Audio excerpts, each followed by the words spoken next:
Oh, hello there, Sean the Extra Guy here, back again for a stream. It's been a couple of days.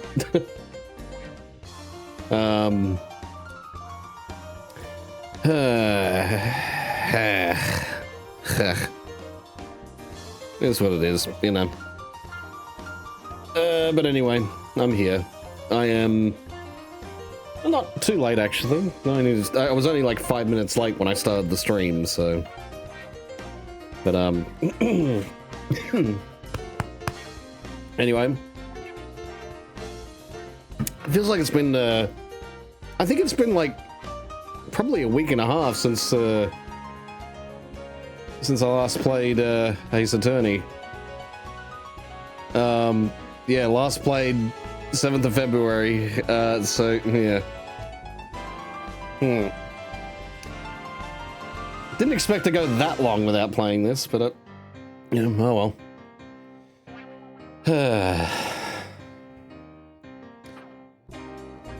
So, let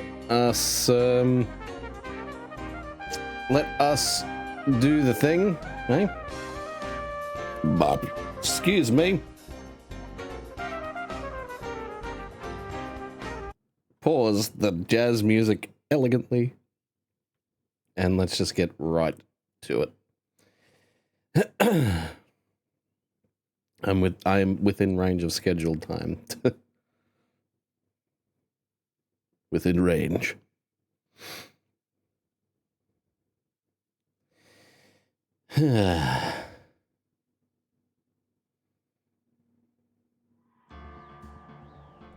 Alright. We're continuing this this funny business.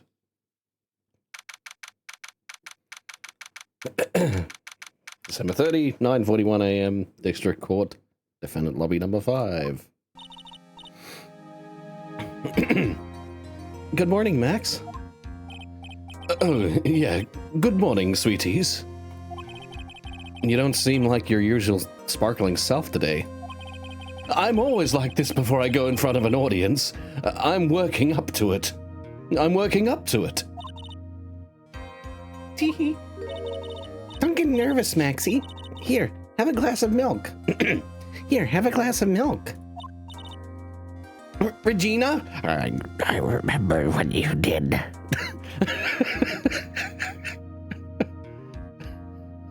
Regina! Regina!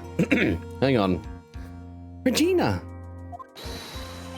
How fabulous! My sweetie pie princess! You came to watch my performance today? Of course I did. Mo told me that I should come and watch this.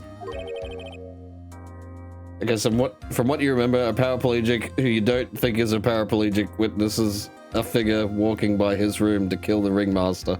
Yeah. Like I said, I think this is a very similar situation to the third trial in the last game. I think it's gonna be, you know, the ringmaster was dressed as Max, and I don't know, maybe the guy thought he was Max and just, you know, decided to kill him, and accidentally realized, oh shit, it's the ringmaster. I think that's gonna be the angle. Why couldn't the clown be the victim? That would be great. That'd be great. It's just, never the murder of the funnies. Someone murdered the clown, the circus clown. Now the circus will never be the same again. Mo said that? So what kind of performance will you put on today? Let me guess, you'll fly at the end? It's not that kind of show. Isn't that right, my sweeties? Huh? I think my sweetie pie princess doesn't... Your Honor, this case is boring. Can I kill the clown so we do that one instead?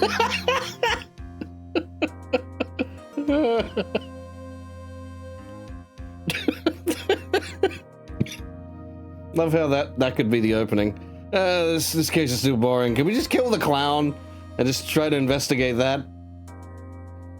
You know, we'll set it up. We'll pay a homeless dude in the street, and we'll, you know, then we can pin it on.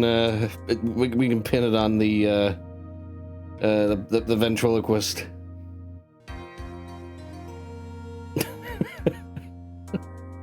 Anyway. Pin it on my... Oh, God. Somehow she's responsible for killing the clown. There was a homeless dude that attacked us. Yeah, sure, Maya. Yeah. Yeah, you've been convicted for how many crimes now? You're definitely the biggest suspect here. You always happen to be at the scene of a murder. I don't know why, I don't know what Jack Nicholson is doing there, but... It almost sounded like a Jack Nicholson voice. Well, I don't know what you're doing there. Quite frankly, I think you shouldn't be there. Here's Johnny. Anyway. That was more The Shining, Jack Nicholson. Anyway, yeah, she doesn't seem to realize what's going on, or even where she is. Well, Max, it looks like it's time to raise the curtain. I'll see you later. Today I'm just a member of the audience. Fabulous. Enjoy yourself out there. Good luck, Max. You're the best. Regina's different, don't you think, Nick? Top of the morning to you, everybody. Let's get ready to get stuck in legal limbo. How low can you go? Oh no, the fucking clown again. Not this guy again? Why the fuck is he back? I wanted him to stay at the fucking circus. I wanted him to stay at the place where the place where the lions and the popcorn and the silly shit is. Why couldn't he just stay there and get eaten by the fucking lion? Anyway. Mo. Top of the morning to you, governor. Top of the morning? That's the ticket. Attacking the day starts with energy in the morning. The early bird gets the worm. And then again, worms like higher brain function. Here, Max, I brought you a present. Have some milk. Oh, my... Thanks. So, how are you today, Wright? Well, I've got the feeling that today I'm going to face off against the real culprit. You mean Acro? Huh? You think he did it? Be careful. He's used to putting his life on the line. Literally. He's got guts to spare. If all I've got to worry about is how thin the tightrope is, I'm used to it already. Just means that I won't be able to press him like I can other witnesses. What are you going to do then, Nick? I guess today we'll just do without our usual psychological warfare. Today we rely on evidence. It's the only way we'll get past Acro to the truth.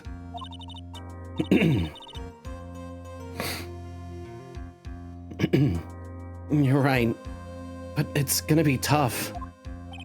Anyways, I want you to make sure that Regina sees it all today. It's important. Then she'll finally have to deal with the reality of what happened to her father. You want us to make sure Regina watches?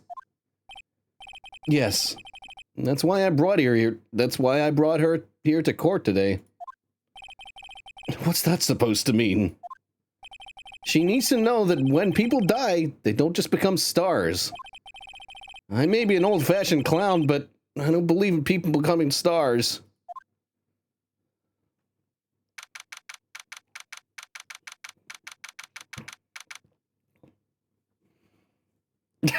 We have to make sure that Kel gets traumatized. We'll have a Cozell backstory.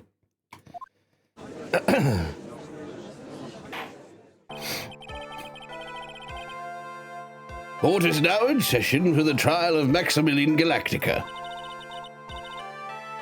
The prosecution is ready, Your Honor. The defense is ready, Your Honor. Very well, Miss Von Karma, you may proceed with your case. The prosecution would like to revise its previous theory of events. What's the meaning of this? We have discovered a new witness, or shall I say, a new eyewitness. One that saw Maximilian Galactica fly off from the scene of the crime. Order, order! I have a feeling something like this would come up. Due to this revision, we are now prepared to explain how the defendant flew that night. An explanation the prosecution will present if the need so arises. In fact, my detectives stayed up all night creating a mock-up of the scene, on my orders.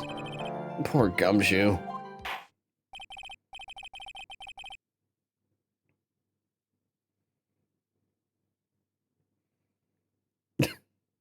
But bringing her to the murder trial is not the way to do this. Very well, please call your witness to the stand. Time to get to work. Or shall I say, time to walk the courtroom tightrope.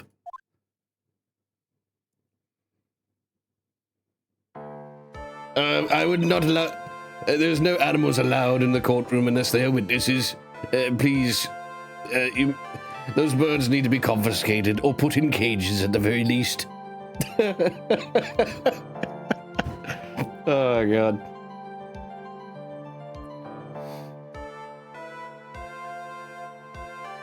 All right. Name and occupation. Fuck, what voice did I give him? And yeah, of course his name is Ken Dingling. We knew that one. Ken Dingling, but everyone calls me Acro. I'm employed as an acrobat at the Very Big Circus. Where were you the night of the crime? I was in my room that night. If you look at the map... Excuse me.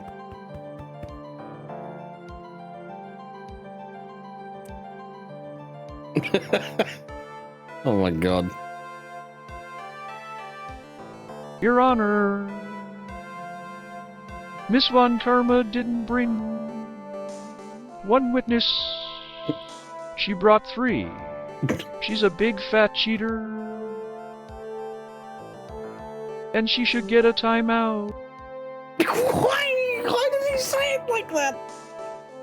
Why did he say it like he was speaking from the ether? It just... Okay. If you look at the map, you will see the witness's room is near the crime scene.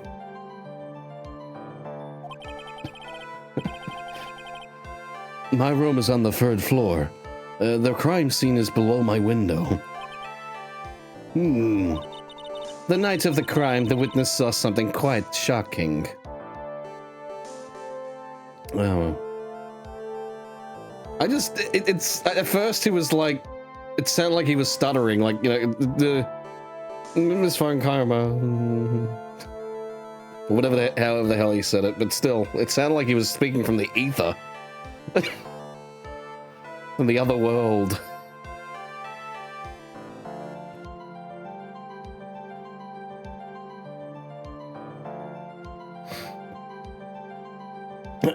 Anyway. The night of the crime, the witness saw something quite shocking. Would you tell us what you witnessed? Okay.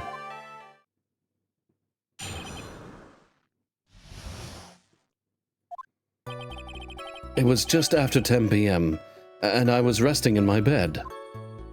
Around that time, I heard a large thump noise from outside the window. Then a few moments later, I saw someone flying. I saw someone flying right by my window. It was Max Galactica. I only saw him from behind, but that's who it looked like. To be honest, when I saw that, I thought I was dreaming.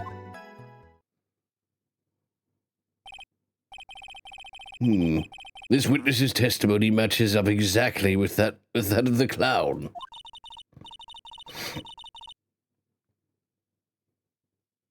You know what? It's also another possibility. The ringmaster killed himself. It's a possibility, but I don't think so, because he got hit in the head. But I don't know.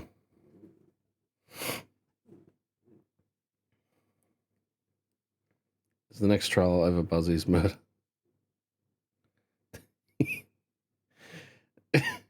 Fucking Maya contacts Buzzy. Sorry, not contacts. Channels Buzzy. What the fuck would Maya look like? Oh my god.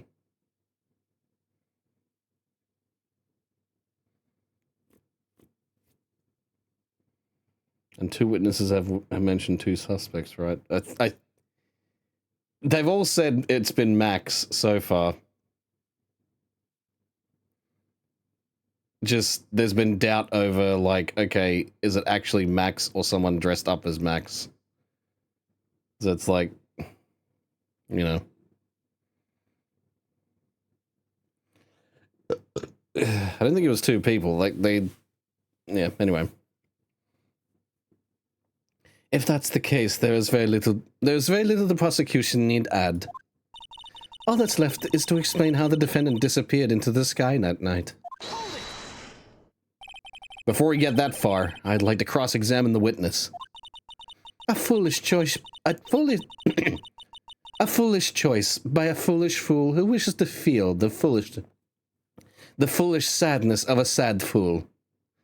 Why the fuck... Why do the writers feel as though that is probably the best way to... It just makes it look like sound stupid. It might have worked in Japanese.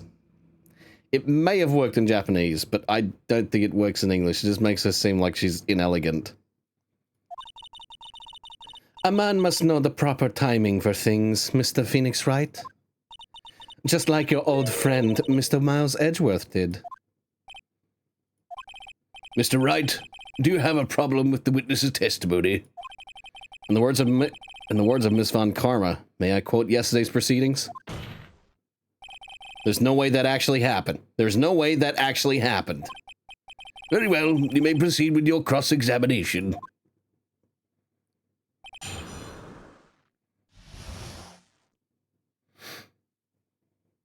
Yeah, repeating full over and over, does, yeah. Like I said, it just makes her sound inelegant. It makes her sound as if she's putting on the act of being smart. Anyway, but then again, maybe she is. I don't know. Like I can barely remember the character because I apparently wasn't paying attention to the story since I fucking forgot everything about it. Maybe I didn't play a lot of this then. I did play. I know I played and remember quite a bit from the 3DS one, the first 3DS game.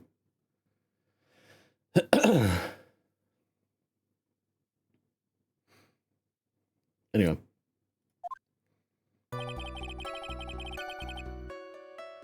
It was just after 10 p.m. and I was resting in my bed.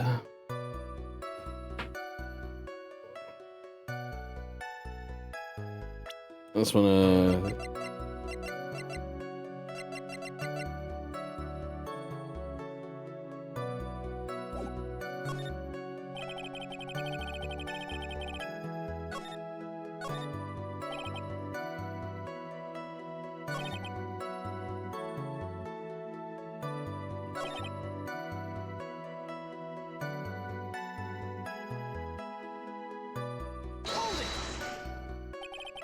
The light in your room was turned off then, right? That's true. I was going to bed after all. So with the lights off, you were still able to clearly see a human fly by your window? The safety lights lit things up enough for me to see, but honestly, there was only enough light for me to see the silhouette outside my window. It was the person's back, so I couldn't see the white roses on the front. Did you see any of the other symbols? I clearly saw the silk hat, as well as the cloak wrapped around his body. You wank, Von Karma of all wankety wanks that can't get more wank than the wank she already is. You said that's what I mean. It just sounds inelegant. Like what Ninja just wrote then.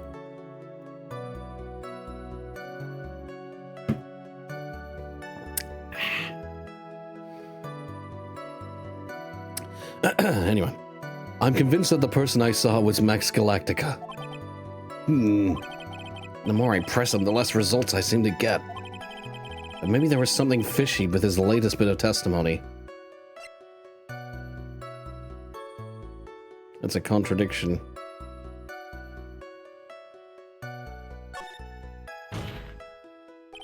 There is a huge contradiction with the testimony that was just given. Objection!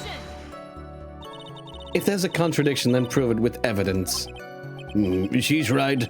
Let's see some evidence. Do you have any evidence to support your claim of a contradiction? I don't, but, you know.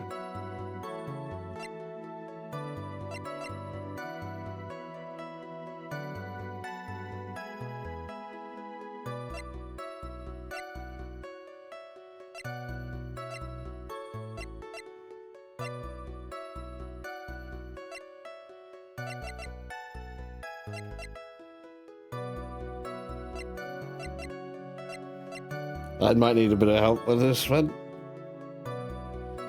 Because I don't know what the fuck I'm doing.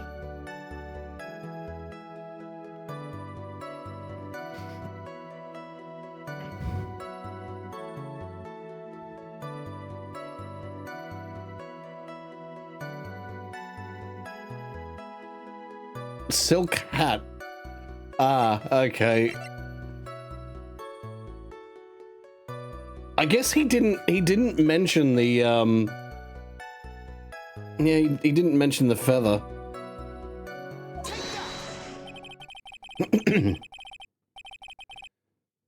Oh, well, apparently it's to do with Mo. Okay.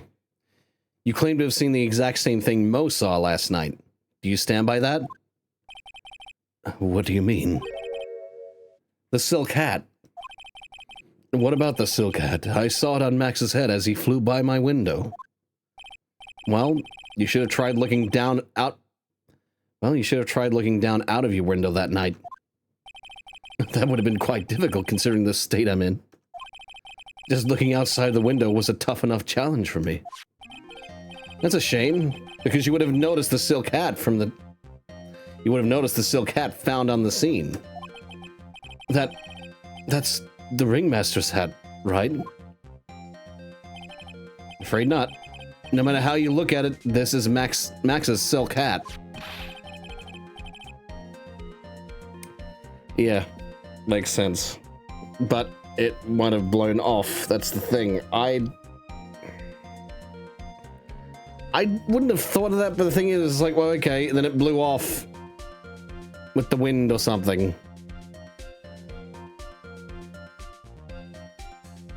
Where are you going with this, Mr. Wright? Are you saying that Max has two silk hats? No. No. This is a handmade, one-of-a-kind model made only from Maximilian Galactica. Which means, Acro,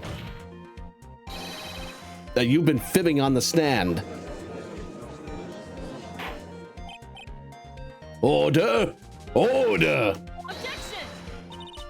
As always, it looks like someone just had to open their mouth before thinking. Are you okay, Nick? Well, I opened my big mouth and now I have to take back up. Now I have to take it back. To back it up. Fucking hell. Well, I opened my big mouth and now I have to back it up. How about it, Mr. Wright? What would cause this witness to commit perjury in this court today. Acro is the real culprit.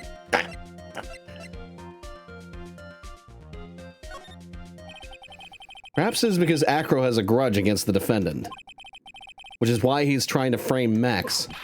Ow! Why me? What did I do? Never get your fat head in the way of a wit bent on finding justice. Mr. Phoenix Wright, I have no interest in your silly little theories. He has a grudge against the defendant, huh? You wouldn't happen to have proof of that. Well, that's the thing.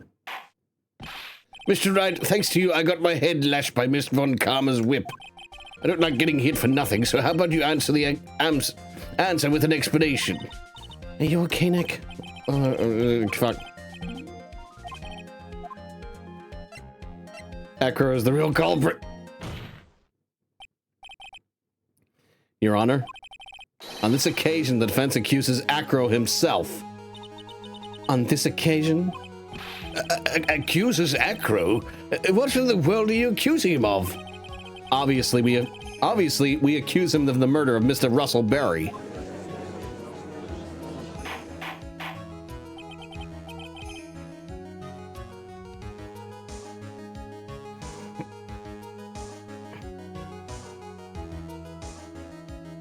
Your Honor, I'd like to call a retrial. This witness cannot stand. This witness can't even get on the witness stand. He cannot even stand. So unless he stands, well, he cannot be a witness.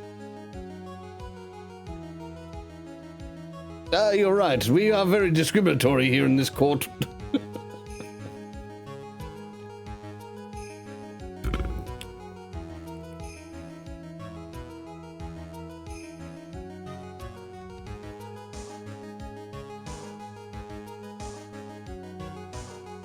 Also, the first witness might be a pedo. Yeah. Yeah, I mean, fucking what was it? 30? Hang on. 31 years old. Yeah, sure. His puppet Trilo is in love with Regina, but it's a fucking ventriloquist.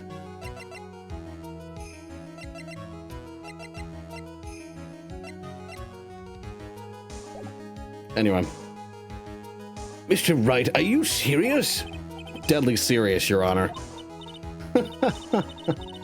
I think your trips to the circus have served you well. You seem to have learned how to try and grab at an audience's hearts and minds. Your Honor, don't allow yourself to be swayed by theatrics. Trying to wow the crowd with smoke and mirrors is the oldest bluff in the book. Really? If you don't believe me, just look at the witness. He's like a Disney princess, only he's male. And he's in a wheelchair. You don't see very many Disney princesses in a wheelchair, do you? Or male princesses. Actually, he's more of a prince. Yeah. He's calm enough for it to be almost be scary. The fuck is this hummingbird doing? Anyway, he's staying rather calm and collected. Mr. Ding-Ding, do you have any response to defendant's accusation? I don't really need to say a thing, do I? What do you mean? Everyone, take a good look at me. I can't even stand up by myself, let alone leave the lodging house. That's true. I understand that Mr. Wright is just trying to help his client. But to do this by accusing me of a murder, of all things... See, even a slither of common sense makes it clear the accusation is ludicrous. She's right. Way to pick on the disabled, you heartless, cruel man. Phoenix is a poopy head. Fuck. See that, Mr. Phoenix Wright? If you're trying to drum up support from the peanut gallery, that's how you do it. I think that's enough of this little game. I've got a doctor's note to confirm that Acro is unable to stand under his own power. Maybe the defense is planning on making a claim to counter this as well? I can hear the defense now. Acro had an accomplice. What do you say about this, Mr. Wright? Did Acro have an accomplice? It's impossible for Acro to be the murderer in this case. If that's the case, then it's natural for one to consider possible accomplices. You don't say. Not good, not good. This isn't going to end well. Don't tell me you think you're going to get off that easy. What? You must not have heard that sound. You must not have heard that sound just now. Maybe it wasn't clear. The sound of you falling into your own trap can be hard to notice sometimes. Mr. Wright, it seems as if you won't be stopping at Acro, but will be making other accusations. If Acro did not have an accomplice, things are not looking good for you. I understand, Your Honor. Very well, let's continue. Who, perchance, would happen to be Acro's accomplice?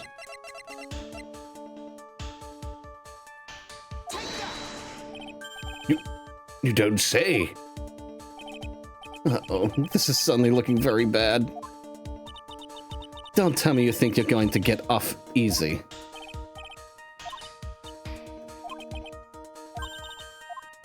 How come I didn't get...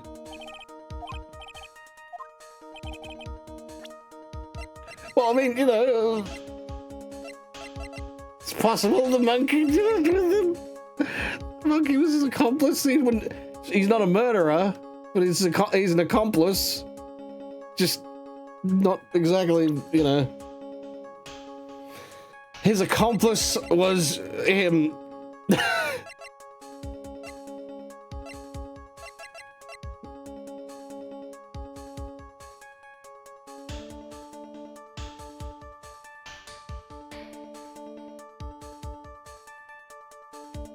Francesca did it.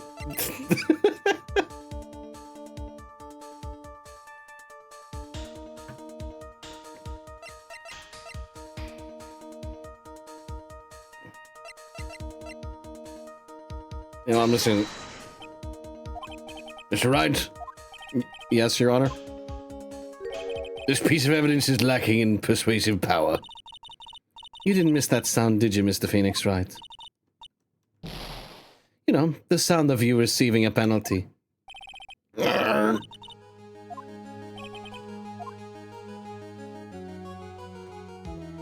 on.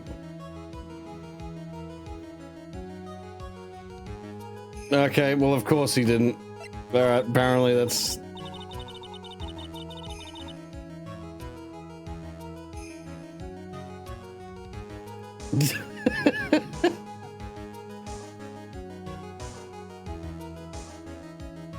Let's see how Buzzy reads this.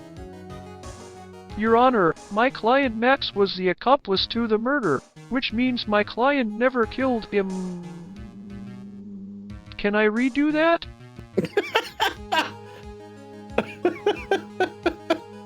He realized, like... he realized that was actually pretty good, it was actually a pretty good reading. He just realized to get... Can I redo that? Oh, God. Now then, this must be when we hear the name of the mystery accomplice. Not this time, Miss Von Karma. What? You're not going to sucker me into this one. What are you blabbering about, Mr. Wright? There was no accomplice. Acro planned and committed this murder all by himself. No, I think it's gotta be the monkey, come on.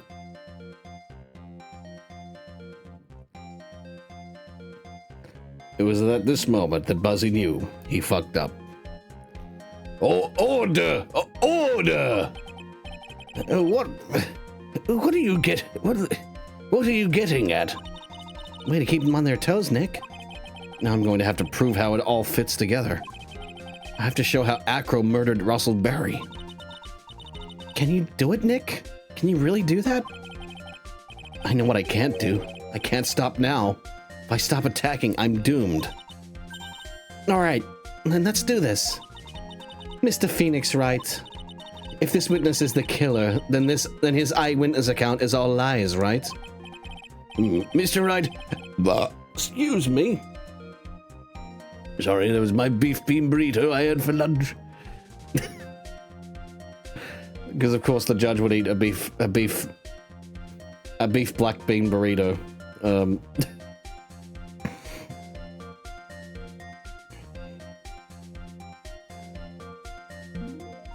Anyway, Mr. Wright, I'd like you to clear something up for me. When the crime was committed, exactly where was Mr. Dingerling? Mr. Dingerling, fuck me.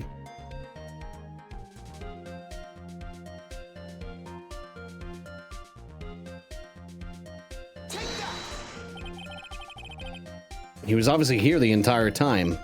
That's Acro's room. Pretty simple, eh? Acro wasn't able to leave the lodging house by himself. In that case, there can be only one correct answer. Acro didn't leave his room to kill the ringmaster. What? Are you nuts? What are you saying? What say you, Mr. Dingling?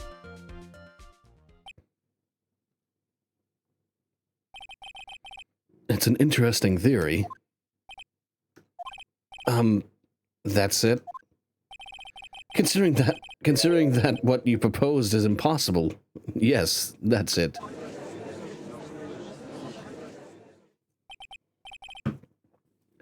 Mr. Wright? Yes, Your Honor. As the witness has stated, your assertion is impossible. As he is in a wheelchair, there is no way he could go to the scene or be the killer. You've got a point. It seems you've forgotten once again, Mr. Wright. The defendant was clearly spotted at the scene of the crime. That's true. Most said that he saw Max, didn't he?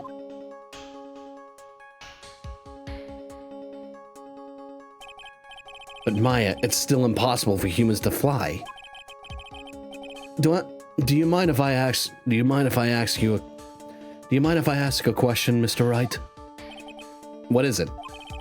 I understand some of your logic. However, how do you think that I killed them? If I can't leave my room, I obviously couldn't wear Max's costume. How do you do it? That's the next course. That's the next course? That's the next course of this... What? That's the next course of this legal buffet. Be careful, Nick. If you mess up here... She's right. I can't mess up here. I can't mess up here. She's right. I can't mess up here. I've got to give this one... Fuck me. I gotta give this one some serious thought. I'm sure that Acro killed the ringmaster.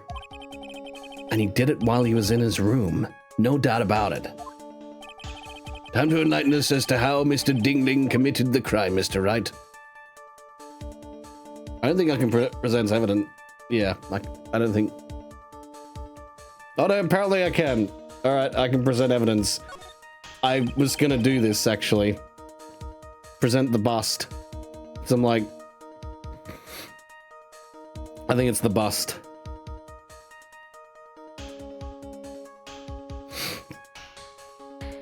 I'm going to present some evidence. So what did Mr. Dingling use to commit the crime of murder against Mr. Russell Berry?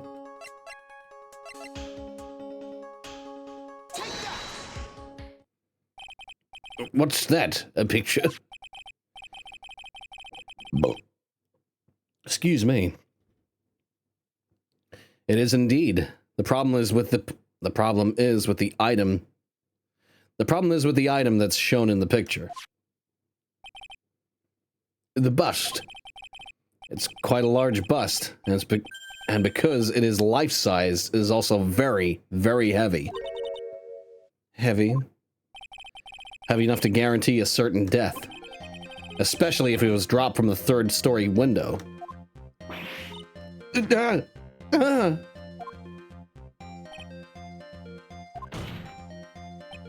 See? This is how Acro was able to kill the Ringmaster. With the force of gravity and Maximilian Galactica's ample bust. Order! Order! So you're saying the bust fell onto the Ringmaster? A rather simple crime. Even if you were stuck in a wheelchair, it would be incredibly easy to commit. Objection! How could you possibly wheel a wheelchair with something so heavy? It's impossible. Objection! Well, Acro is an acrobat. He should have more than enough upper body strength to carry something like the bust. Mr. Dingling, how do you respond to these charges? Well, Acro's at a loss for words. He should be. He knows that I'm getting close to the truth. Well, Acro. You can't run— Ow! I'd watch what I say if I were you, Mr. Phoenix Wright. Mr. Phoenix Wright. What? Your Honor, the physical health of the witness is material to this case. I demand that we get proper testimony from the witness himself. Testimony, you say? Fun karma. She's just using this testimony as a rouse to stall for time. Objection! There's absolutely no need for such testimony. Objection! The defense has its version of the murder. The prosecution has the right to respond. The defense's objection is overruled. Why can't he see things my way once in a while? Mr. Dingling, I'm sorry, but we need you to testify about your physical condition. If you have any doubts about your ability to testify, we can request expert testimony. Excuse me. The witness will have no problems. However, let's all be respectful towards him. Thank you.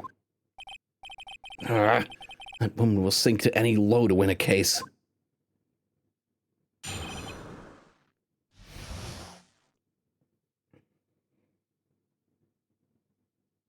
Look. Look, Mr. Wright, if I were to stand like so, stands up, it wouldn't work, sits back down. So I'm afraid I can't have done it. Yeah, he's right. Yeah, he's right. Yeah. Just everyone agrees. Everyone agrees, except for Wright. Maya also agrees.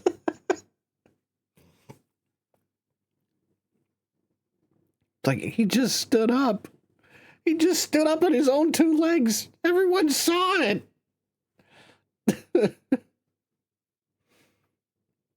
Anyway, Acro's physical state. I suppose I could have lifted something the size of that bust. I have a strong upper body from working as an acrobat, and only my legs were injured. However, lifting the bust and looking out the window would have been impossible. There's no way I could have exerted that kind of force on my lower body. That makes it impossible for me to have known the location of the Ringmaster's head. Thus, it would be unrealistic for me to drop the bust on him, don't you think?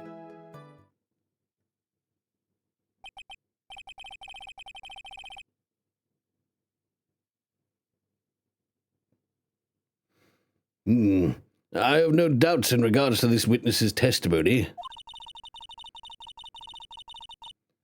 It was impossible for him to lift the bust and stick himself out far enough to look. Not to mention that he could not have known the location of the Ringmaster's head. A single false step would have led to even more severe injuries. That's what I was thinking. What is your opinion on the matter, Mr. Wright? I'd still like to proceed with the cross-examination. He's simply stalling. It's shameful, really. I can't let her get to me. I've got to focus. Your Honor, he was just Stretching his legs for a second for sitting too long. Acrobatics need to pre-work before any performance. But he can't fucking walk. Oh, God. That would have been like Von Karma's response. He just stood up. What do you mean? He physically can't at the moment. He's in fucking rehabilitation. And then he just gets whipped. Like, come on, guys. He just stood up. It contradicts everything. No, that'd be a great parody for this cross-examination. Well, for this entire trial.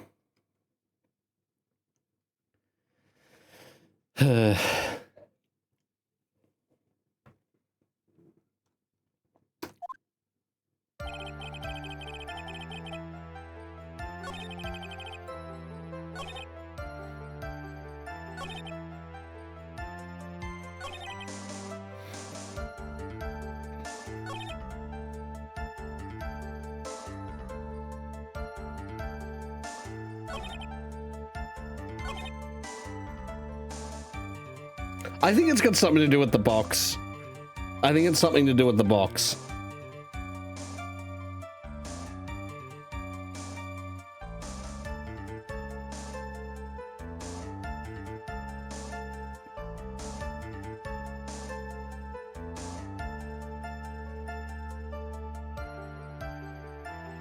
Yep, I was right. I was right. Okay, that makes it impossible. Yep, I was right. I was like, I think it's got something to do with the box. I checked. Yep. Because, like, this wooden box, we haven't really talked about it. Like, why the fuck was it there? I think it was rigged. The box was clearly fucking rigged. Objection!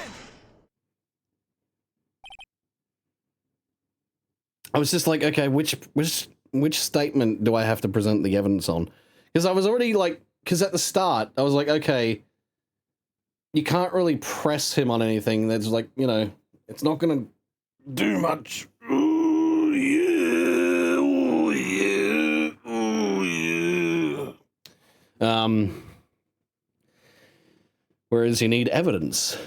Anyway, Acro, you didn't really need to lean out the window, did you? What are you driving at, Mr. Wright? You already knew ahead of time where the ringmaster's head was going to be. Quite precisely, I might add. Objection! Your silly hinting at things is pointless, Mr. Wright, Mr. Phoenix Wright. Enough stalling. How about you show us some evidence? But I did such a good job hinting. Yes. Hurry up and explain things, Mr. Wright. Maybe you should take a look at this.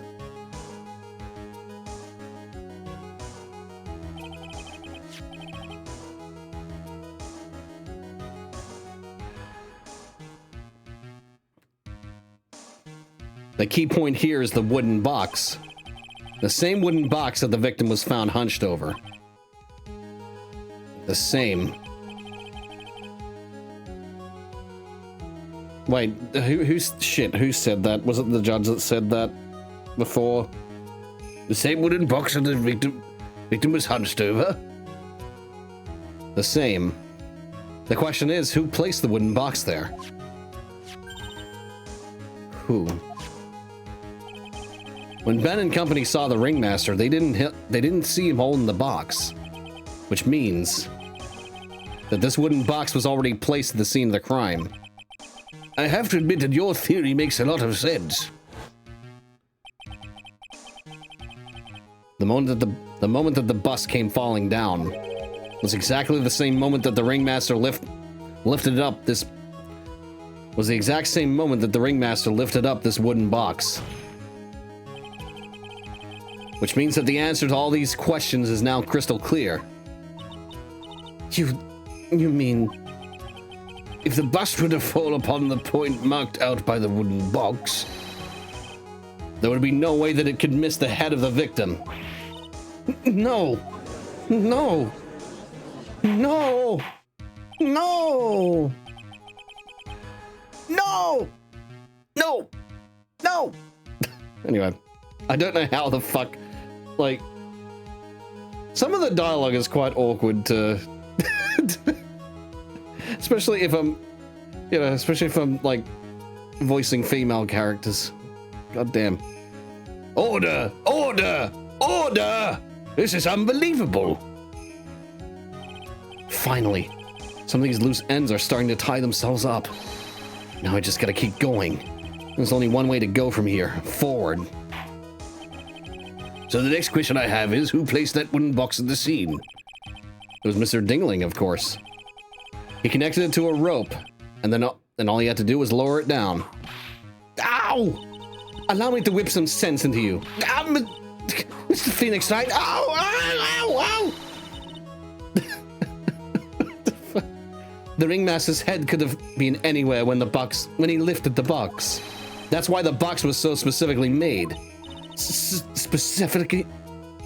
That's why the box was so specially made. Specially made? Indeed. It had the most peculiar feature. The contents of the box. Do you recall what was inside the wooden box? There was only a small bottle of pepper, wasn't there? Get on with it. Well... What's the matter? Cat got your tongue? I don't see any relationship between the location of his head and the box's contents. I think I might have outthought myself. No, Nick, you didn't think enough. No, Nick, you didn't think enough. Okay, I just wanted to see what...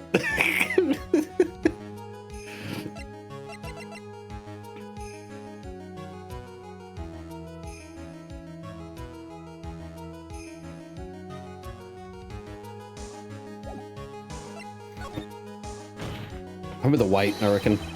The box has a remarkable weight. Weights? According to the court record, it weighs 20 pounds. Just to lift up this wooden box would have required.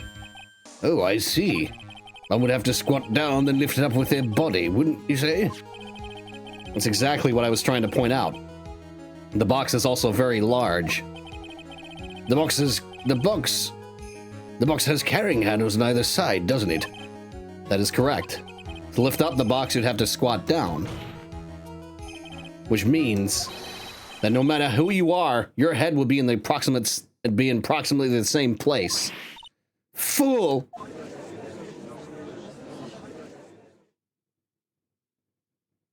And he's just calm. Does he even bother to listen to me anymore? Your Honor, the witness can't stand the trial any further. Not to mention that he is also tired of being in a wheelchair too long. I just imagine the scene from Harvey Birdman, attorney at law. It's like, yeah, sure. Acro who can walk, and just tips him out of the wheelchair. Oh, God. Anyway, I've heard what you've had to say. I must admit, I'm shocked at your imaginative skills. Did you do it? Did you place this wooden box in the plaza? Mr. Wright may have a vivid imagination, but I could never have done what he's proposing. What? Mr. Wright, do you recall the original location of Max's bust? Of course I remember. It was on top of the table in the cafeteria. Then what happened to it? I'd like you to remember one important fact, Mr. Wright.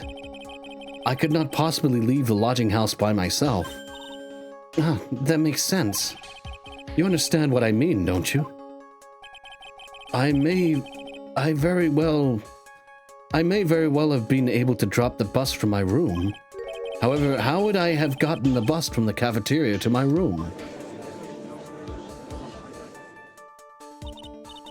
You see, Mr. Phoenix Wright, explain that. Don't forget, you said there was no accomplice.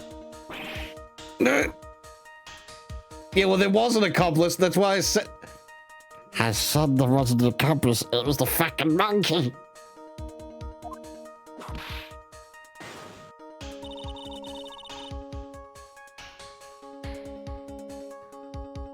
Tell us exactly how the witness would have carried the bust from the cafeteria.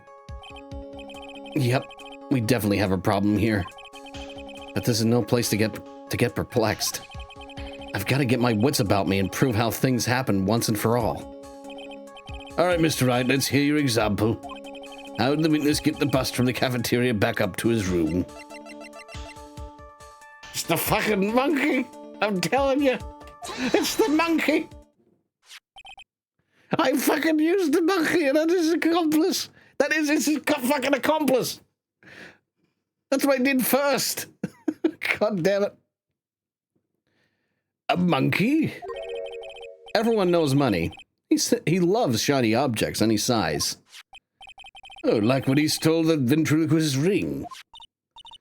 So, are you saying the witness had a monkey steal the bust? Of course, he didn't order the monkey to steal it. The monkey stole it on his own, and then brought it back home. Home? Money lives in Acro's room. Acro's room? Objection! But the bust was bronze, wasn't it? Bronze isn't all that shiny. Objection! Maybe you should put the whip down sometimes and read the court record. My, those are some very nice cards he's holding. Yes, and they're made of platinum, which is very shiny. Acro? Money is a strong monkey, right? It'd be easy for him to bring the bust back to your room. I don't think he's a monkey. He doesn't look like a monkey. He's more of like a... He's more like an orangutan. Or a chimpanzee. You know, I know he's called Money the Monkey, but still.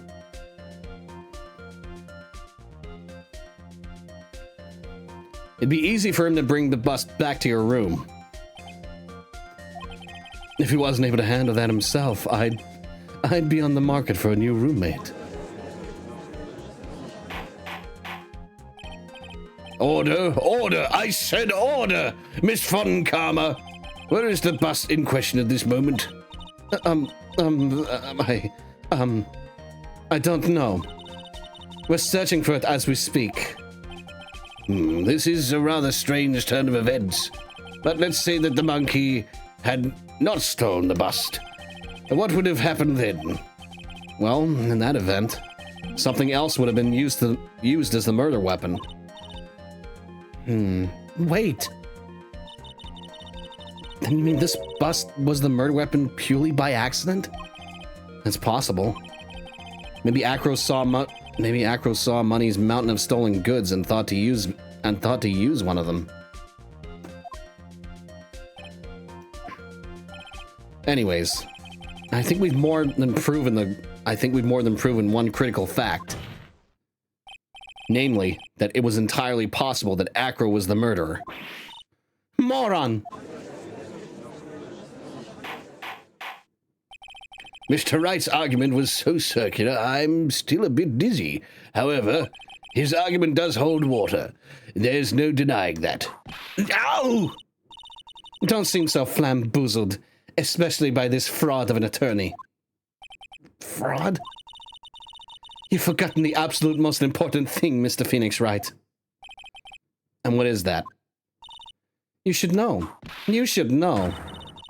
You forgot that your fraud of a magical client was spotted at the scene of the crime. There's no reason to doubt the clown's testimony. That's true. How do you respond to that, Mr. Wright?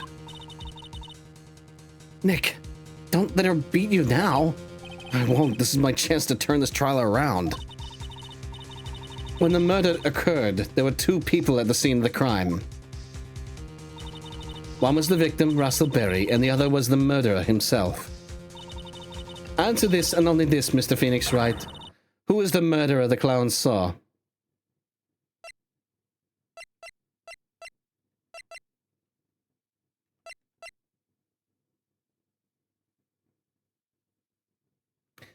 I think it's still the bust. It's the bust. It has to be, right? Hang on.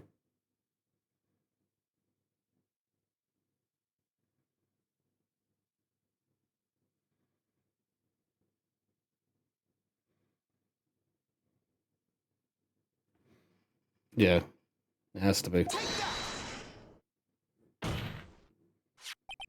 He saw Max's but ow!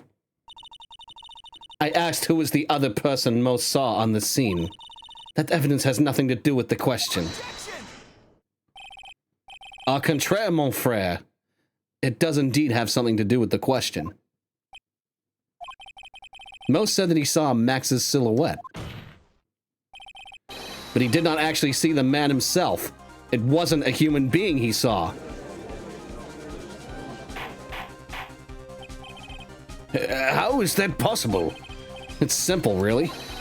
What Mo actually saw that night was Max's bust. What are you talking about? Have you tried using your brain at all in this case? He's getting his French out. He's getting his French out! Oh, fuck! Anyway. The silhouette he saw was wearing a cloak. There's no reason why you couldn't attach a cloak to the bust. It would be easy to hang one off the cards. It would be easy to hang one off the cards in the bust's hands. Idiot! Who in their right mind would put a cloak on a bust? It doesn't matter who put it on the bust. Wait a minute now, Mr. Wright. Who put the cloak on the bust? That question is of the utmost importance in this case, don't you agree? Oh. No! What's this like Homer Simpson dope? Oh, he caught me. So let's have it, Mr. Wright. Who put the cloak on the bust? Well, the only person that could have would be Russell. Because, you know, he was there.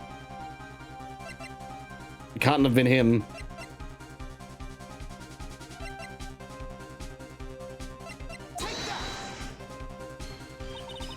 Fool, him?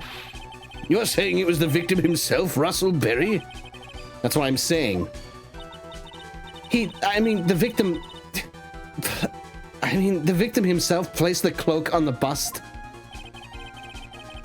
Place the cloak isn't really the right way of putting it.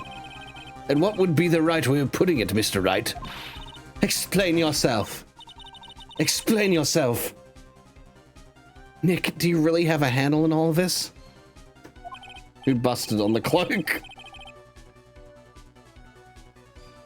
That's a sentence. That's a question. I'm fine, Maya. I'm finally putting all the pieces together.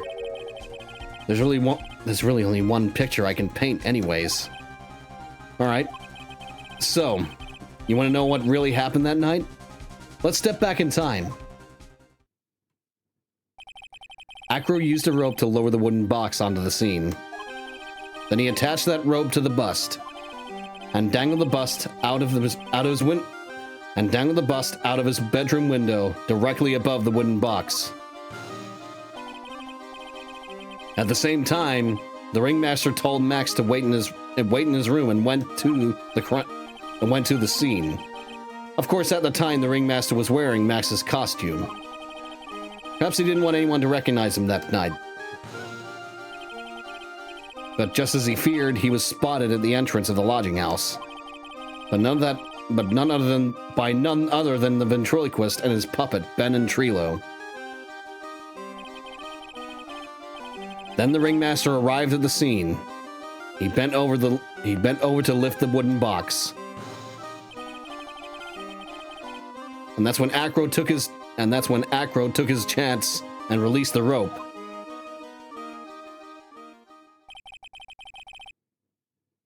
Now, this is when the magic happens. At the very instant the bust hit the victim.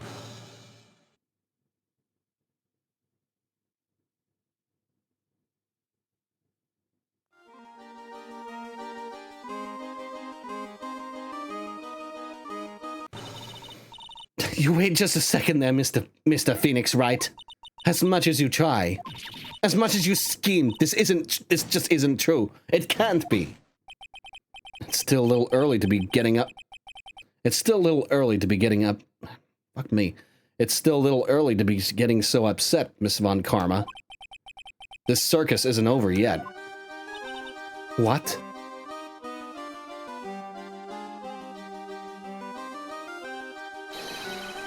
The impact on the bust. The impact of the bust on the victim threw the cloak up, which snagged onto the bust. Fuck me.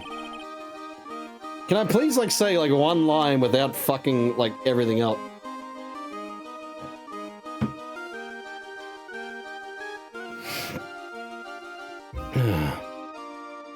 That impact also caused the sound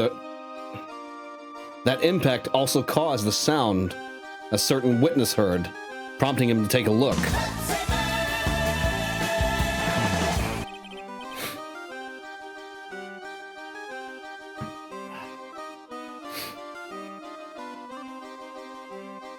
You're not Pepsi till you drink Pepsi.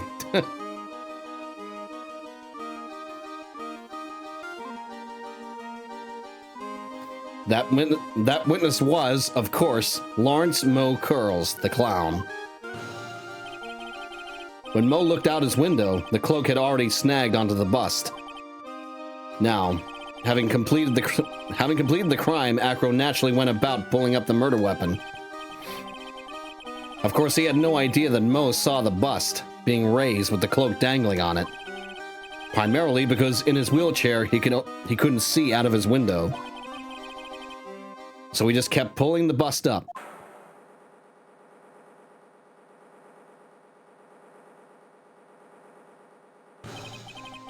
And that is how the magical murderer disappearing into the sky came to be.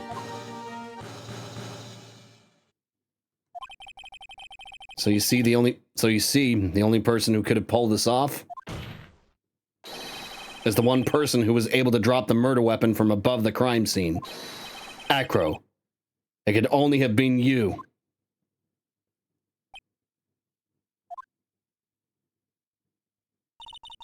Acro's been playing mind games with all of us.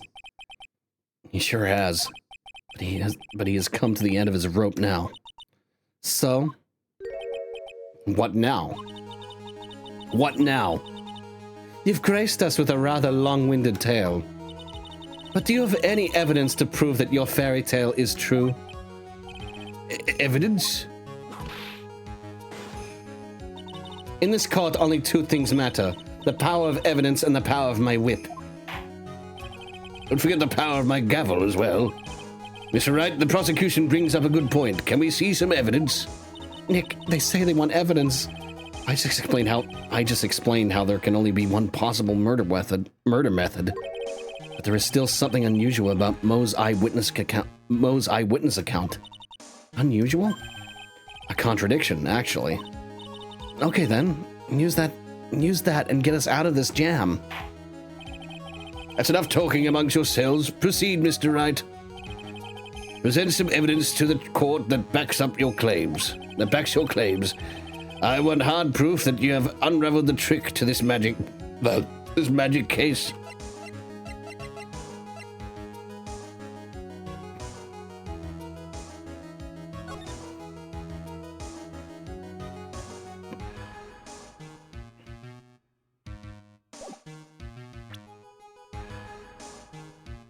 I think it's this.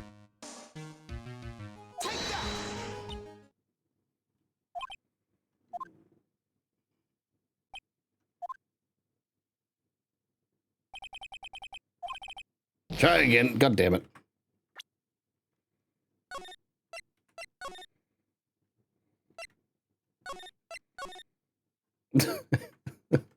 Like as soon as like it didn't disappear, I'm like, God damn it.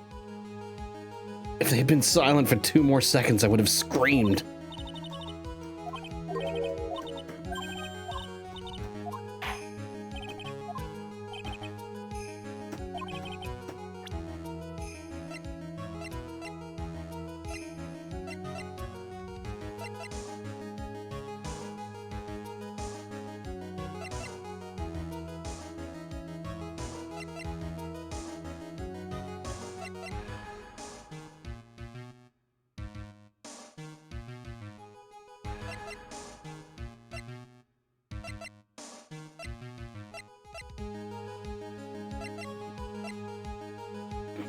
Fuck, yeah, you know what? I don't know.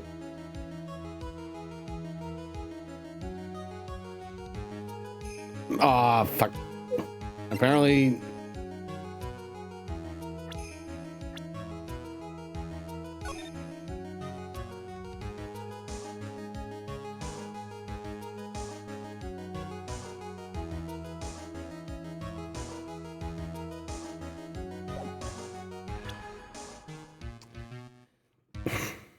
I mean, I wish you could see, like, the testimonies. Like, the court record can, like, you can, you know, that'd be useful. But apparently this is the evidence. Okay, the problem is Max has 3 symbols. Yeah. The problem is Max has 3 symbols. You know, the silk hat, the cloak, and the white roses. Those symbols were a problem numerous times during yesterday's proceedings. Yesterday there are two contradictions in mode. Yesterday there were 2 contradictions in Mo's testimony. I just have to take a shit for a moment. The silk hat was one. The silk hat was one. The silk hat was one. The white roses were the other. But the theory I just presented explains all of those contradictions. You fool. Do you ever shut up? Max's silk hat was found at the scene of the crime. However, remember Mo said yesterday, he testified that the criminal he saw fleeing the scene was wearing a silk hat. There's only one explanation for that. The silk hat that Mo saw was actually the bust's.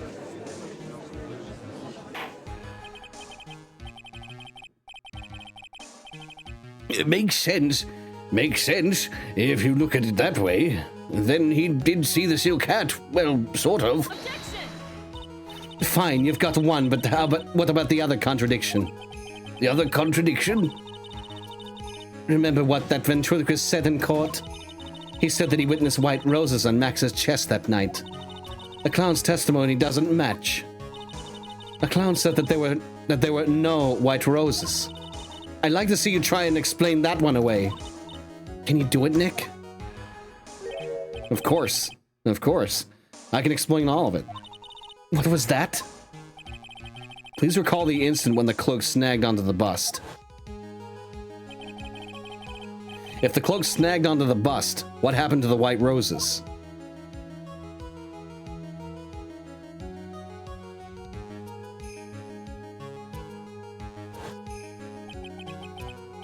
Do you get it yet? If the cloak got snagged onto the front of the bust, it means that the white roses would end up at the back of the bust. Which explains why Mo didn't see them. The white roses were not visible because they were on the back side of the bust. Order! Order!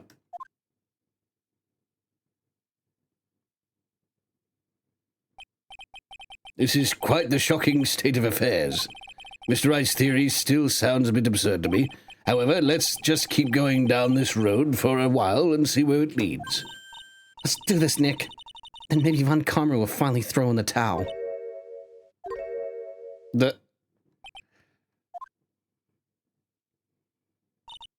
Well, so much for that theory.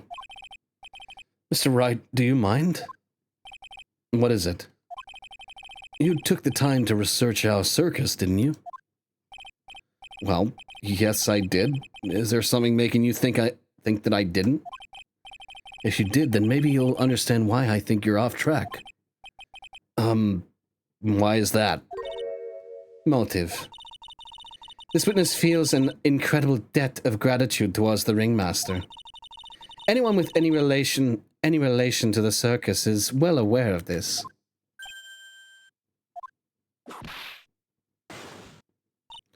Thus, there's absolutely no way someone like this would kill the ringmaster. Your Honor, I'd like you to hear Acro's story. Learn about his relationship with the ringmaster and his life up until now. What do we do? There's no doubting that Acro deeply respected the ringmaster. Acro's motive. It seems that this case isn't over yet. Very well. However, I feel this is a good place to take a break. I will listen to the rest of Mr. Ding Ding's testimony after recess. This court will now take a 10-minute recess. Could it be that he was trying to kill Regina? Could it be he was trying to kill Regina?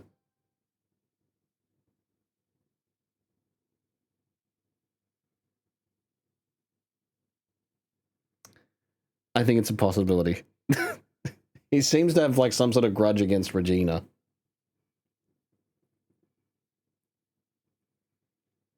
Because he blames her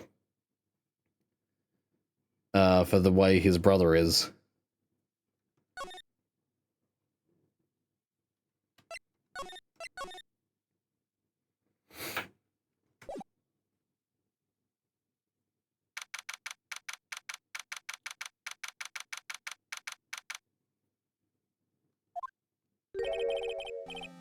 I can't believe it.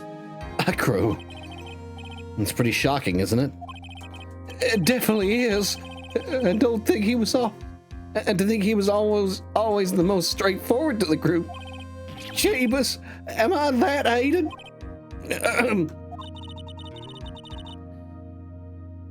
Acro tried to pin the murder on you. Acro tried to pin the murder on you on purpose. He did. But I'm nothing but a little old nobody, you know? But you're not, which is kind of the reason why... Hey, pal. You're gonna ignore me after I went all this trouble to bring you some evidence? Detective Gumshoe. Forget it. I'm going home. This guy deserves to be guilty anyways. Now, Detective. Now, Detective. I'm sorry. Look, why don't you relax a little? We've got some really tasty milk. How about a card trick, Detective? Oh, well, if you insist. Now, about that evidence you mentioned, what is it? Here you go. Huh? This was yesterday in Acro's room. Yep, and I've included the forensic results. Take a look at it later. Won't Miss Von Karma be mad that you're doing this? That's why this is all a secret. Huh?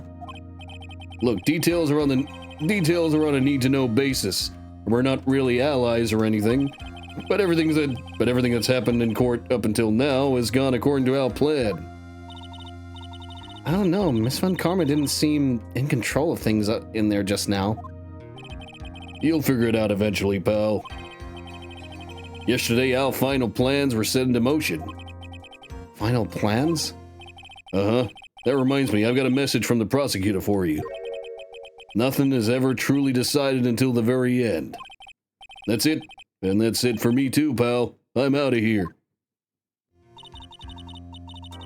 What do you mean by that?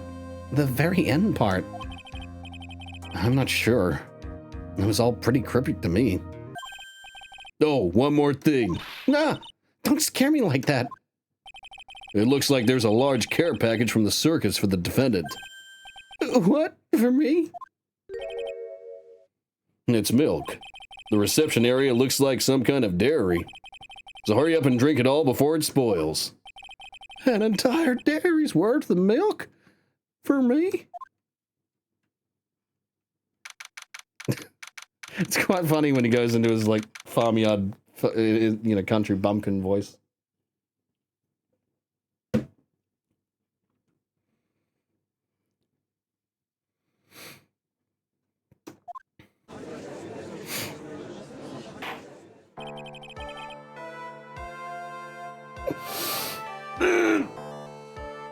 Chateau Romani. That's what he gets.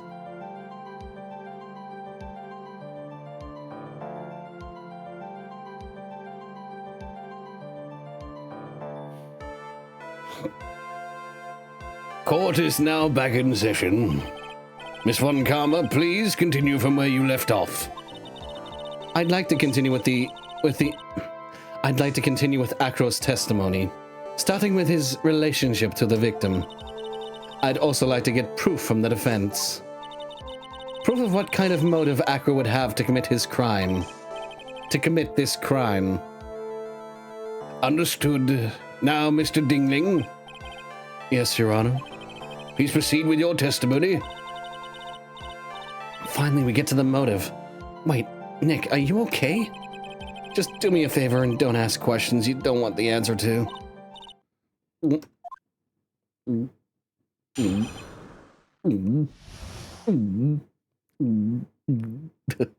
Fucking the gulp sounds. Gulp. Gulp.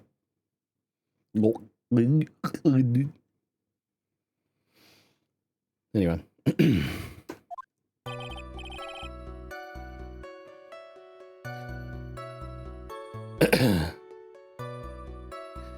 When we were little, we were abandoned by our parents.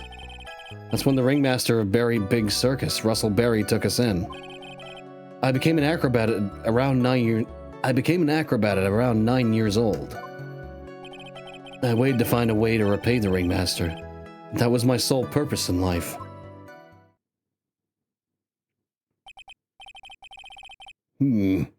You're such a thoughtful young man.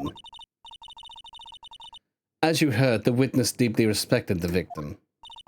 I wonder how anyone could think that Akro would kill the man he held in such esteem. You are absolutely right. How could anyone think that, Mr. Wright? Which is why there's no real need for a cross-examination, is there? Actually, that's the question I'm trying to answer myself. Why would Akro kill the ringmaster? This might be my last chance to answer that question. The defense has a right to cross-examine the witness. You are so tactless, Mr. Phoenix Wright. You don't care about justice, do you? You just want to fabricate a motive. Very well, Mr. Wright. Cross-examine the witness. When the fuck have I ever fabricated a motive? Every single time I've gotten a suspect on the stand, they've ended up confessing. So, I have a very good track record. And even you have witnessed that twice. Actually, no, you've witnessed once. The judge has witnessed it a lot of times. You've witnessed it once and heard tell of my previous one before, I assume. Anyway.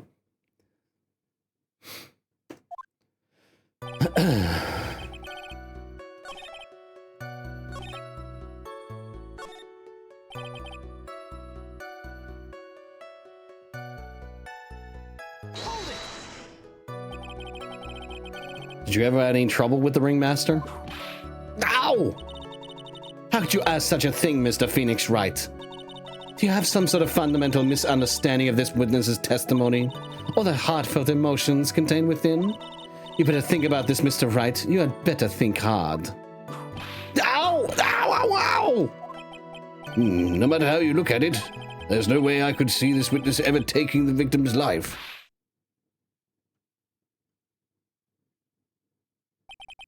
Exactly. I've been waiting for you to say that, Your Honor. Nick, I hate to say it, but I agree with them. I was trying to chase down the truth, but I ended up looking like a jerk. What do you think, Nick? I don't know. I think the more I cross-examine him, the worse I end up looking in the end. I get the feeling this cross-examination was a trap. Yeah, Von Karma set you up again.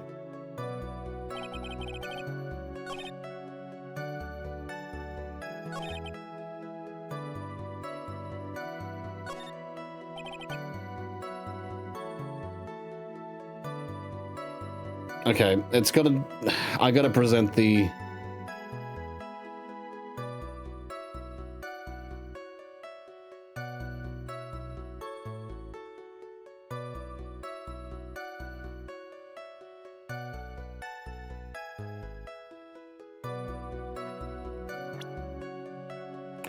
Okay, apparently I shouldn't have done that.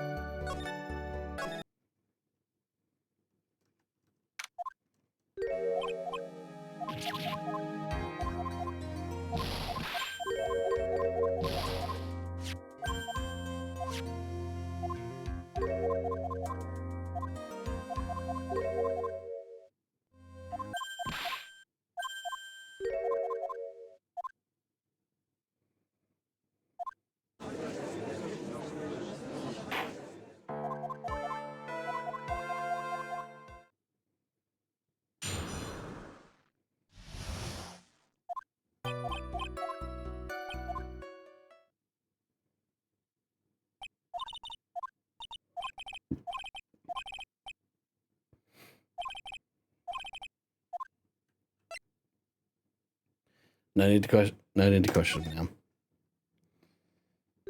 There is no need to cross-examine this witness. What's that?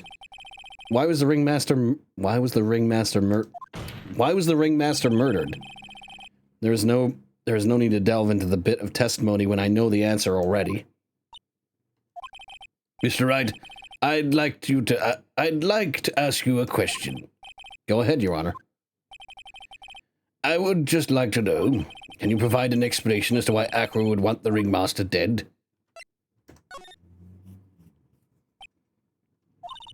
Nick? Yeah, I didn't even have to think about it. It was obvious from the start. Your Honor, the reason that Acro killed the ringmaster is something that can't be proven. What? That's because Acro had no reason to kill the ringmaster at all. Ow! Your foolish attempts to fool us like foolish fools is so foolhardily foolish. Did you forget you made an accusation against this witness, did you not? I believe it was, this is the real killer of Russell Berry Ringmaster. If you want to jump to the end of things, then yes, that sounds about right. The end of things? Acro, you didn't plan to king the ringmaster at all, did you? The ringmaster wasn't your target that night. What did you just say? I'm saying that the target of this witness's murderous plot was not the ringmaster. Because it was never his intention to kill Russell Berry to begin with. What? Order! Order! Bailiff, I don't care who it is, smack anyone who is loud in the face. Twice, if you must. Oh, well. Mr. Wright, what in the world are you trying to do to my court? Ow! Mr. Phoenix Wright, what in the world are you trying to do to his court? Are you attempting to imply that Acro was trying to kill someone else? It's gotta be. Regina Berry? This young girl is the ringmaster's daughter, correct? This young girl is the ringmaster's daughter, correct? Acro, you were really aiming for her that night, weren't you? Objection! You don't need to answer that. It's a mean-spirited leading question. Objection! He could easily answer this question. If I'm wrong, all he has to do is say, you're wrong. That's it. That's it, huh, Mr. Phoenix Wright? Enough, Mr. Wright, allow me to... Ow! The only thing allowed to interrupt me is death itself. See, why can't... That moment right there. It's like I was able to read it, and I was able to, you know, go to the next line of dialogue, then whip. Why can't it be fucking... This fucking game and not allow me to read shit? I wonder if there's a mod to prevent like auto, you know, to prevent the automatic furthering a dialogue. Anyway. The only thing allowed to interrupt me is death itself. Huh? And that goes for you too, Mr. Phoenix Wright. Show me evidence, now. I want to know why Acro would want to kill Regina Berry. Yes, me too. I demand to see some proof.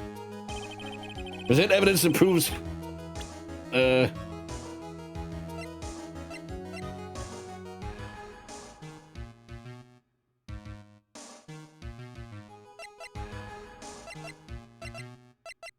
Stain with blood and a small quantity of pepper.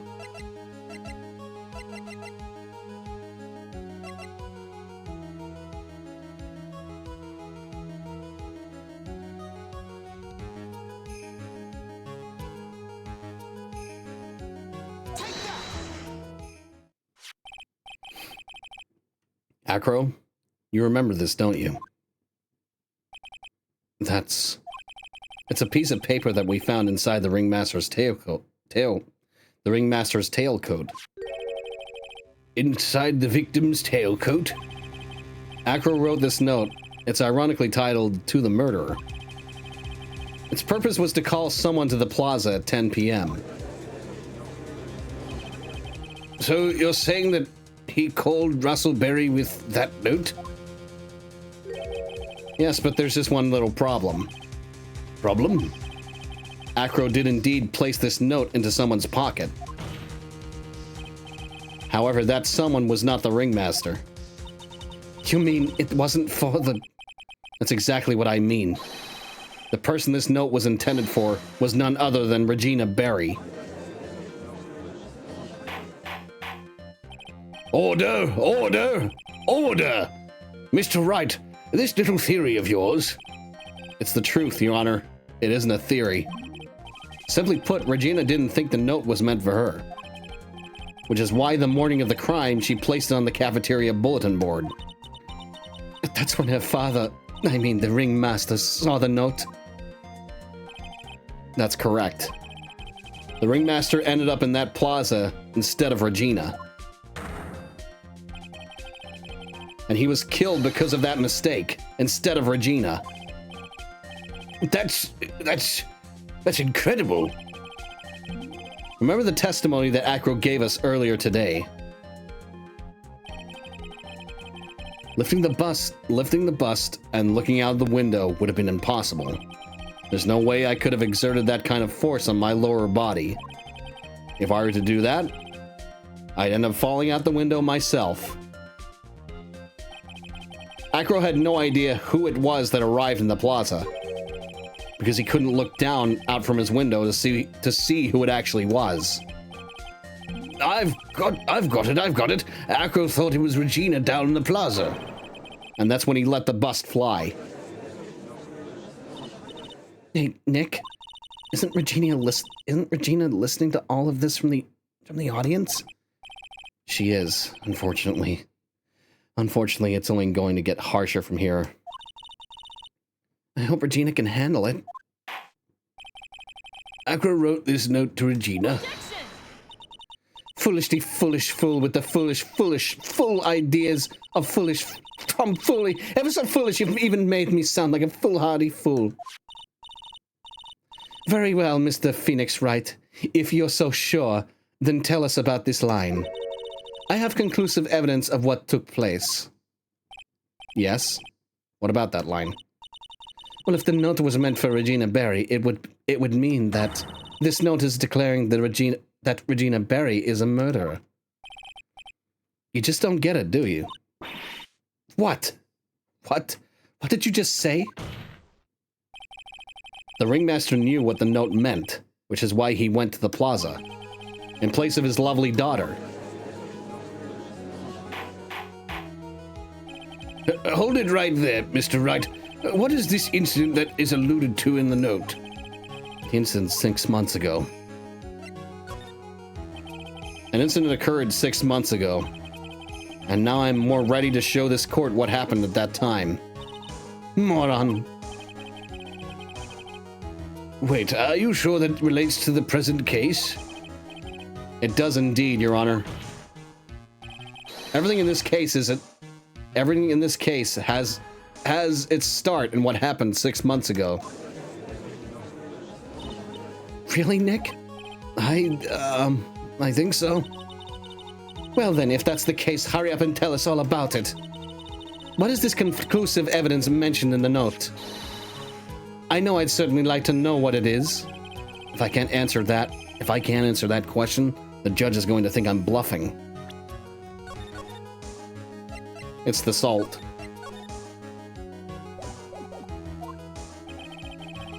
The conclusive evidence about the incident 6 months ago actually is actually...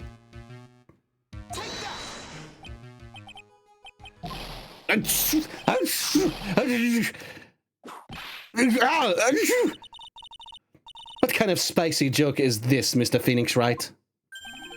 It isn't a joke at all. It's the decisive evidence you asked for. What do you mean? Recall that the victim was trying to take the wooden box away with him. He was doing so because this piece of decisive evidence is what was inside. Another unbelievable conclusion. Very well, Mr. Wright, so what exactly are you saying? Are you claiming that Regina Berry killed someone with a small bottle of pepper? Taking the note into account, that's the only logical conclusion you can draw. Foolish fool who never tires of his own foolish ways. To prevent autoerotic asphyxiation? What the fuck? If you're so sure, Mr. Phoenix Wright, then answer this question. Who was Regina Berry's intended victim?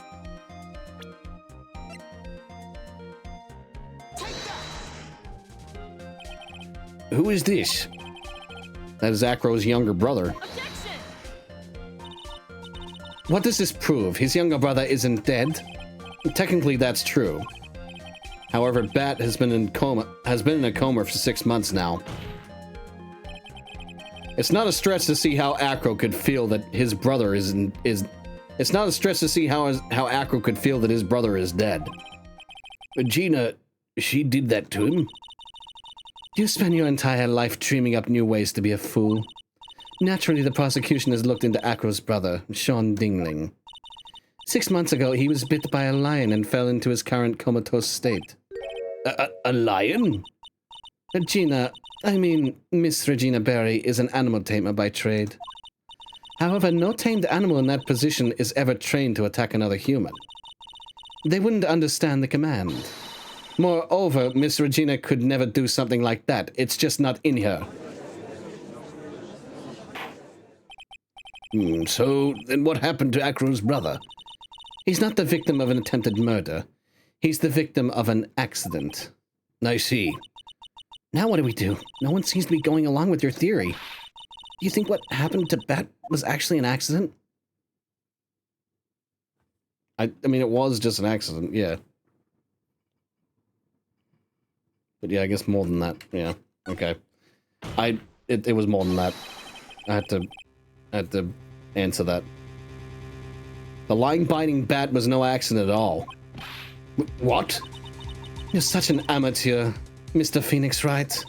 There's no way that Regina would ever incite her lion to attack another human being. She may not have incited the lion to attack another human being, but Regina is responsible for making the lion bite Acro's brother Bat. That's just a scarf. Acro? This scarf is something that Bat used to wear, correct? That's right. And who was the one that gave this scarf to Bat? Regina. Regina gave it to him. Regina. There is something more than just blood in this scarf, Your Honor. And what might that be? Pepper. Pepper? Pepper.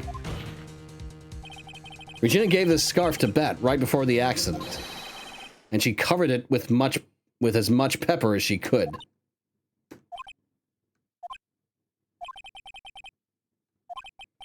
Hey, what's with the silent treatment? Excuse me, Mr. Wright. You've done a good job of fingering a criminal, but out of curiosity, what was her crime? Miss Mary gave a pepper-covered scarf to Bet as a present. Where's the crime in that? Still seems like the judge doesn't get it.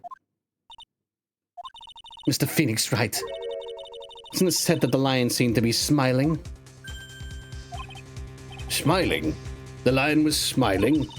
Right before Bat was bit by the lion. For a moment, the lion's mouth changed, and it looked like he was smiling. Lions smile. I've never heard of them smiling, however... Lion sneeze. Leon wasn't trying to bite Bat at all. In reality, he all he did was actually sneeze. All he did was sneeze. In reality, all he did was sneeze. He sneezed because of all the pepper on the scarf. What? You fool!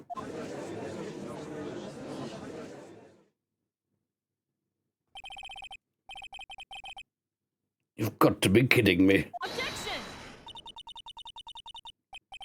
What's the matter, Miss Von Karma?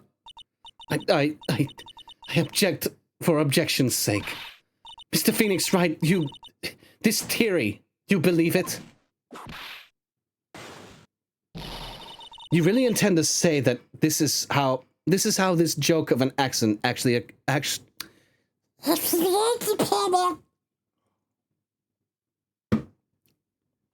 You really intend to say that this is how this joke of an accident actually happened?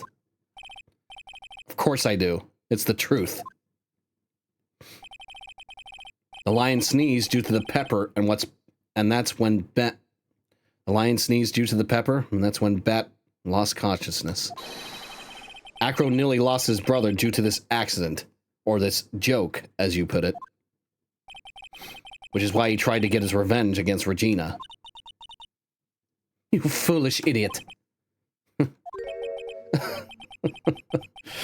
It almost does seem like a terrible joke, doesn't it? Once again, I'm impressed by your imagination, Mr. Wright. To think that there's someone who treats this accident with the respect it deserves. Are you telling me that what I said was true? Acro. You can't mean... Witness... Are you confirming the defense's claim? Mr. Wright, unfortunately, your imagination is not enough to find me guilty of murder. What do you mean by that? The pepper, the scarf, the lion. I see where you're going, but it's a bit hard to swallow. Not to mention the fact that there's an even bigger problem with your theory. What would that problem be? The same problem it's always been. Evidence. If I drop Max's bust on top of the ringmaster, where's the evidence that proves that claim? You mean the conclusive evidence? The biggest problem is the murder weapon, or the lack thereof, to be more precise. The murder weapon. The bust that the defense claims was used. If that were to be found in Acro's room, and if it was covered with the victim's blood, that would be awfully conclusive in my eyes. Yes, it would be.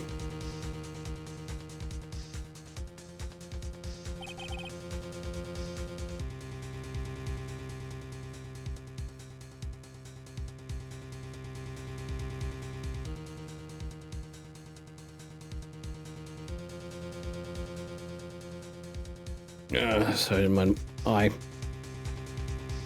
The bust. Nick, you've got to do something. This is the last step. If I get this one right, the case is won.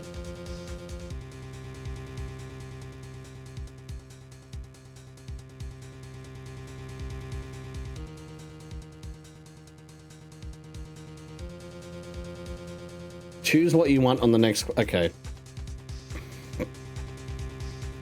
See how things work out first. It might be worthwhile to search Acro's room, but... Why aren't you going to search his room? It looks like you finally figured things out, didn't you? Now you know the true meaning of Von Karma, total justice. I guess. I figured with you, that's the least I should expect. You'd leave no stone unturned. A Von Karma never leaves anything to chance. We already searched Acro's room yesterday. What did you find? There's no reason to even say it. If we found what you think we found in that room, Acro would not be here as a witness. But to put a point on it, Max's bust was not in the room. The murder weapon is still unaccounted for. You see, Mr. Wright, the bust wasn't in my room. Furthermore, Detective Dick Gumshoe executed the search by complete surprise, and he took Acro directly to the prosecutor's office after that. End of story. Just wait a second. Something's funny about all this. It looks like you lacked the final nail to put in my coffin. But what about the scarf? What about the note? What about them, Mr. Wright? No offense, but the only evidence that is relevant here is that which pertains to the death of the ringmaster. You should know that by now. Do something, Nick. Don't do something, Nick.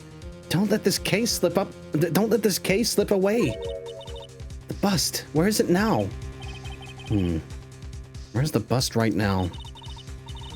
You're Phoenix Wright. You know where the bust is. I'm sure you do. There's not even a single clue. How am I supposed to know where the bust is?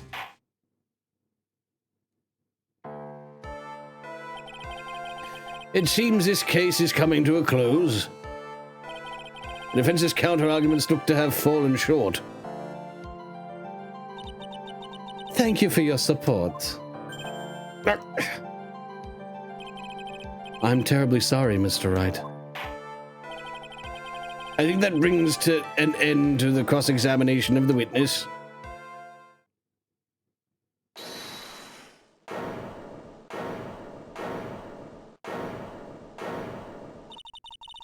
Where is Max's bust? The defense needs time to present its lace. I mean, case. Sorry, I'm a bit nervous and I just bit my tongue. Huh? What? What? Fuck me. Can I please just have fucking time to read the dialogue?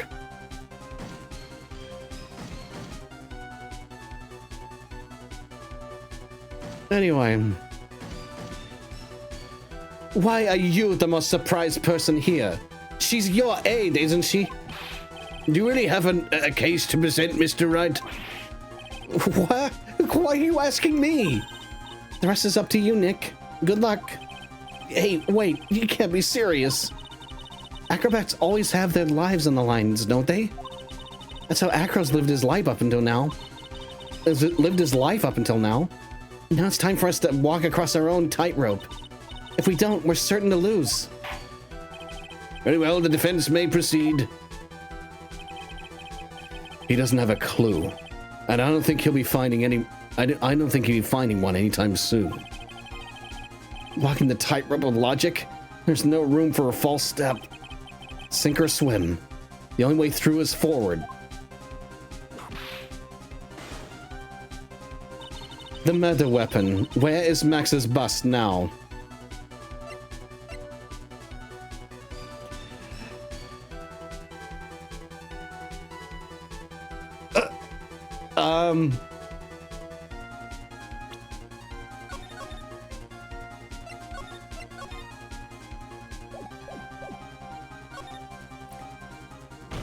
I wonder if it's under his fucking wheelchair.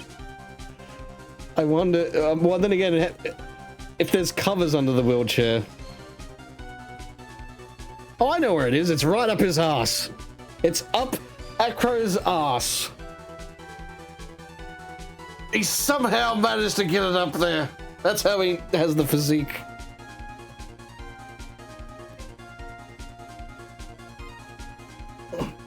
which is why he cannot stand.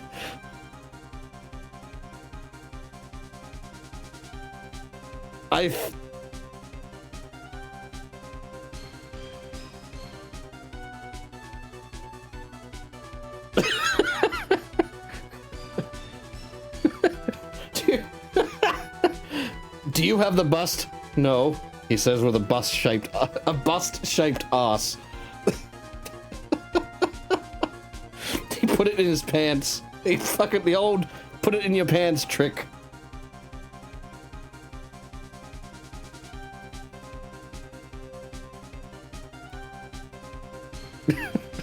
Oh, you have the bust, don't you?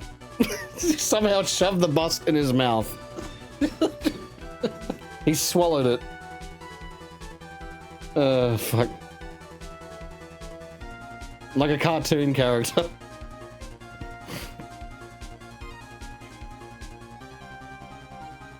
You know, swallows it and it just magically goes down his throat into his stomach.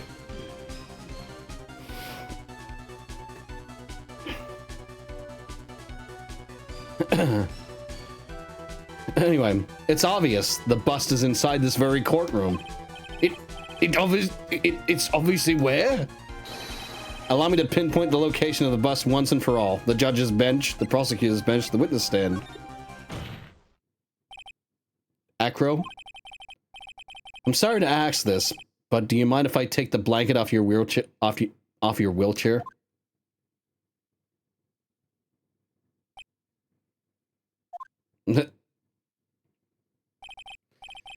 I'm sorry, I didn't quite hear you, Mr. Wright.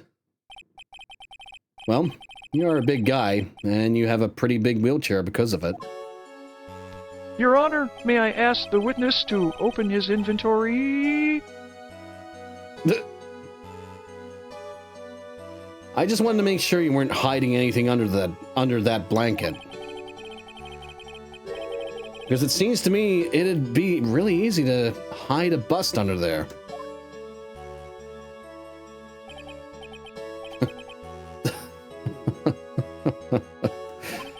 Once again, your penchant for humor hits me where it hurts, Mr. Wright. I think it's pretty amazing that you can laugh in your position.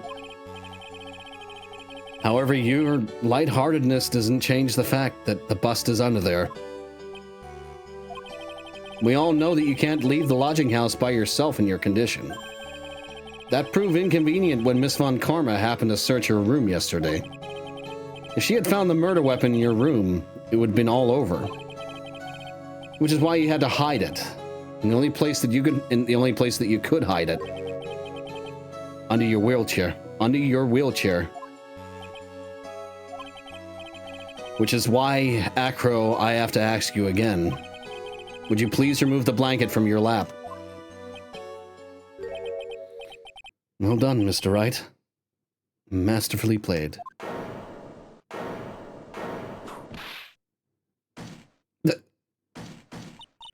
You fool! How could you?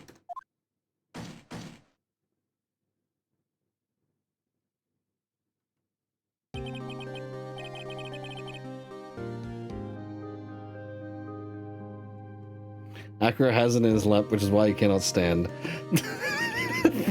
Ninja kind of did call it. I had an inkling. I'm like, I wonder if he could hide. I wonder if he could hide the bust, like on him. If his wheelchair was like, you know, has a compartment. It doesn't have a compartment. He had a fucking blanket on. I didn't know he had a blanket on. I didn't know he had a blanket.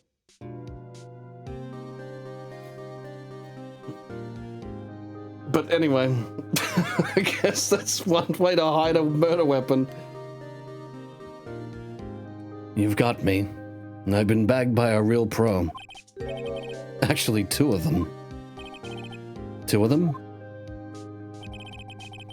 Miss Francesca Von Karma and Mr. Phoenix Wright. What? There's just one thing I'd like to know. How'd you know to launch the surprise search on my room last night? There were two pieces of decisive evidence. The cloak and the bust. I burned the cloak in my room and threw the ashes away with the trash. Regina always took my trash out every morning, you know. But the bust? Obviously, I couldn't throw that away. When you executed your search, all I could do was try and hide the bust. And the only place that I could hide it quickly was under this wheelchair. Miss Von Karma, you had things all figured out, didn't you? I was completely sucked in by your calculated strategy. And now to be caught in the middle of the courtroom hiding the murder weapon. There's no way I can escape that. So you've got me. Well done, Mr. Wright. Well done, Miss Von Karma. It all makes sense now. I can't believe that Von Karma thought that far ahead. It's amazing. Uh-huh. You definitely couldn't tell by looking at her. I know I sure couldn't. I can't believe it. Me, make a mistake. Why'd I order a surprise search of your room? If only I hadn't done that. It seems we've finally arrived at the truth. Acro? Yes, Your Honor. Did you kill the ringmaster of the Berry Big Circus, Mr. Russell Berry? Yes, Your Honor. I'm responsible for that crime. Acro.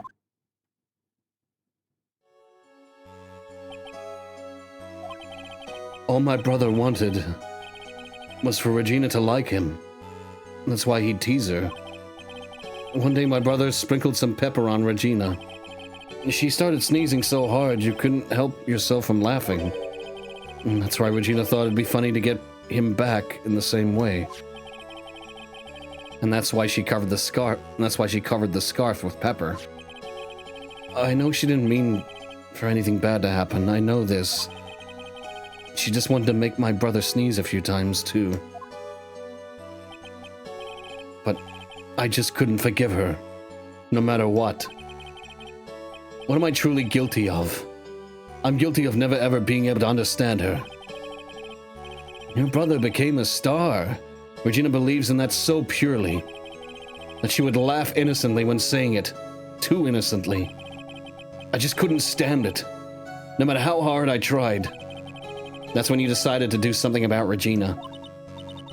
How dreadful. So are you saying that you are a victim in all this as well? No, that's not what I mean. I'm nothing but a murderer. That's who I am. At first I thought I'd kill myself. Then I pondered giving myself up. But I couldn't just up and leave. I just couldn't. Not yet. That's why I tried to pin this on Max. Max, I'm so sorry. I couldn't up and leave yet.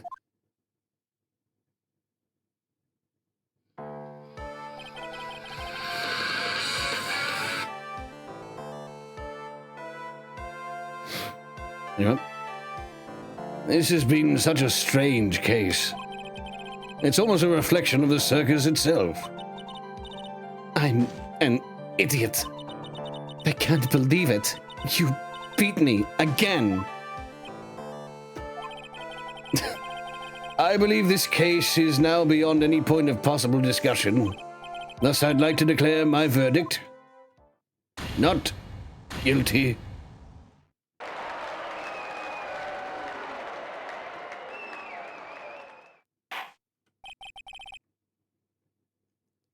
This court is adjourned.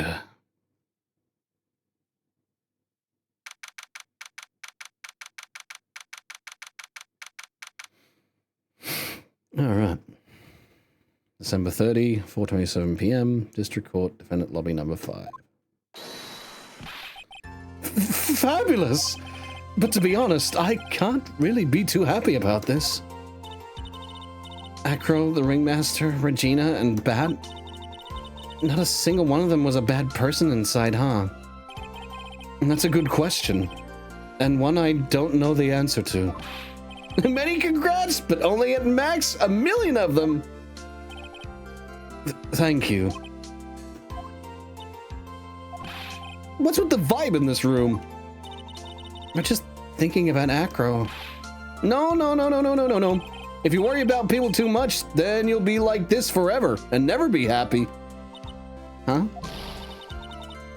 Oh, god damn it.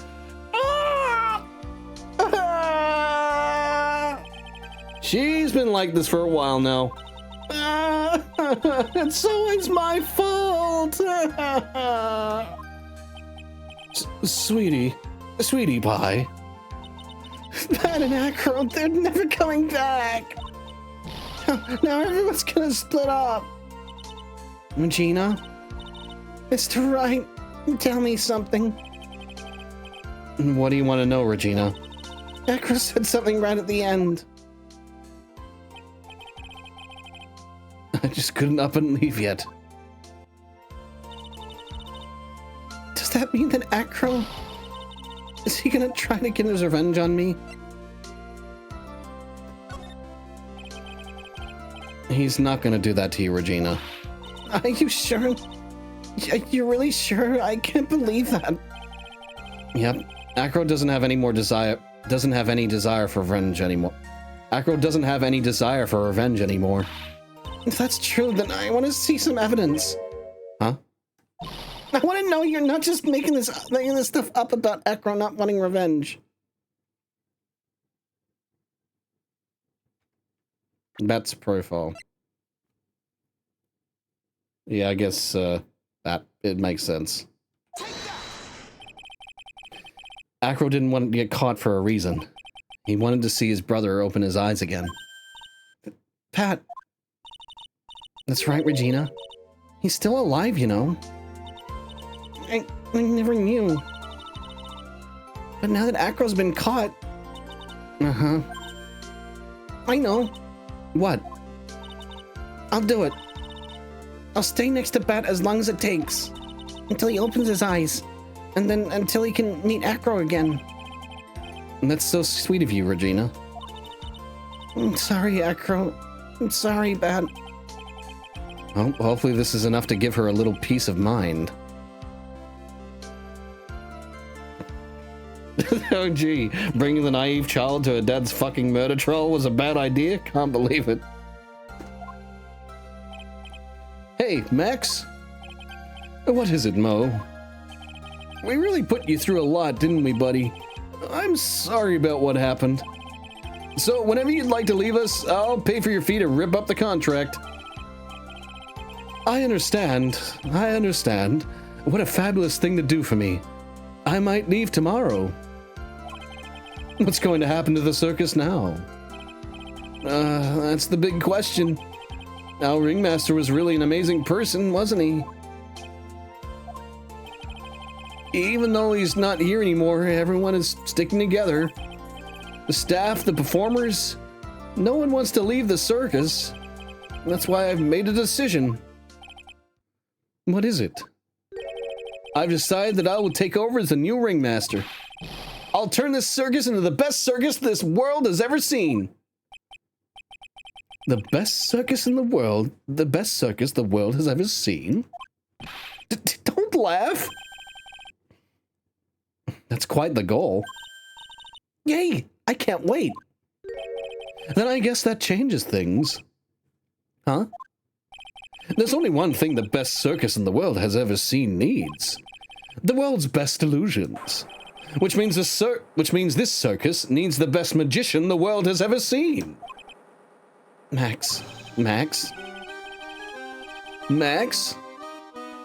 Let's work together and make our circus super fabulous. What do you say, big guy? I don't know what to say. All I can say is thank you. Regina, you're gonna help them out too, aren't you? I don't know. Maybe the circus would be better off without me. What are you talking about, Regina? Why do you think that I brought you to the court today? We've got work together. We got to work together to make the Very Big Circus bigger than it's ever been. Mo's right, Sweetie Pie. It can't be the Very Big Circus without Regina Berry. Max. Nick, it seems like everyone is going to turn out all right here. I can't wait to go see the best circus the world has ever seen. We'll save you the most fabulous seats. It'll take us a while to get ready, but I'm going to order special whoopee. I'm going to order special whoopee cushion seats.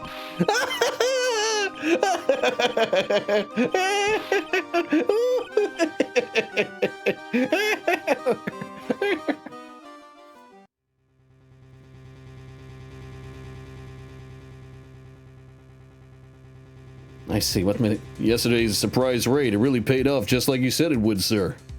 You had it all figured out, didn't you? Kill the clown. It was just a theory. If Akro really was the killer, I thought this was the only way it could end. Especially if he was the defense attorney. You mean Mr. Wright? Oh. Okay. Of course. Well, Detective, my plane is ready. Fuck. Well, thank you for the... I plan to personally stop by the chief prosecutor's office as soon as I get back. Understood, sir. I'll be waiting for you, Mr. Edgeworth.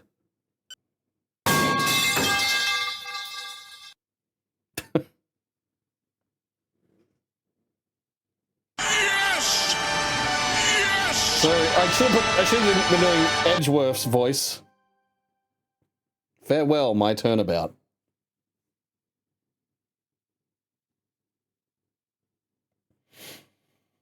Well, look at that. Mr. Edgeworth is probably going to return.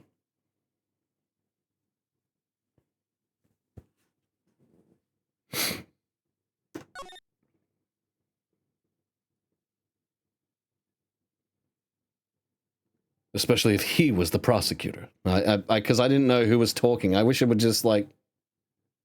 I wish it would have said question marks instead. Because then I would have known, okay, it's clearly not Von Karma.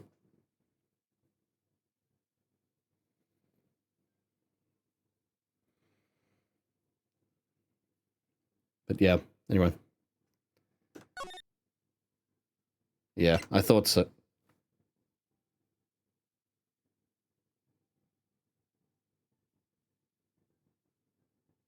The hell's that noise?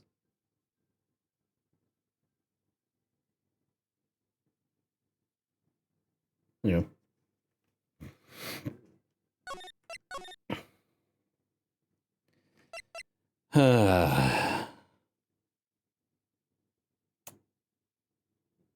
Elements during 2 hours.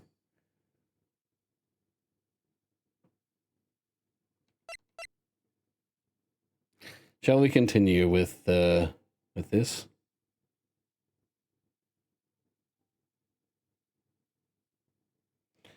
Because I'm just trying to think.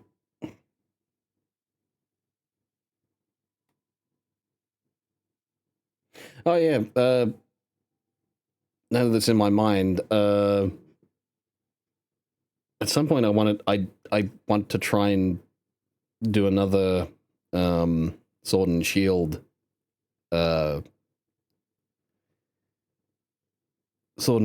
game, especially some of the variant rules that I've made. I also made another variant rule. Or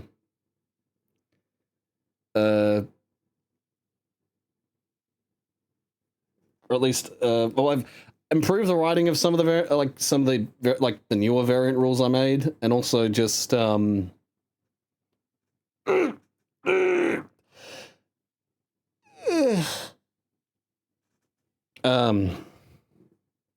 a new one as well, which adds a personal deck. Which I don't know how that one's gonna fare. I don't think we'll play with that anytime soon, but at some point I would like to test it. Basically, basically the cards are divided equally among all the players.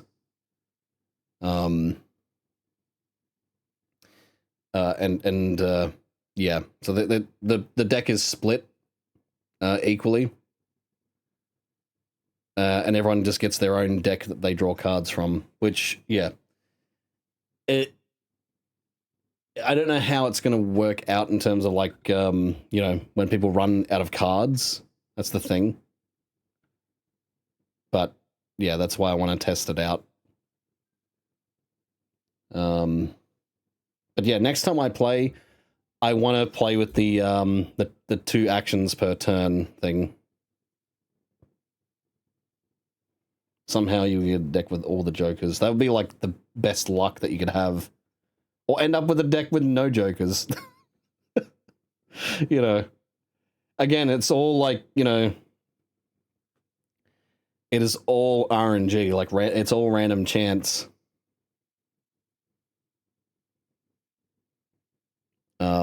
So yeah.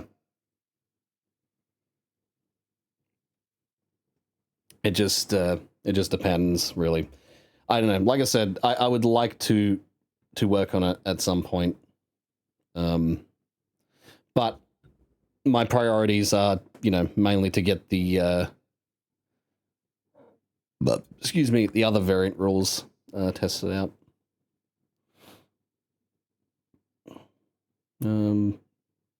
Actually, you know what I'm going to do? I'm going to take a break. A very quick break. I'll continue playing this. I was thinking about maybe we could play more Mugenics, but yeah, I'm not sure. Yeah, we'll see. Let's play Sea of Thieves. No. Yeah. Anyway, I'll be back. So let's put some music on. How about that?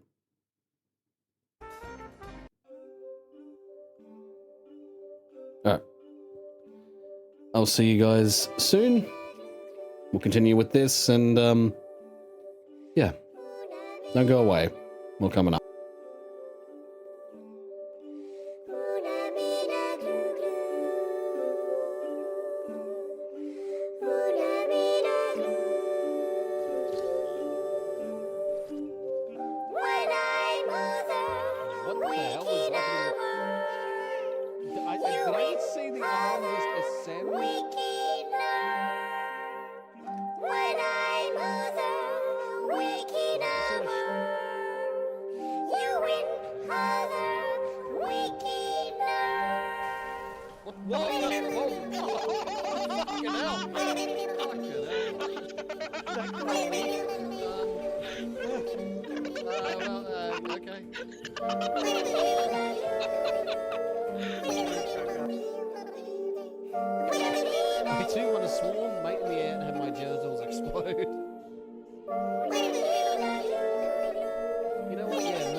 That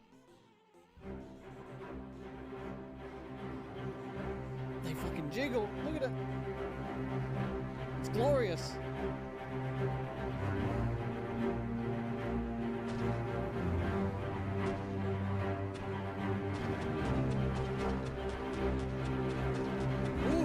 Ooh, yes, yeah.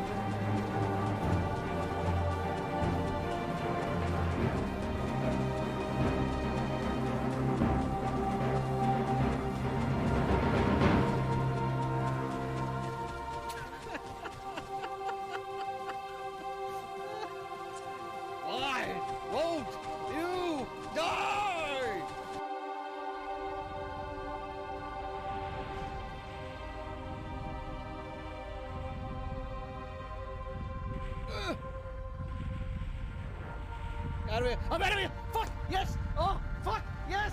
Oh, oh, oh, oh, oh, oh, yes. Oh, oh, oh, 100% everything. Yes. Oh. Oh, yes. Yes. Yeah. Ooh, yeah. Ooh, yeah. That's what I'm talking about. Fucking yes. Oh, fuck hell.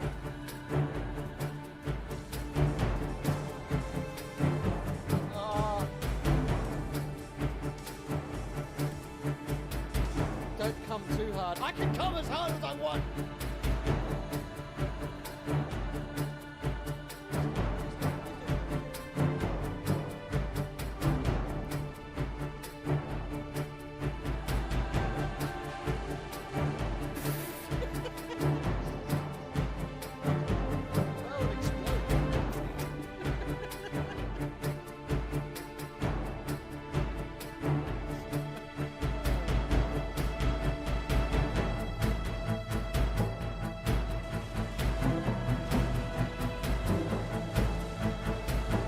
This is good strategy, okay? Shut up.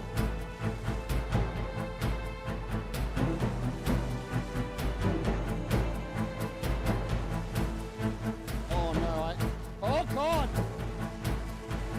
Oh god! It's a pot, right? You didn't fuck it. Chad, who are you again? Who are you again? Who are you again? Who are you again? Oh no. What?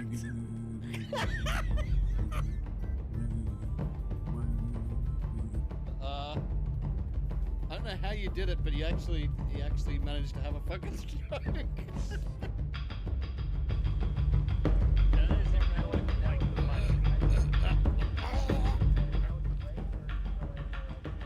Fucking brain. Yeah. All right, I've returned. Yeah. Anyway, but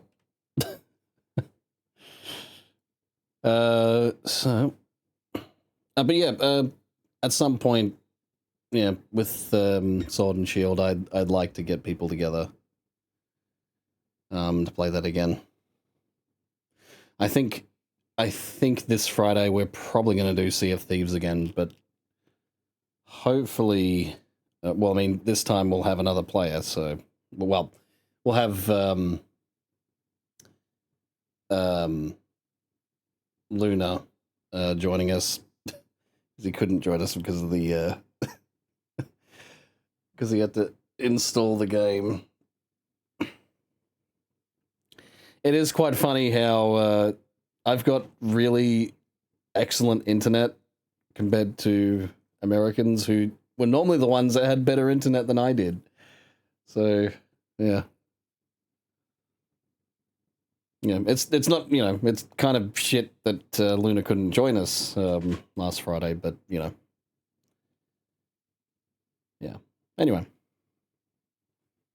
Hopefully he will be able to this Friday. We'll see what happens.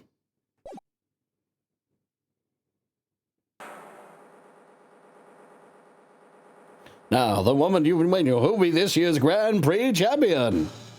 Who'll be our hero of heroes?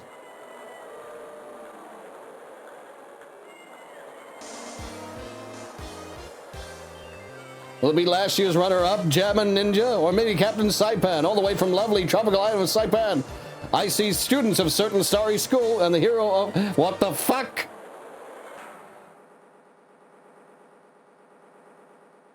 I can't even read. The winner of the 3rd annual Hero of Heroes Grand Prix.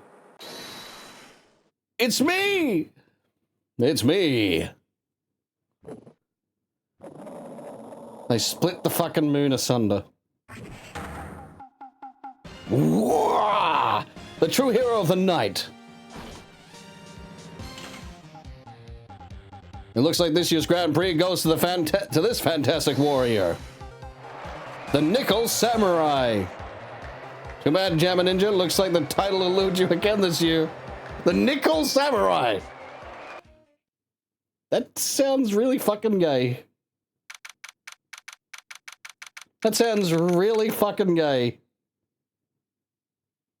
The Nickel Samurai. Yeah, well, his costume cost a fucking nickel. Anyway. Gatewater Hotel, Viola Hall. All right. Yes. Did you hear that, Nick? Did you? The Nickel Samurai. He did it. Yeah, he sure did. I'm getting too old for this. I'm proud of the guy for doing the series justice. Hey, Pearl's back. So the person everyone was cheering for? I guess he got the prize? Yep. You know who we're talking about, right, Pearly? The Nickel Samurai. No, every Sunday I only watch the educational channel's Kids Masterpiece Theater. Okay, that's it. From now on, it's the Nickel Samurai. All the kids watch it. Do you like the Nickel Samurai too, Mr. Nick? Nah, Nick's an old fart, so he's not allowed to watch it anymore. That's right, but I do like Kids Masterpiece Theater. Hey, I didn't know you were young. Hey, I didn't know you were young at... Hey, I didn't know you were so... Hey, I didn't know you were so young at heart, Nick. Mr. Nick, you're a grown-up. You're not allowed to watch it. You're not allowed to watch it anymore. You're supposed to act your age and have interests that match. It's very important. Give it a rest, Pearly. Looks like I made the right choice in inviting everyone here. I'm glad you're all having a good time. It's like a dream. Too bad for the Jamma Ninja, though. Last year he lost to the Pink Princess Warrior. Last year he lost to the Pink Princess, warrior of little old Tokyo. I thought this might be his year. Yeah. Oh, hey, did anyone else think that Jamma Ninja looked a bit different today? Different? What do you mean? Well, he wasn't carrying his bright red guitar. Hey, you're right. Strange he'd walk around without his signature guitar. I will never understand these people and their shows. Anyway, Mr. Powers, thank you very much for tonight. It was nothing. I owe you one, so it's just my way of saying thanks.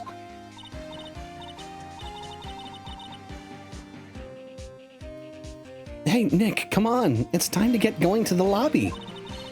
There's a post-ceremony stage show that's supposed to start real soon. And then I heard there's going to be a press conference after that. A press conference? Is he going to make a speech about winning this year's prize?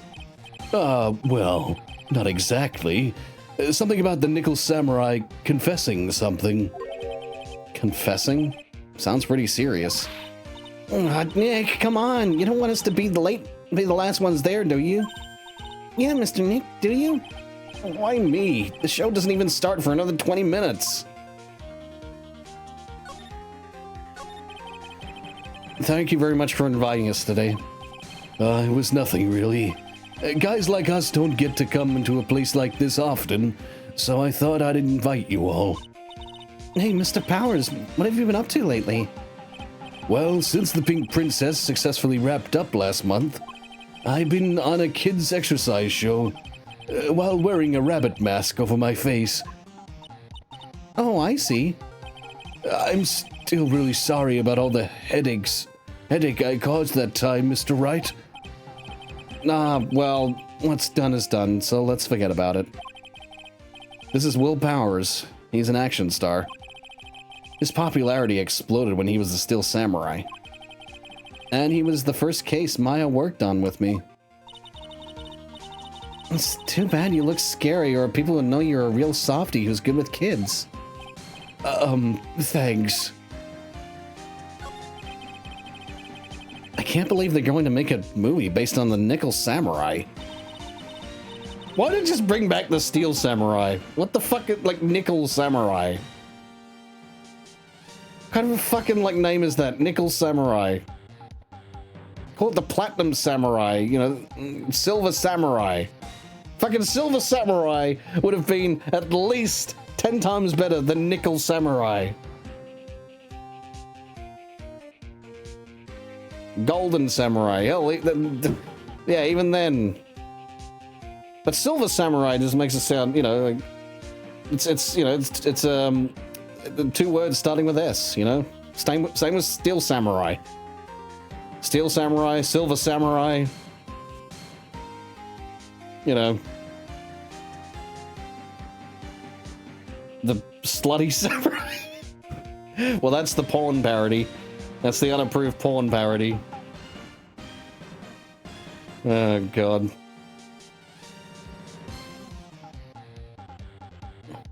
Well, then there's the Chinese knockoff. Hang on. Wait, hang on. I had another one, but it wasn't as funny. At least I don't think it was funny. It would just be like the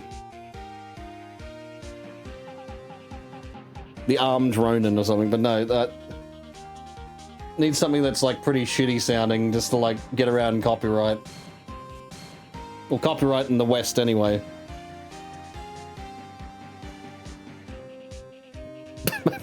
Maybe it's just like a Chinese knockoff toy. The Sleet Samram. The Sleet Samram. You know, Obama.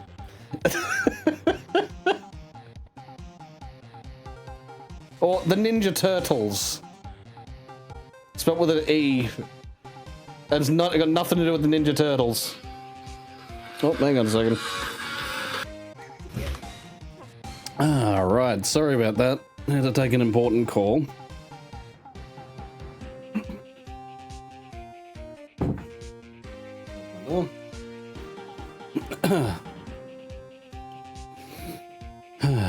Rightio. Okay.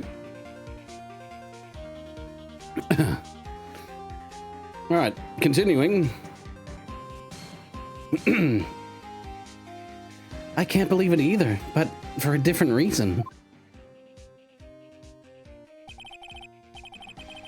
The Steel Samurai, an epic story of one hero in a desperate fight against his arch nemesis, the evil magistrate in the city of Neo-Old Tokyo. Neo-Old Tokyo. And last year they started a new series called, The Nickel Samurai. The new series seems to be a hit with the kids, too. I'm really attached to the Steel Samurai as a show, so I was hoping that maybe I'd get the chance to do something in this new one. Yeah, it's too bad. It'd be awesome to see. It'd be awesome to see you with the new actor, Matt Ungard. He's super popular right now. Mr. Ungard? I just received a mobile notification. Happy 4 years of me knowing you, Sean me boy. A mobile notification for that. Interesting. But yes. Maybe 4 years. Met you in, I guess, yeah, met you in Chili's stream, now Banana Juju.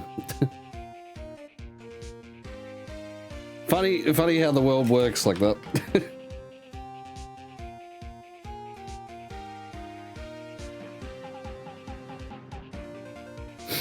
Yeah.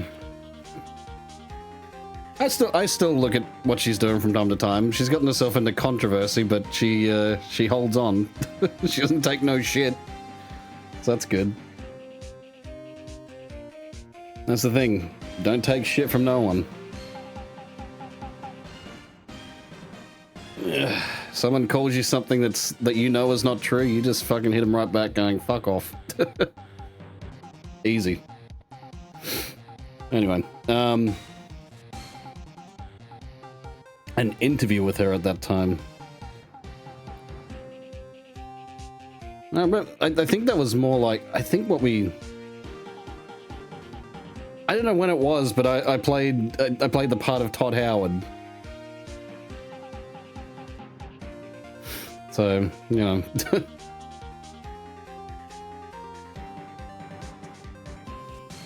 But anyway. Looks like Pearls doesn't know who looks like Pearls doesn't know who he is. This year's going to be the Nickel Samurai vs. the Jammin' Ninja at the box office. Jammin' Ninja? Who's that again? So who is this Jammin' Ninja again? He's a hero, duh. His symbol is the bright red guitar he's always carrying. A ninja who's always carrying around a bright red guitar. How does it even work? Jammin' Ninja. He invites all to his party. The trash pandas, the mutant rabbits, and and Bambi. He looks like a fucking wrestler.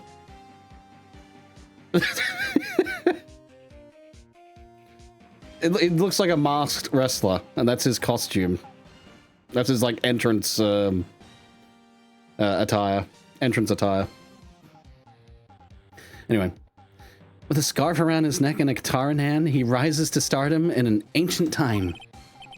A ninja who becomes a star? Yeah, a ninja who becomes a star. Looks like a Mega Man robot, Ninja Man. There's a strong rivalry between the two of them. Global Studios' Nickel Samurai and Worldwide Studios' Jammin' Ninja. And they even air at the same time. You know what I heard? You know what I heard? I heard those two don't get along at all. The Nickel Samurai's on guard, and the guy who plays the Jammin' Ninja, I mean. The Nickel Samurai speaks French? Oh, you mean Matt on guard, the actor? And I guess even the I guess even the world of heroes isn't a sparkling happy place. Yeah.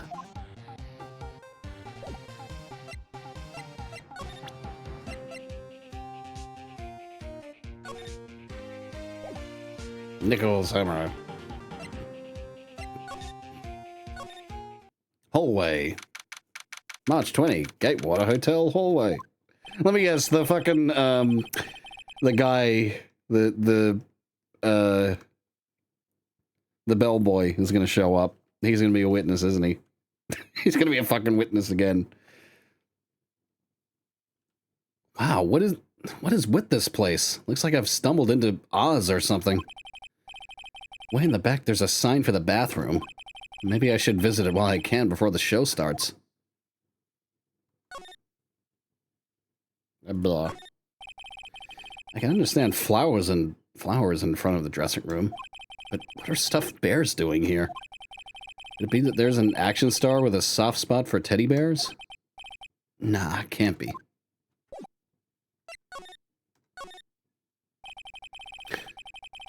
Sounds like the post-ceremony show is about to start. All right, I'm so pumped. I wonder if he's going to show off his special move today. Nickel Samurai Smelting. Actually, what I'm interested in most is the press conference. You mean the big confession the Nickel Samurai's going to make after the show? So, what is it? Don't you know what it's about, Mr. Powers? Well, I'm not the Steel Samurai anymore, so I have no idea. Sorry. So I guess you are all going to the press conference then? Yeah, of course. If that's the case, then here, take these tickets so you can get in. Seems like the Nickel Samurai is to confess something after the post-ceremony stage show. Thank you very much. Thank you very much. Well, let's get going to the lobby. It looks like it's over. It looks like it's over this way, Mr. Nick. Okay, for great justice.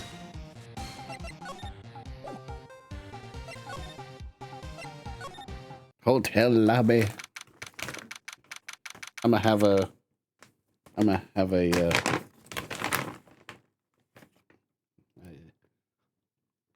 beef jerky. I gotta have a beef jerky. Jalapeno. Jack Link's jalapeno beef jerky. Made in New Zealand. Those damn Kiwis. Those fucking Kiwis.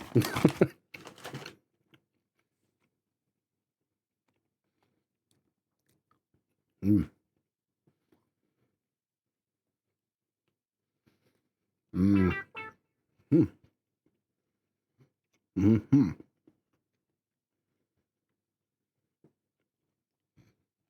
Mm-hmm. Mm-hmm.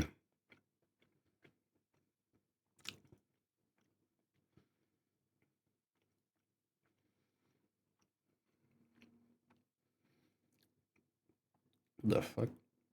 Oh. Right.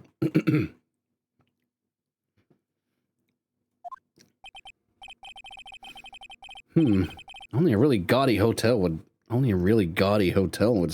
have such a large gaudy lobby to match. I think they're going to have the post-ceremony show over there. They're using a compact stage, I see. Oh, I'm all ready to use my special samurai power.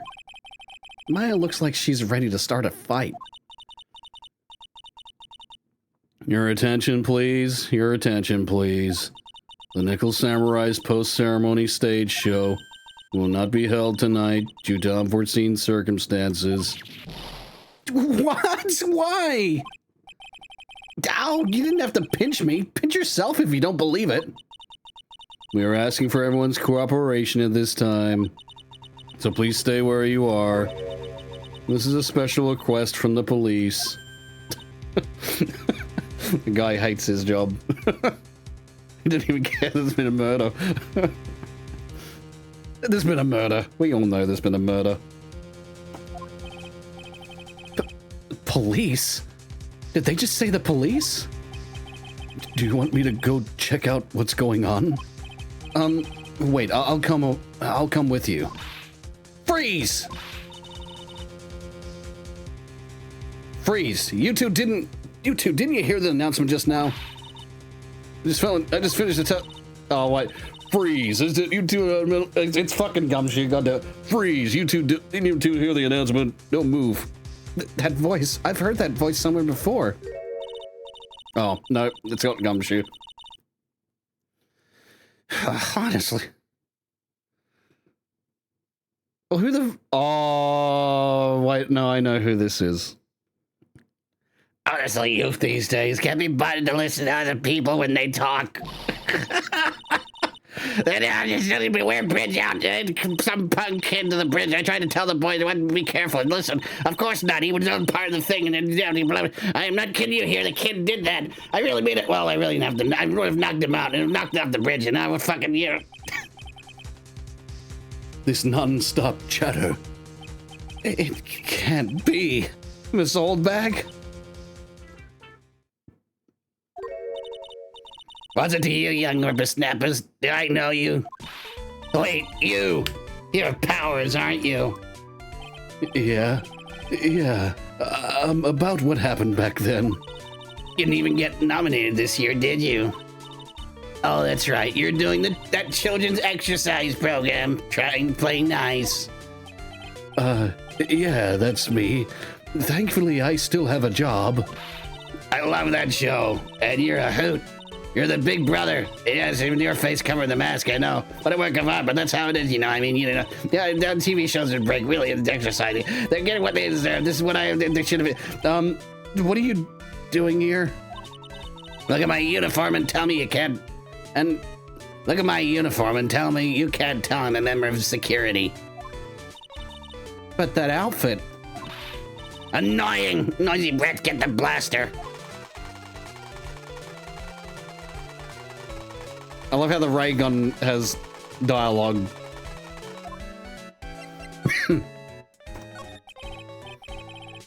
Miss Oldbag, what are you doing here? What happened to your position at Global Studios? Oh, that old place. Well, since that incident, they've been letting people go. When they cut the security team, I got the pink slip. What incident? What did you do? I didn't do anything, you youngin'. Don't you remember that incident a year ago? When this lady got on the witness stand and testified? A year ago? That wasn't a year ago. That was 2 years ago. Now, I think. I don't even know how much fucking time has passed. Yeah. And you, weren't you the one who was bullying me? This fragile girl at heart. I plead the fifth. But you know, I think maybe I rubbed the upper management the wrong way by testifying. Yes, that has to be it. Everything is your fault. Me? I thought about being a bodyguard at first, after being handed old Pinky. You? A bodyguard? Oh, your friend. That fiery-looking guy with the red jacket and the ruffles. Mr. Edgeworth? But that sort of arrangement would be entirely too troublesome for me. that's what he said to me. What did I ever do to deserve that? Well, because you rattled him quite a bit. You rattled him a lot. You pissed him right the fuck off to the point where he needed a fucking vacation. He needed a bath. That's a vacation to him. Usually just has a shower. But like a big bath in his like big mansion. Like, you know how many liters or how many gallons I should say, because this is America, need to be put in his bath? A lot. He spent a long time in there. He was pruny, positively pruny in that bath because of you. Because of you.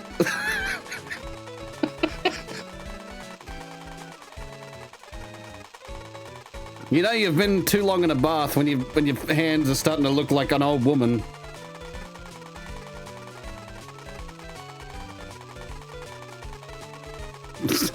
Anyway. Actually, you know what? The fact that his hands starting to look like yours, he was starting to... that was when he was like, oh shit, now I'm reminded why I took this bath. And so he stayed in the bath. He got a cold from it. The bath went cold eventually. And he got a fucking cold. And then fucking Gumshoe had to look after him. He had to like nurse him and feed him his medicine and feed him breakfast in bed, which doesn't sound so bad actually, but he had to do that. He couldn't work for a month. The fuck am I going on about? So did something happen? I don't have all the details, but it looks like another one of those incidents happened again. An incident? Like a murder kind of incident? Maybe. You see, I'm a bit of a devilish woman. So whenever I go, showers of blood are sure to follow. I bet you didn't know that. Then shouldn't you quit being a security guard at least for other people's sakes? Silence, whippersnapper! I love how that's a response. Hey, Nick. What is it? I don't like that devilish smile playing on your lips. Let's make like we're going to the bathroom and check things out. No way. The police told us not to go anywhere, remember? Huh? How boring. You're such a boring guy. You've got no motivation, no spirit. Huh? What's going on? Are you giving Mystic Maya trouble again, Mr. Nick? Not you too, Pearls. Please don't stick your little nose into this one. Or your little forehead. I mean, or your big forehead. It ain't little. That's a fucking big forehead. Bounce spells off that damn thing. Just gotta shine it up a bit, you know? Use some wax. You know, the same stuff they wax surfboard. No, not surfboards. Why did I say surfboards? Well, wax cars, you know. Make the car shiny. That's what they need to do to forehead. And you can, you know, shine a laser at it and it'll just bounce off like it's a mirror. You better see your own reflection. Anyway, again, what the fuck am I talking about? And also, I wasn't quite ranting. I guess I was just like theorizing as to what Miles Edgeworth was doing. And I was saying like he decided to go have a bath after dealing with Miss Oldbag. And he got pruny.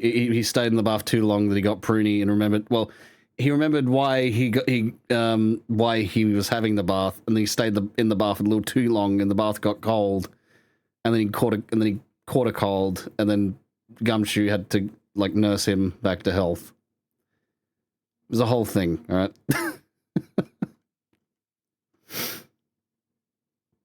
So listen to this, Pearly. This one time at lawyer camp, Nick... Okay, I get it. Let's go take a look. Yay. I knew you couldn't say no to me, Nick. That's right. You'd walk over miles of hot coals for Mystic Maya, wouldn't you, Mr. Nick? That would be every time we work a case together. Well, what are we waiting for? Let's go already. Let's go already. You can come along too, Pearly. Goody. I get to come. I get to come. I get to come. I get to come. Actually, yeah. Yeah, that sounds better than like having a pause every time.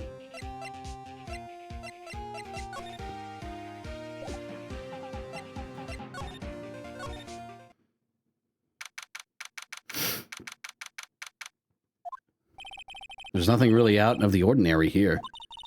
Are you looking for the incident that the old lady was talking about? Doesn't look like it happened here. Well, we'd better go look somewhere else. All right, then let's try... Excuse me. What the fuck?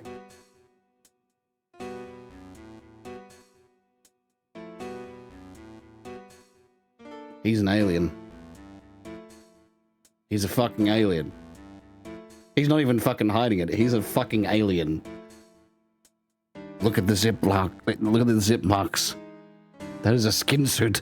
That is a goddamn skin suit.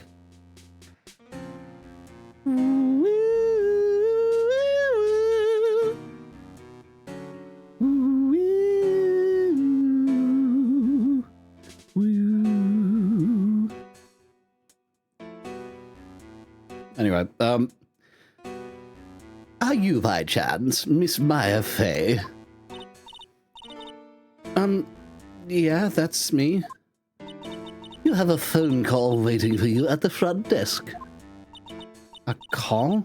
I wonder if it's someone from Korean Village. What's wrong, Mystic Maya? That be Handsome Jack, he likes to take over worlds like he tried with the Vault.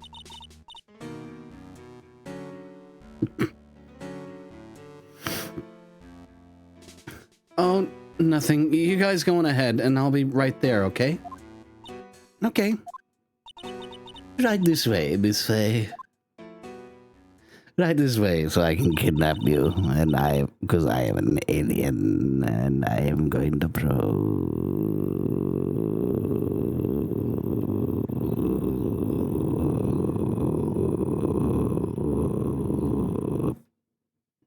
Sorry, that was the TTS not working.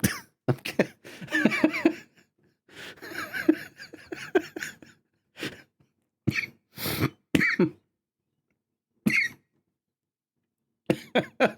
Oh, God. That kind of did sound like what Buzz does sometimes.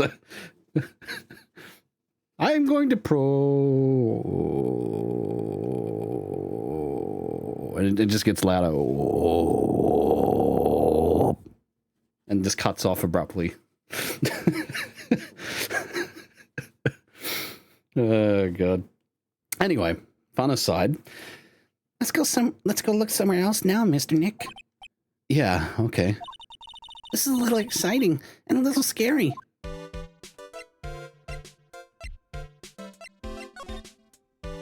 Good old hallway.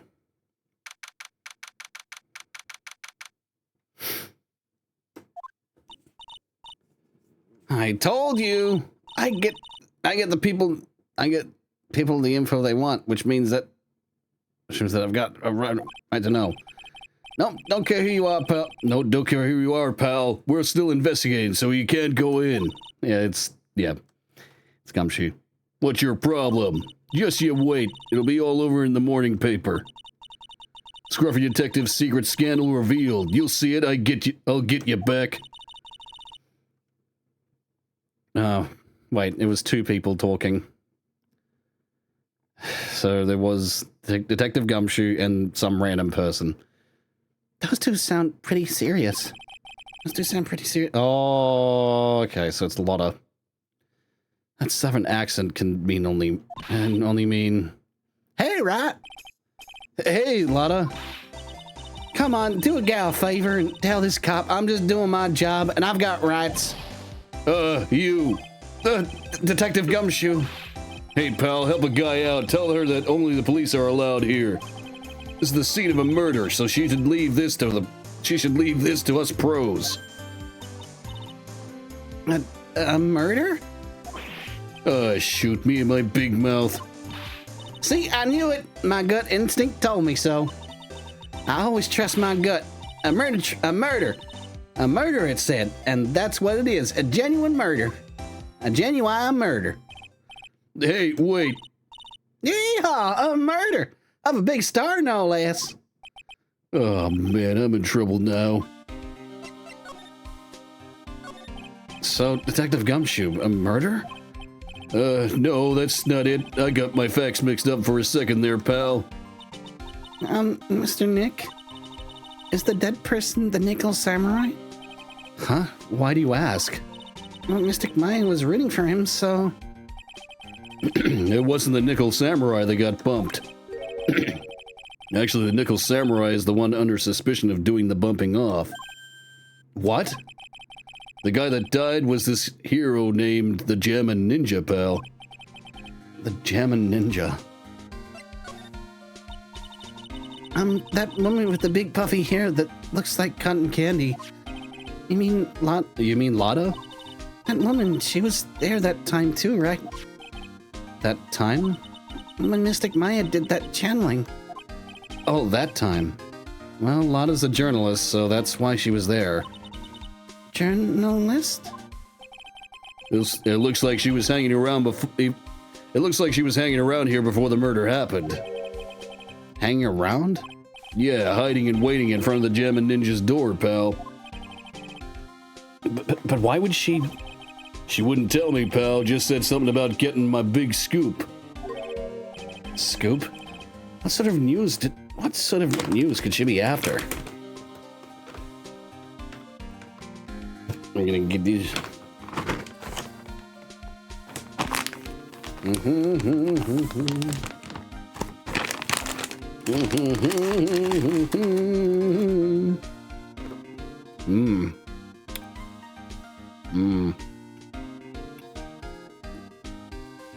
Jalapeno beef turkey.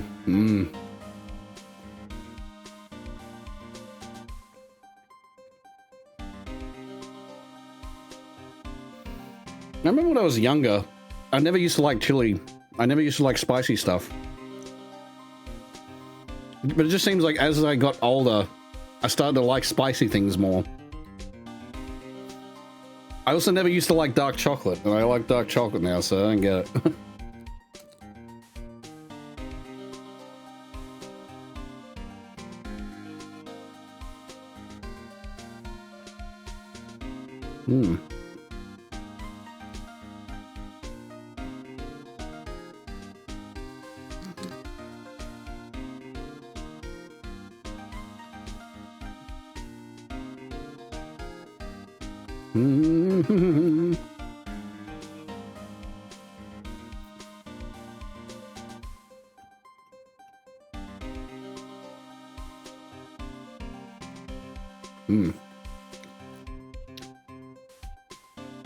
Anyway, what sort of news could she be after? Now, fuck, what? Scoop. What sort of news could she be after?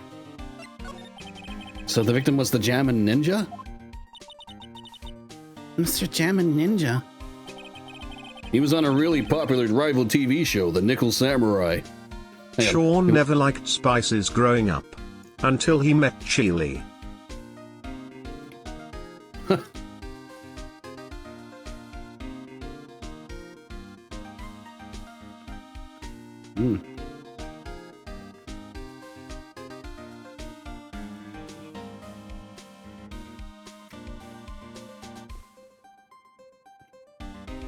Hmm. Ah, yummy.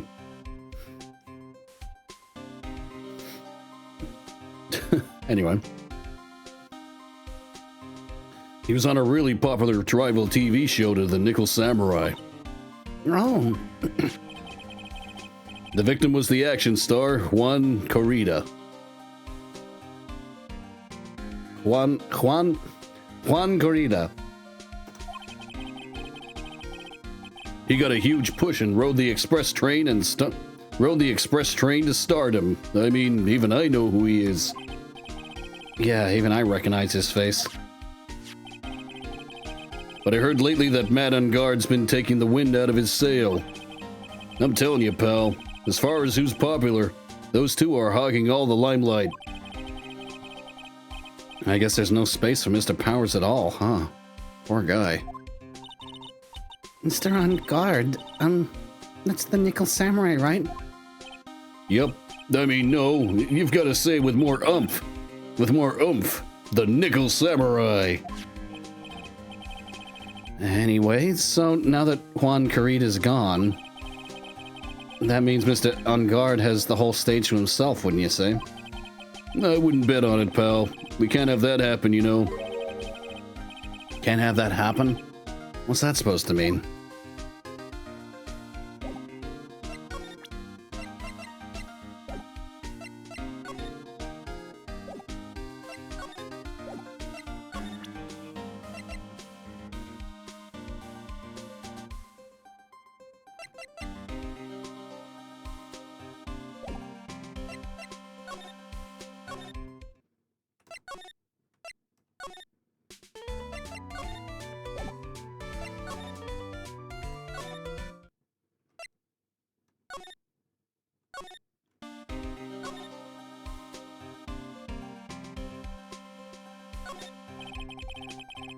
Compared to the flowers on the other side of the hall, these are much more gorgeous.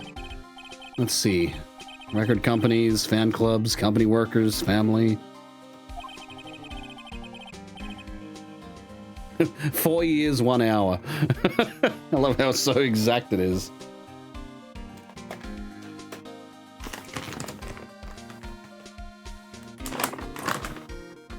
Man, I need to, like, can I have a few more of these before I... Otherwise I start having problems. I start having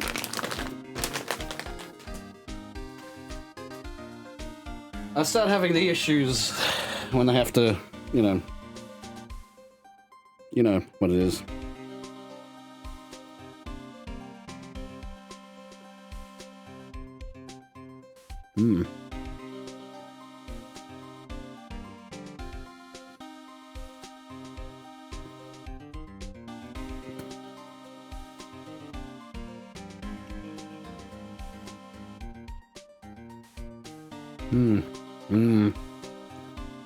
Yummy, yummy, yummy.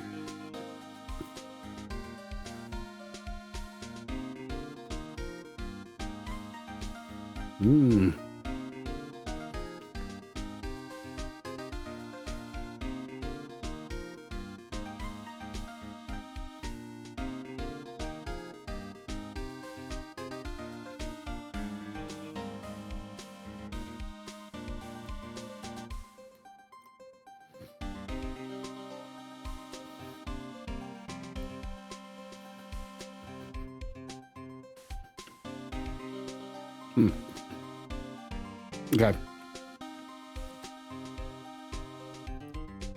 I finished.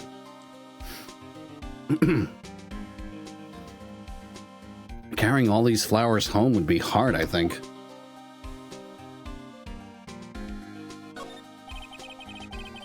There's a piece of paper taped to the door that says Juan Corrida's room. Juan Corrida. His name just sounds like a star's name.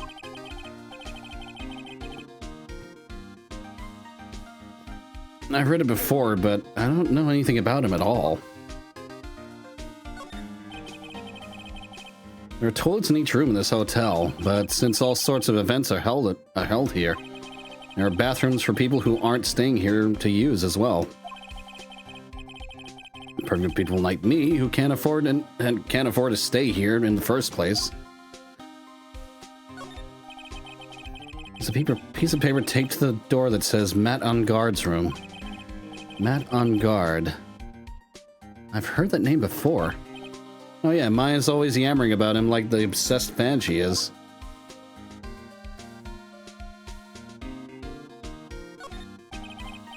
To Mr. On Guard from the Global Studios staff. It'd be nice if lawyers got flowers too. Something like, to Mr. Wright from all your grateful clients.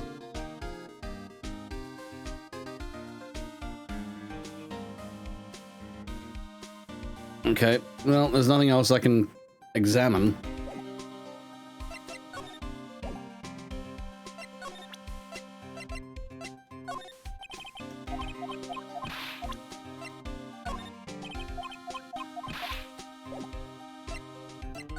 Okay.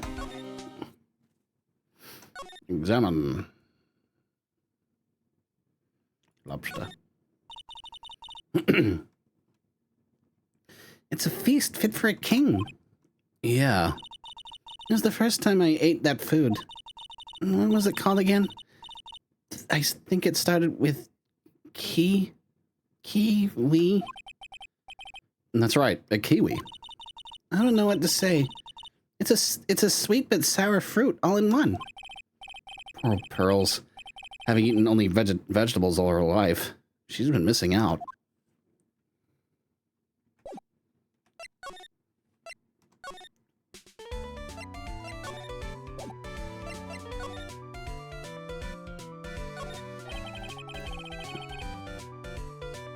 It's the stage for the post-ceremony stage show.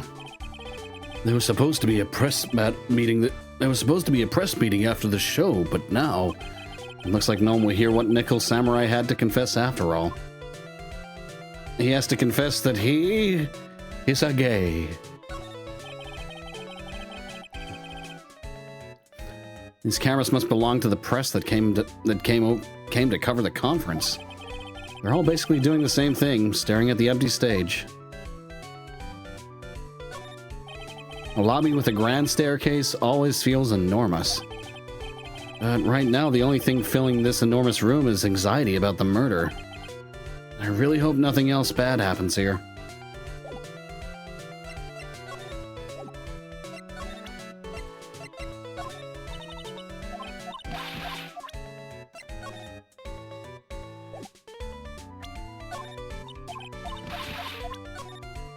Fuck, what are we supposed to do?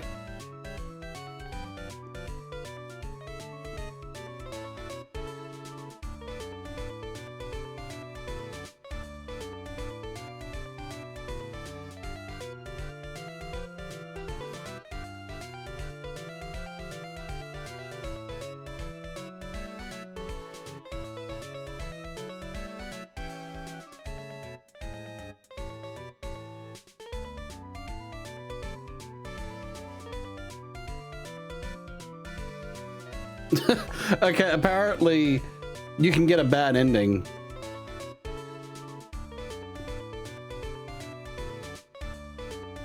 In this one, so, alright.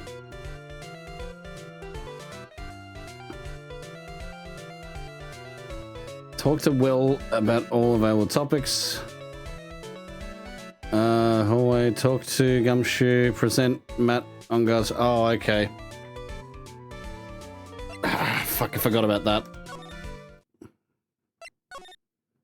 I forgot you can present profiles.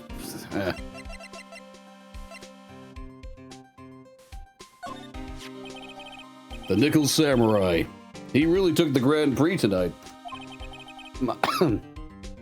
Maya's a big fan of his. Really? Oh, I'm sorry then. Why are you sorry? Why are you sorry? Matt on guard was just arrested, pal. On suspicion of murdering Juan Carita. What?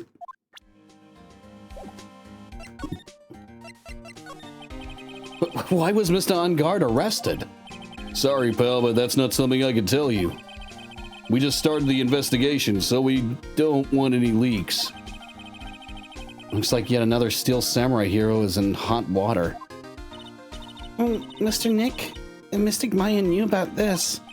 Yeah, I know. She'd make me take the case. I know.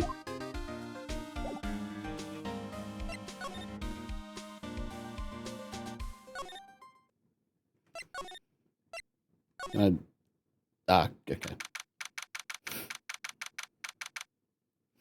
March 20, Gatewater Hotel lobby. Hey, so what's going on, Mr. Wright? It looks like Juan Carita has been killed. What? Juan is... he's... Looks like he was murdered, and a suspect was arrested. That suspect is Mr. Matt on Guard. You're joking, right? Nope. They arrested the Nickel Samurai on suspicion of murdering the Jammin' Ninja.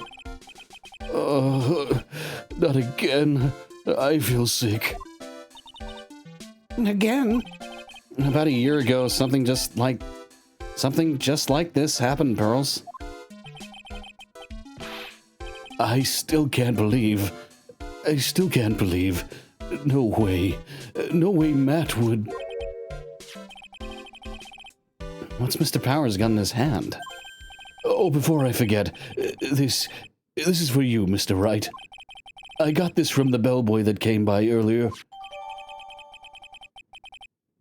It can transmit and receive signals over great distances. Radio transceiver saved for Mr. Powers. For me? But why? I don't know. All he said was it was for Mr. Phoenix Wright, the attorney.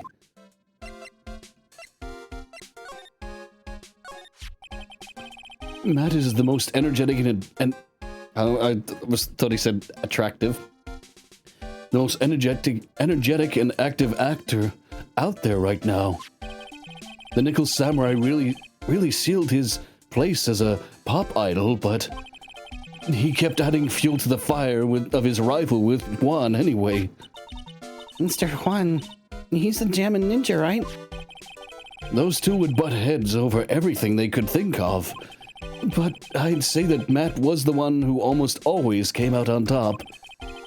I guess some people only know how to relate to others by butting heads like a ram. Juan said that he'd take Matt on this time too, so he joined a rival TV show. And that was the Jammin' Ninja? The stylish Nickel Samurai and the burning Jammin' Ninja. Well, things turned messy real fast with those two using their shows for their war. In the final tally, look around. It's pretty obvious how things ended up. Matt even won the Grand Prix this year. The final win over his rival, I guess. Mr. On Guard was going to hold a press conference, wasn't he? That's what I heard. Though, if you wanted to get technical about it, it was the Nickel Samurai's conference. The Nickel Samurais? Yeah, he was supposed to wear his costume and give the press conference that way. He was going to be in costume? But why? I'm not sure. They don't keep me in the loop anymore. I was just wondering, where's Mystic Maya? She's been gone a long time. Now that you mention it, Maya was only going to answer a phone call. Maybe she got lost. I'll take a quick look around for her.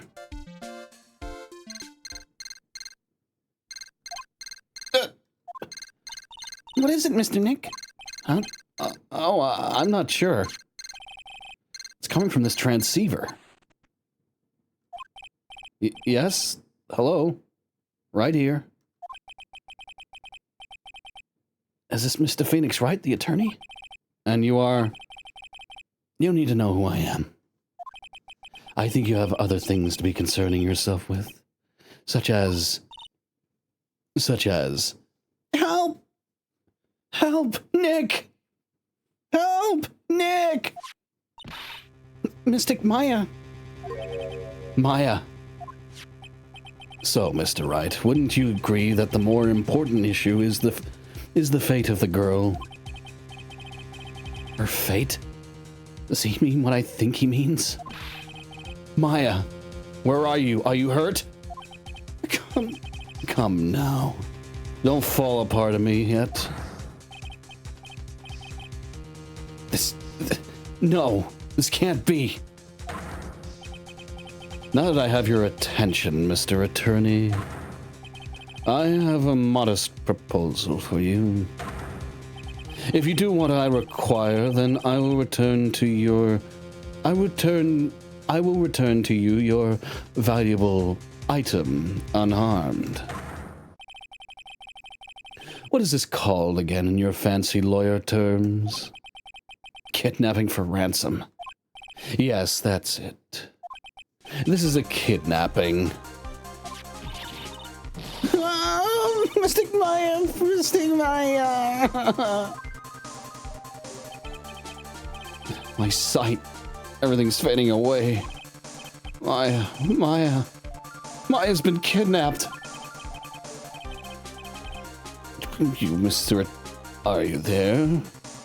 Mr. Attorney, are you there? How much? How much do you want? Very good, Mr. Attorney. I'm glad you have such a good grasp of the situation. Hurry up and state your condition, and then return Maya. Money is not what I seek. What? What I want is a certain verdict. Did you fuck off? Fucking spam calls. What I want is a certain verdict. I would like a complete acquittal. Complete acquittal? What in the world have you done to need? I am not the person you'll be representing. What? You are currently at the Gatewater Hotel, are you not? And I know that a murder has taken place there. Juan Carita was killed and the suspect is Matt and Guard. You are, as expected, quite on top of things, Mr. Attorney. Now then, what I want is very simple. I want you to obtain a complete acquittal for Matt on Guard. Matt on Guard? But why? He did not kill anyone, I can attest to that. However what? However, someone is training him for the murder. A very smart someone who is setting him up to take the fall. If I agree to do what he wants, can I believe he'll keep his end of the bargain? You are, of course, at liberty to take me at my word or not. However, there is one thing that you can take as fact. Right now, your precious item is with me, in my possession. Help! Nick! Maya! You have 2 days. Of course, tonight he will be in questioning with the police. But the trial is in 2 days. At that trial, you will win a not guilty verdict. Remember, you only have one chance.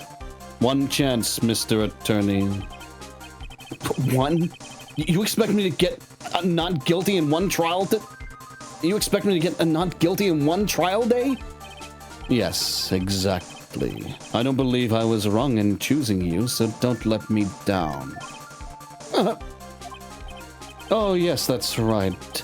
Now that I am playing the role of the kidnapper, I can't pass up this chance to say, and don't even think about calling the cops. Not great, but you get the idea. Damn it! Who the hell are you? Very well, I'll tell you that much. My name is The Killer.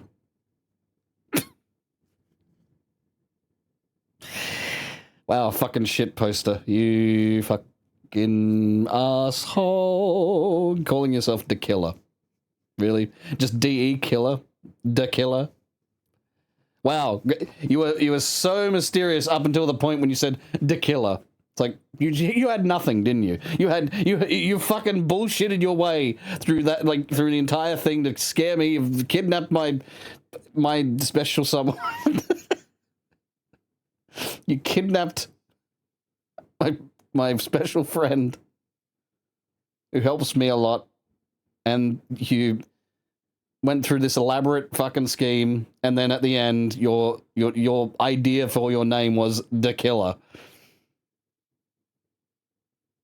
Get a writer, man, for fuck's sake.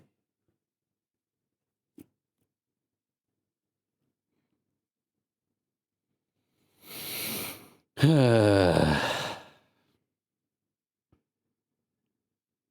checking in because you're watching your friend play Dispatched and anyone die. Well, now you've seen exactly what happened. The German ninja died. He got murdered by someone. I don't know. It seems like he wants a not guilty verdict, so you know. And then Maya's been kidnapped by the alien. Fucking, it was so obvious he was wearing a fucking skin suit. Like, what the fuck was that? Anyway.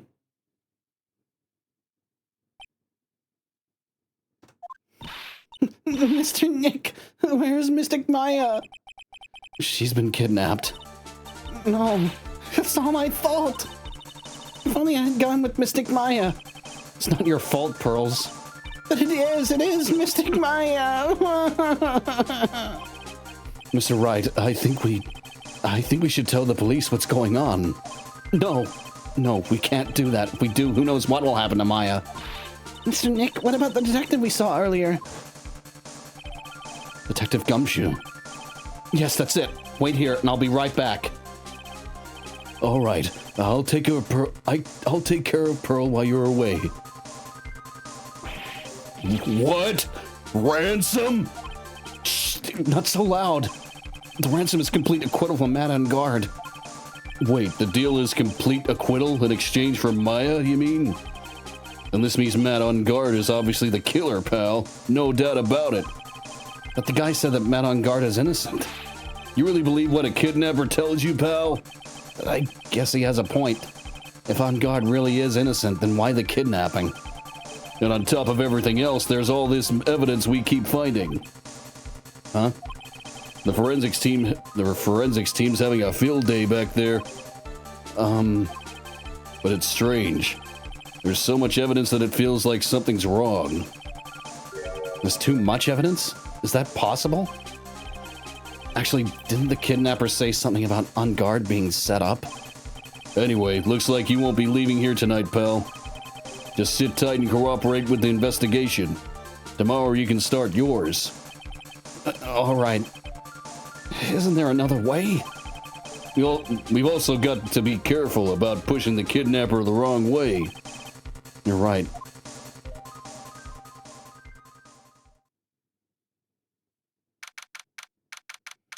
Date, time, no. No such number, no such soul, no such date, no such time, no such location. Unknown. Ow, my head.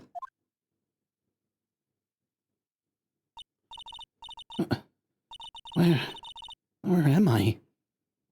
I wonder if I'm still in the hotel. What happened to me? Nick? Pearly? Come on, you guys, this isn't funny anymore.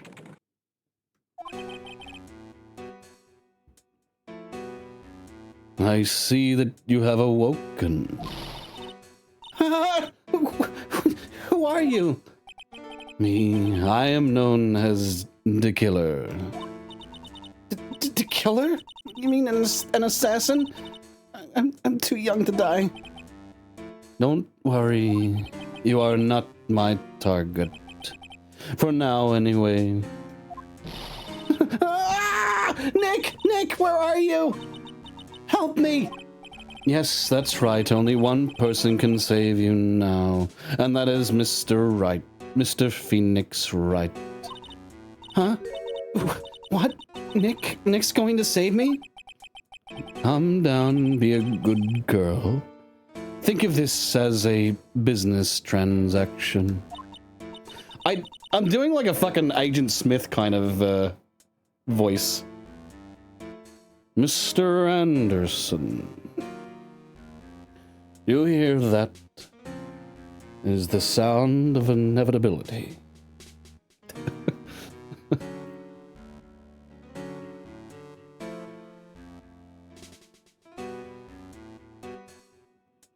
Anyway, A business transaction? I'm going to contact him now. I hope you'll cooperate and play your signed role well. Nick, what's going to happen to me? Nick, Pearly, Sis.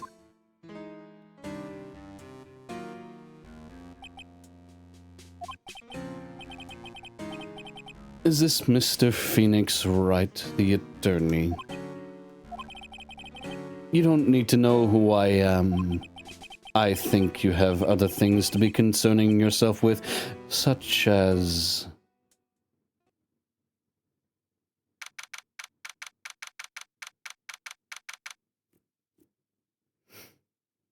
Okay, March 21st, 8:11 a.m. Good morning. morning, Pearls. Mr. Nick, come on, let's hurry and go see Mr. On Guard. We have to wait a bit, Pearls. Visiting hours don't start until 9 a.m., so... Oh, I see. Mystic Maya, if only I had gone with you. Poor Pearls. She's been like this since last night.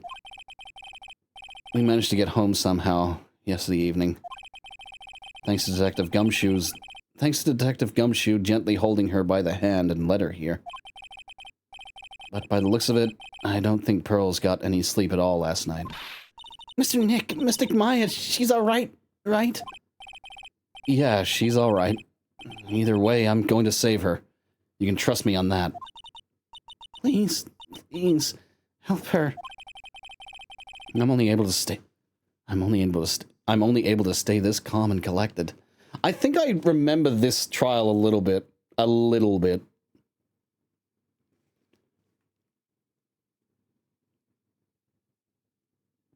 Because it seems very familiar.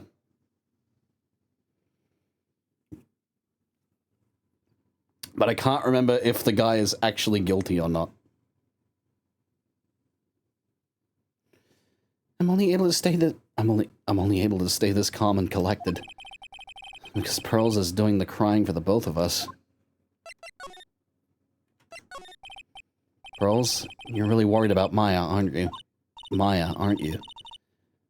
I don't have anyone else left in this world. What do you mean? My family's all gone. Her family. My father, he left my mother in the village behind and went away. I'm sorry. And my mother, she did that thing all for me. Mystic Maya, she's like a sister to me. She's all I have left in this world. I have a thought. Huh? You're going to represent Mr. On Guard, aren't you? Yeah, I don't really seem to have a choice. But what if he is the real murderer? What would you do then, Mr. Nick? Would you fight to get a not guilty for a murderer to save Mystic Maya? Pearls, let's talk to Mr. On Guard first, okay? We can't think of all the bad things we want, but it doesn't change we can think all the bad things we want, but it doesn't change a thing. Yeah, you're right. I'm sorry. I can't stop thinking about it.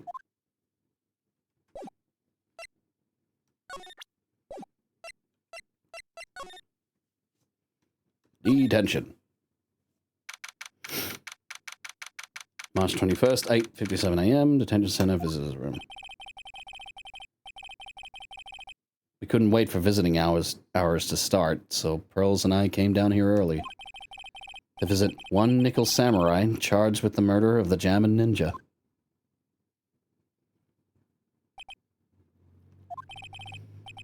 Good morning. How are you today?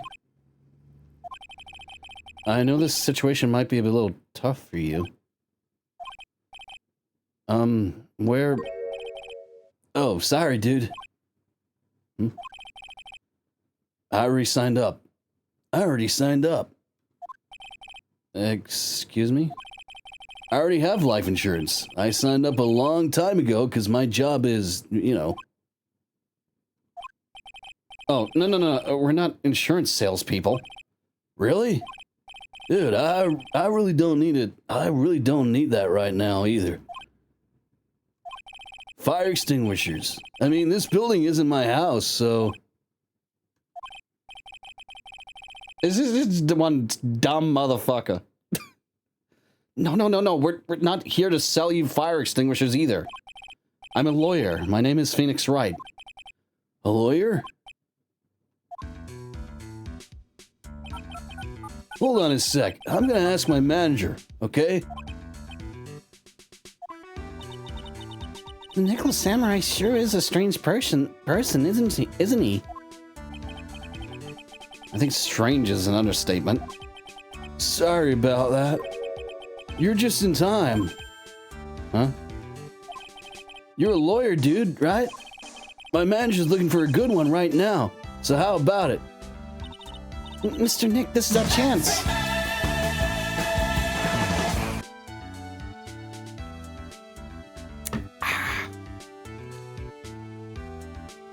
I have to make him let...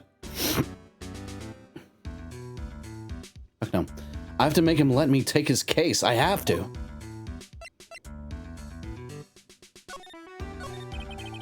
Sorry to intrude, but I would like to ask you a few personal questions.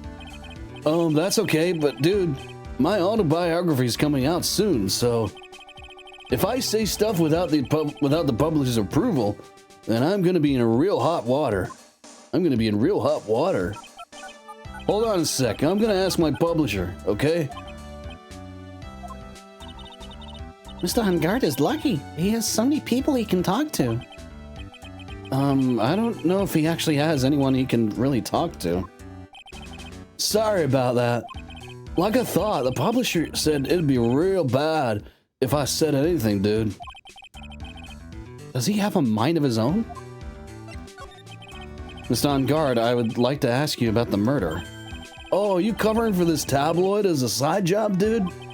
Well, if you want my statement on this, you should ask through my staff. No, I'm asking on behalf of... I'm not asking on behalf of a tabloid. Hold on a sec. I'm gonna ask the president of the studio, okay? Is he alright, Mr. Nick? If we're talking about Mr. Hungard's brain here, I wouldn't put my money on it. Sorry about that. The studio president said even Neo Mount Fuji itself knows that I'm not the murderer. Mr. Nick, what's Neo Mount Fuji? It's a mountain in the city of Neo Old Tokyo, the city the Nickel Samurai protects.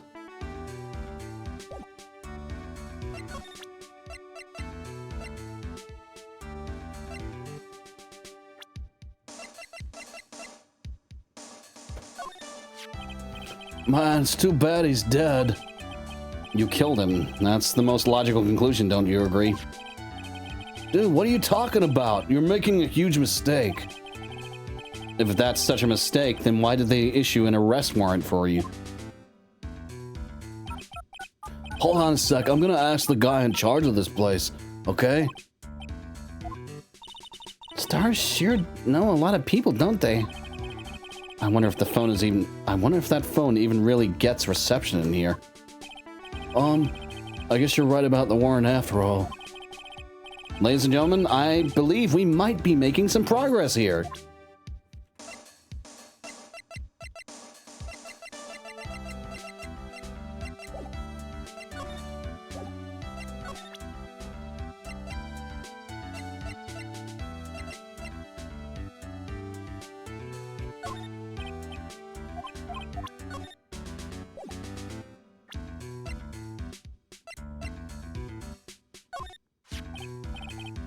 What's that? It's a ticket for the press conference. You were going to give one after winning the Grand Prix, right? I almost said Grand Prix. I almost said Grand Prix. After winning the Grand Prix, right? Huh? Me? Yes, while you're in costume, no less. I never heard anything like that, dude. I only heard about the stage show. I always leave that kind of stuff to my manager. He didn't know? He didn't know? That's odd.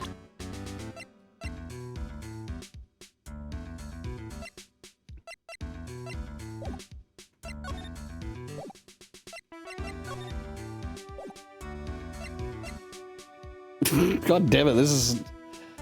Okay.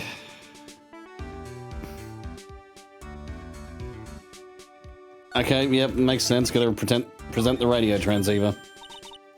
Mr. Nick, what are you going to do with that? I don't know yet, but I figured I could at least show it to him.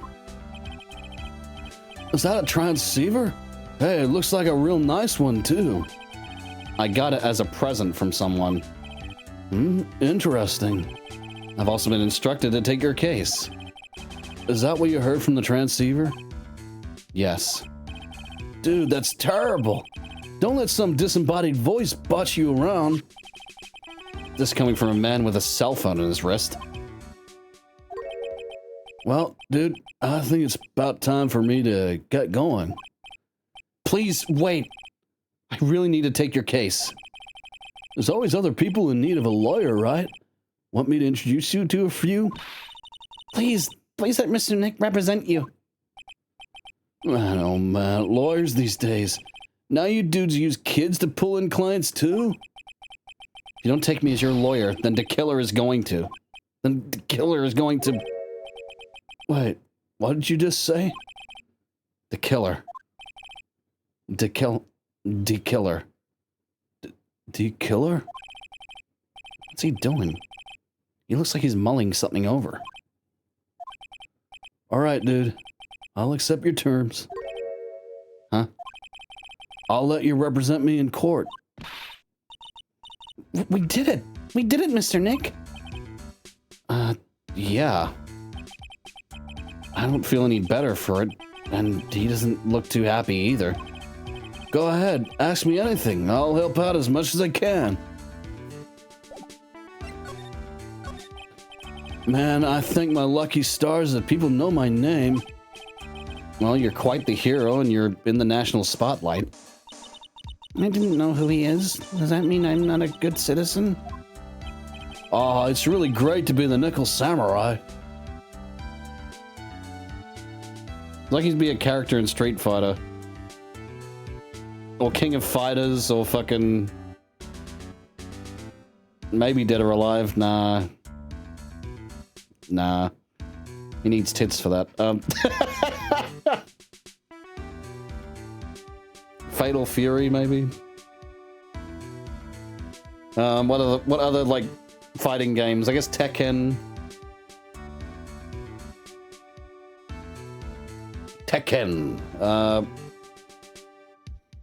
What's some other fighting games that, like, are quite, like, they're not quite obscure, but, like, they're not as... They don't have the same popularity as something like a Street Fighter or Tekken. Soul Calibur's not really fighting, it's more like swords. Like, I guess sword... Because Soul Calibur's more swords. It is a fighting game, but it's like... The characters usually have, like, a melee weapon.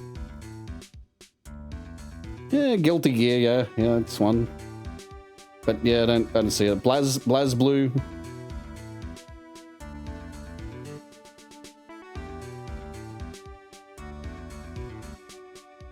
I'm trying to think of, like, more. I don't even know. I don't even really know BlazBlue. I just know the name. I think I own it. The funny thing is, I own it. I bought it a while back on, like, PSP. Yep, BlazBlue. I own it for PlayStation Vita, actually.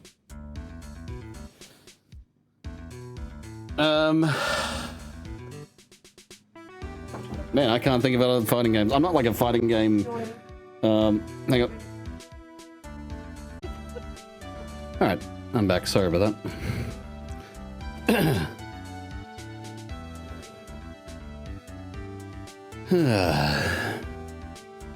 Evil Blade. Well, it's probably something similar to like Soul Calibur or Soul Blade, which I think that's what it was called before. Like before it was called Soul Calibur, I think it was called Soul Blade.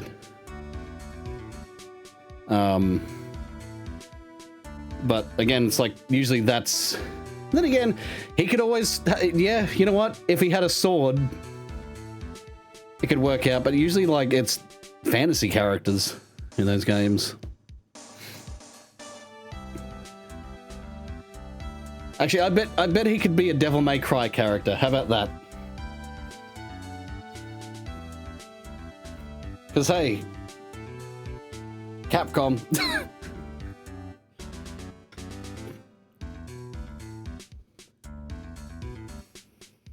Devil May Cry.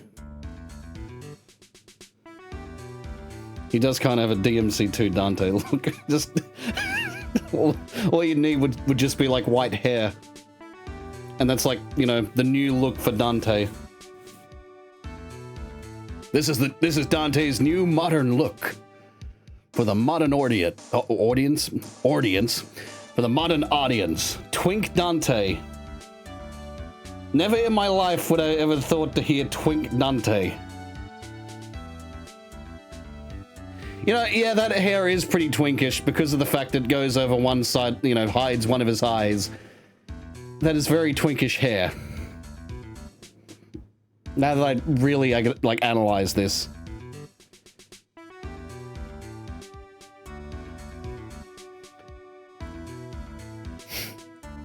Oh, dear. Anyway. Oh, it's really great to be the Knuckle Samurai. Dude, lately I just keep on getting more and more popular. Popular. It kind of sounds like he'd say it like that. More popular. Popular. More popular. True enough. The Nickel Samurai is very popular among high schoolers and secretaries right now. I guess Mr. On Guard has a way of catching the eyes of women. Do you know my motto? Refreshing like a spring breeze. That's what I am. A spring breeze? That's why this kind of scandal is disastrous, dude. I mean, even if I get out of here tomorrow, it's still gonna look bad. Everyone loves a good scandal. Can you tell me about your activities last night? After I got the award, I took a break and went back to my room. I had that post-ceremony stage show to do, so I was in my Nickel Samurai costume.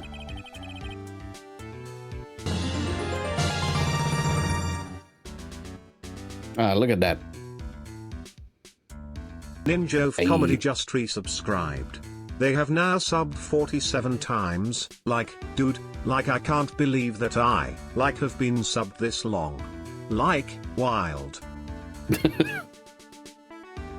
Well, thank you for being subbed for that long. 47 months. You're a legend. I think the first time you fucking entered the stream, you like dropped 6969 bits, and I was like, what the fuck?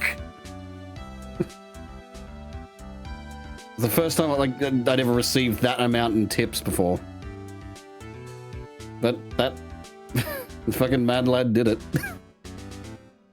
He's been here ever since. So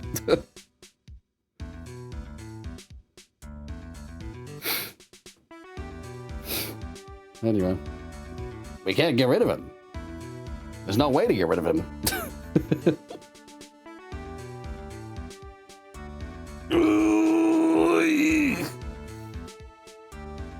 You want to recreate the... goddamn. Save your money, folks. Save your money for a hamburger. For a Big Mac. A Big McFuck burger. Have it on me. Get a milkshake as well. And then and drink your milkshake. Maybe we can have a soft serve. At this point, I'm just telling you, eat unhealthy, aren't I? Just eat fast food on my behalf. Anyway. And you were alone the entire time? My manager was running around being busy, so yeah. Because of the press conference you were supposed to hold after the show. I told you, dude. I have no idea about any press conference, all right? That's strange. I thought the Nickel Samurai was going to confess something.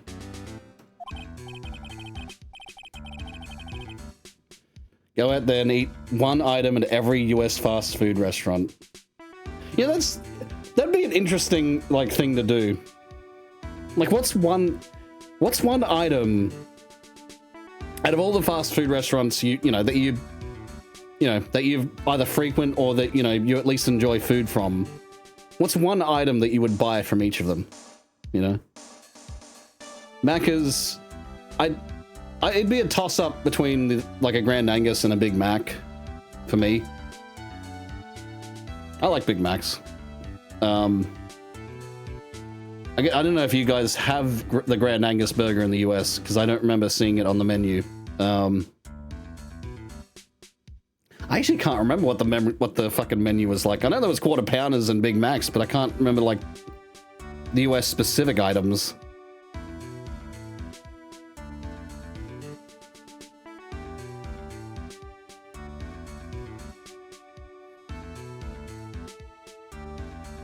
We have what we call a McGangbang. It's literally just a Mac burger with fries and ice cream shake.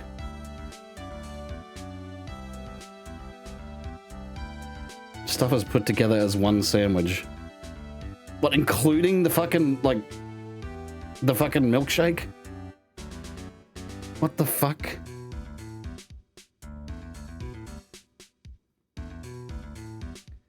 Well, they just pour it on, where the hell do they pour it on?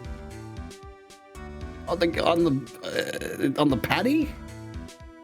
What the fuck? I mean, I don't know what I like sweet and salty stuff, but having that with having that taste with the burger, with the patty, no. Hell, I dip my chips in ice cream. I like that.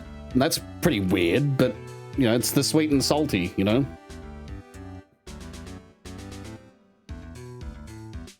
But I mean, hell, even chips on a burger, it's actually kind of, it's kind of a funny thing, but, people do that. I don't do that because it's just I just like the chips on their own, But, yeah. Still.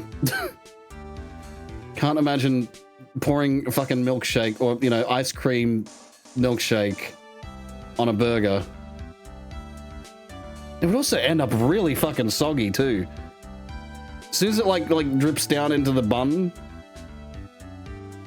I don't know. I don't think I'd do that because it would ruin a perfectly good burger and a perfectly fine milkshake. I mean, yeah, it all goes down the same hole and ends up in your stomach. But the point is, you enjoy the food, you taste, you have a bite of something and you taste, that's the whole point of eating. Eating is not just just shove it all in, you eat because you enjoy it, If we all, wanted to just eat for eating's sake, we'd just take, we'd take, a fucking, a protein bar. Or something like that, A tasteless protein bar that fills you up and has all the goodies in it. Anyway. I'm ranting. Anyway, when I was leaving my room, that's when I noticed it was kind of noisy. Mr. Kurita was already dead at that time. Yeah, that's what I gathered anyway from my manager. I'm beginning to gather that this guy can't do a thing on his own. And that's when the detective in the green coat showed up. He searched me, and then out of the blue, the dude arrested me. About you and the victim, Mr. Juan Corrida? What sort of...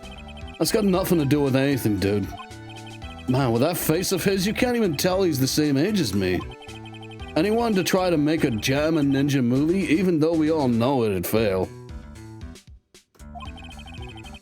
The Nickel Samurai still won in the end, right? Yeah, I took the Grand Prix by storm. So why would I, the winner, have any reason to kill the guy anyway? Dude, you think it'd be the other way around, you know? Do you know why you were arrested? I guess maybe my full body search went badly? Did they find something on you? They found a button from the Jammin' Ninja's costume. A button? I don't get it either. It was caught in the pleats of my samurai pants, or hakama. Ah. Dude, I really think someone planted it there, though. I'm serious. I wonder if that's what really happened. I guess this is about all I'm going to get out of him. Mr. Nick? Yeah? Let's ask one last thing. Let's test Mr. On Guard to see if he really is innocent or not. We can do that? Yes. If you use this. Maya's Magatama. He won't be able to hide any secrets from you, Mr. Nick. I'm sure of it. I get it. Mr. On Guard, I'd like to ask you one more question. Please answer me honestly. What is it, dude? Did you kill Mr. Juan Corrida? Please put the phone away and answer the question yourself. Alright, just so we're clear, dude. I didn't kill anyone, and that includes Juan Corrida, okay?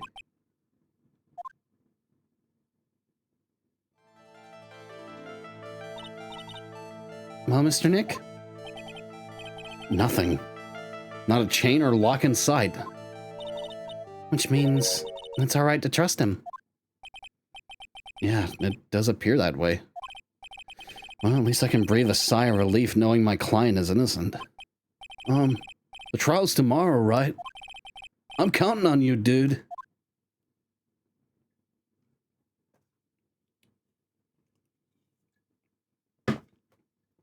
Oh, good. Oh, good. Still not sure how I can trust him.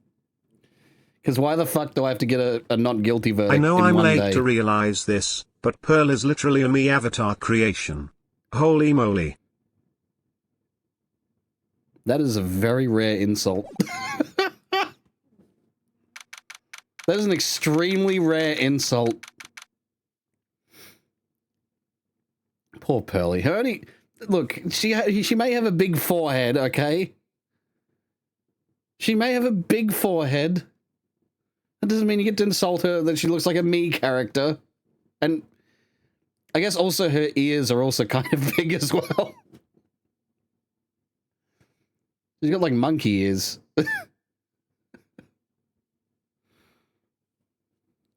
Maybe meant like a compliment. Me's are cool. Depends on your perspective, I guess. Depends on your perspective.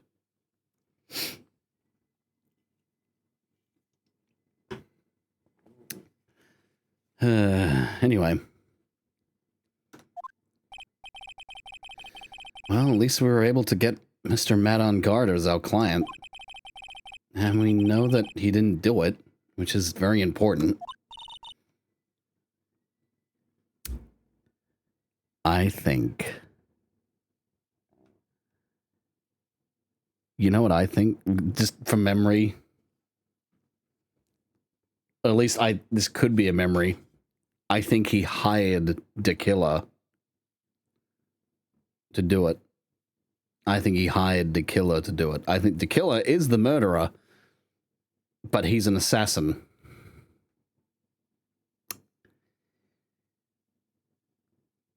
Yeah. That's what I think's happening here. That could be a memory, or that could just be me working it out. Because that would be the reason why the Magatama didn't work. Because no, he didn't kill anyone. But he hired someone to kill him. So yeah, I don't think we can trust him. Because why else would, if he didn't kill anyone, why else would he need a not guilty verdict? You know, if you hired someone to kill, you know, it's like, how can you prove? How can you prove unless you go through, like, you know, their you know, contacts and everything like that? Unless you know. Yep. Anyway. Right. So now what? So now what should we do? Well, the trial is tomorrow, and we only get this one chance. There's only one way to prove Mr. Hungard's innocence. You have to find the real killer. Okay, then let's start looking.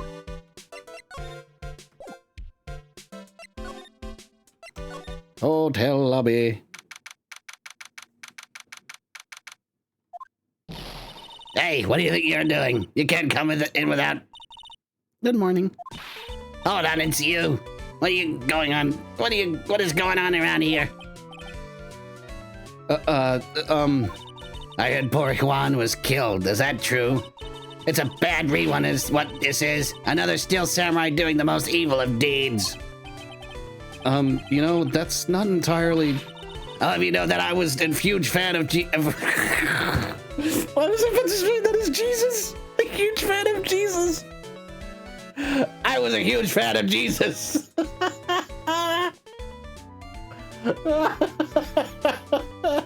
I mean, hey, it's also... Jesus is also a fucking,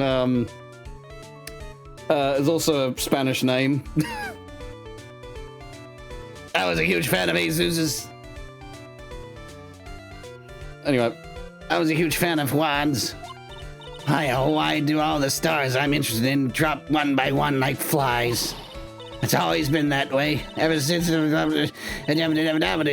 Queen Reaper, within minutes, actually, I wanted to ask you about the murder and what happened. Don't push me, boy. Mr. Nick? I couldn't hear everything she said because she was talking too fast. Miss Oldbag, could you please speak a little slower? Don't bust me around, you spiky-haired smarty pants.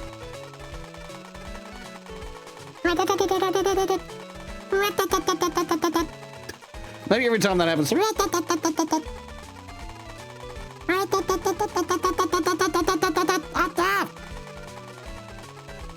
Oh, you know what it is?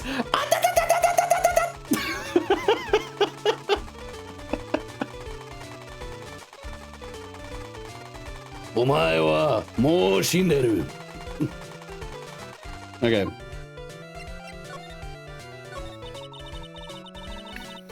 My dear Hammer died a year ago in that dreadful murder. And only recently did I finally find a star that makes this heart go butt-dump again. I don't know what to say. I ask you, why does every star I cheer for always end up kicking the bucket? I'd watch your words. No one's going to get away with saying anything bad about my Juan. But I haven't said anything. Well, I don't believe a word that woman says anyway. Huh? What woman?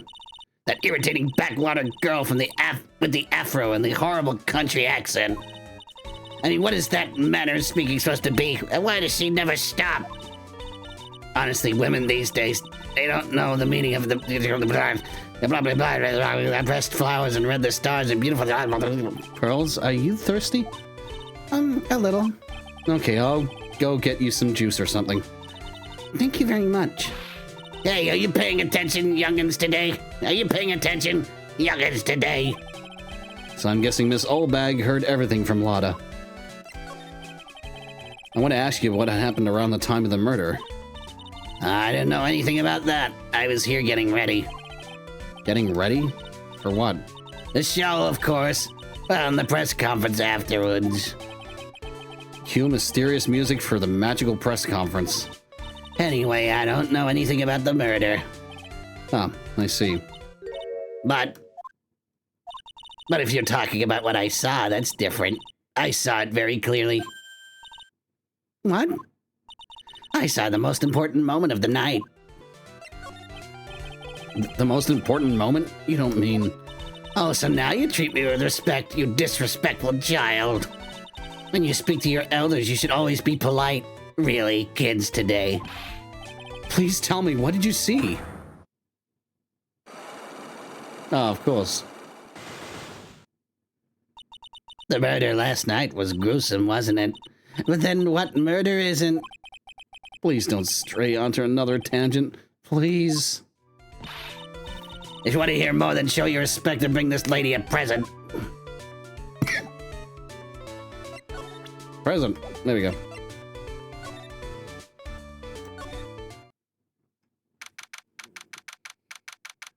You swear my old bag voice changed from last game. As far as I know, that's the voice I was doing. That's what I remember doing, my voice as old bag. Could be the mic settings have changed a bit. I did fiddle with those. But, I don't know. As far as I'm doing the same voice. You know, I smoke 7 packets of cigarettes a day. That's right, 7 packs of cigarettes.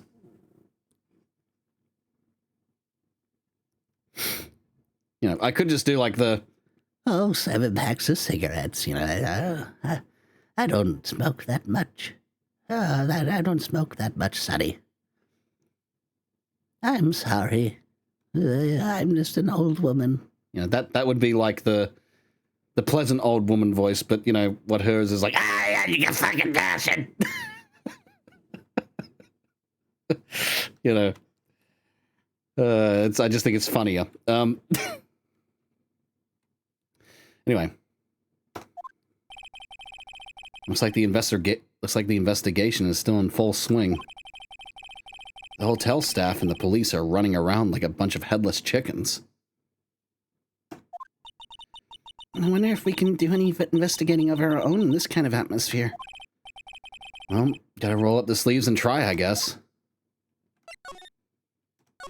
Hallway. March 21st, Gatewater Hotel hallway. Hey! Hey, you're here! Been waiting for you, Mr. Liar. Lotta. Hey, Mr. Cop fella, the thief showed his face. What? Arrest him, put him on trial, find him guilty, give him the death penalty. What's wrong, Lotta? Are you feeling all right? Looked here and there and up and down the mountain, but it ain't here. So why don't you just hurry up and give it back to me, you creep? What are you looking for? My camera! Camera! It's my lifeblood. I'm gonna die without my $700 camera. Your camera? Look, don't lots of people say the criminal always goes back to the scene of the crime? And looky, here you are. Yep, here I am, faced with a lot of trouble. Huh? So you lost your camera? It ain't no ordinary camera. You buy it in a store and it's $1,600 brand new. Huh? But didn't you just say you bought it for $700? I had a nice long talk with a guy at the store. About 5 hours, I reckon. I made this itty-bitty scratch on it, and the manager got all huffed up in the face. He gave me his talking to and was real mean about it, too. He done made me cry and all that. When did you lose your camera? Last night after the murder happened. Must have been when I was busy running around looking into things. And that's when I lost sight of my dear, darling, expensive sweetie. What did you capture with that expensive camera of yours? I don't rightly know. And I snapped a shot of anything that caught my eye. So I don't remember. And besides, I couldn't get anything from my big scoop. Wonder if Lotta's missing camera is even connected to the murder. Lotta's camera added to the court record. Lotta, please tell me what you know about what happened at the time of the murder. Oh, also, I need to change the title.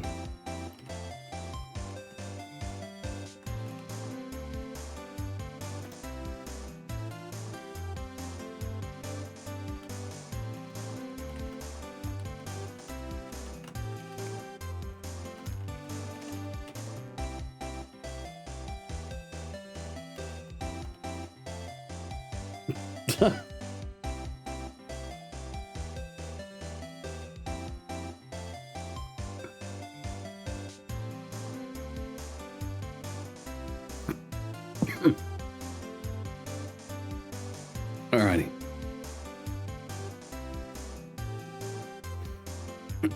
Lotta, please tell me what you know about what happened at the time of the murder. Well, from before the ceremony last night, I was hanging around here in this area. Yeah, actually, I was here until around the time Mr. Ongar was arrested. What were you doing here? You sure you went to school, city boy? Wherever a lot of heart goes, there's a story to be found. A big scoop to be had. A big scoop? I told you before, I'm going to be the best tabloid photographer the world's ever seen. And of course, that means I'm always looking for the perfect shot. I wonder what scoop she was after this time. Although, I was also on the lookout for the other stars that were here. So maybe I wasn't here the entire time. Lotta, are you sure you weren't here the entire time? So you could take a picture for your big scoop? Well, maybe I was, but that's what real journalists do. I got some juicy inside info, so I thought to myself, why not get a picture for proof? What kind of story was it that you would hang around here for? Of course. Oops, sorry, Mr. Lawyer. Can't be telling you that. Trade secret, you know. Not again. Why does everyone have something to hide? We've been stopped, haven't we? Yep, take that, Mr. Lawyer. I'm glad someone around here is happy. Miss Lotta and your I rule smile.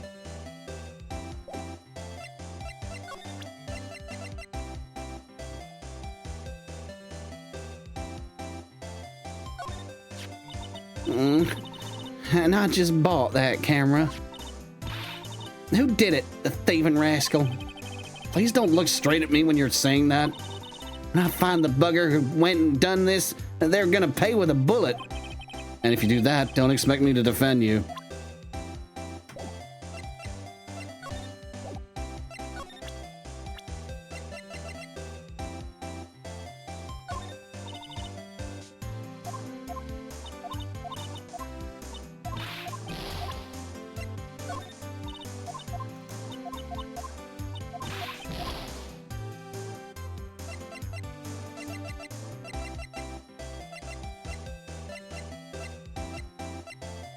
Will Powers does not look age 24.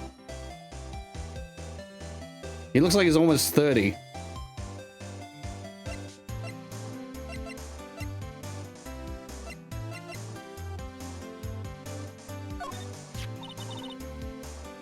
This old granny? She kept on glaring at me with those eyes of hers, as if it's my fault. Kept babbling how she won't forgive people who write trash about her Juan. Yeah, we sort of got into a little fight, you know. A little fight? Knowing those two, it was probably more of a blabbering contest.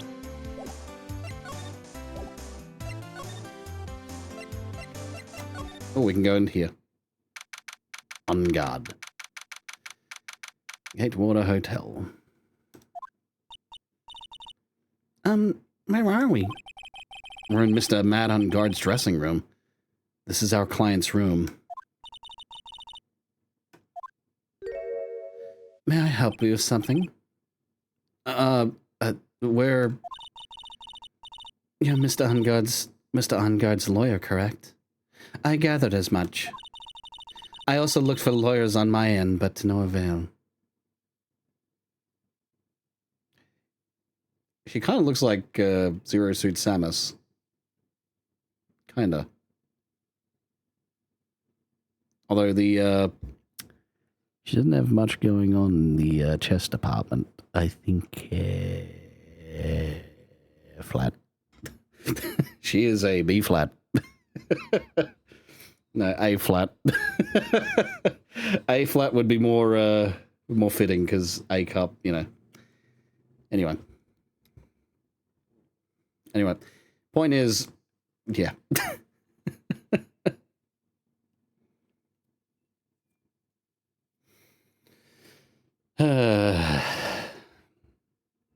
Samus Aran with glasses concept when? I do tend to fall for chicks that wear glasses. Glasses and red hair. Like, those are the two things that I fall for. And freckles. Have all three of those? Ooh.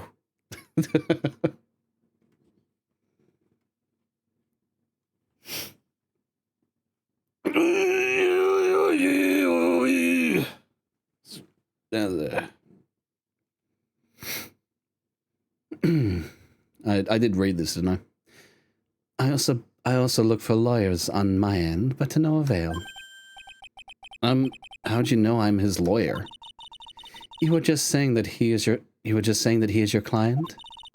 In a situation like this, the only person who would use such a word would be his lawyer.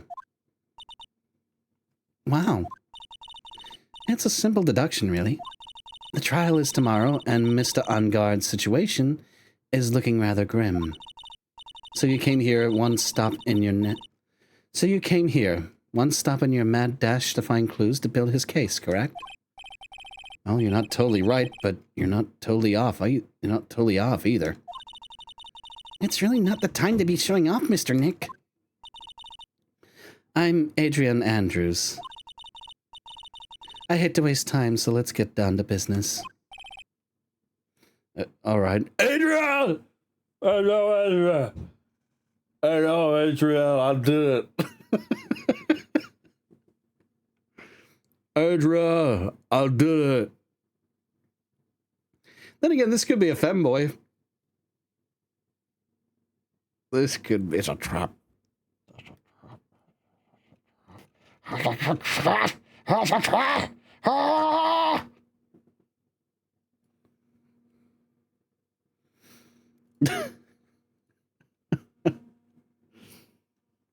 I mean, hey, you know me. Anyway. Or do you know me? You know, maybe you won't. Maybe you don't know me. That's perfectly fine. Anyway. All right. She may be of small stature, but appearances can be deceiving. I assume the first thing you need to know is what everyone was doing that night, correct? Yeah, we just made that comparison. But she's also severely flat-chested. She is A-flat. She is A-flat. Flatsville. Pancake. Pancake Town. Board City. But there could be reasons for it. She has got pretty broad shoulders. So, you know.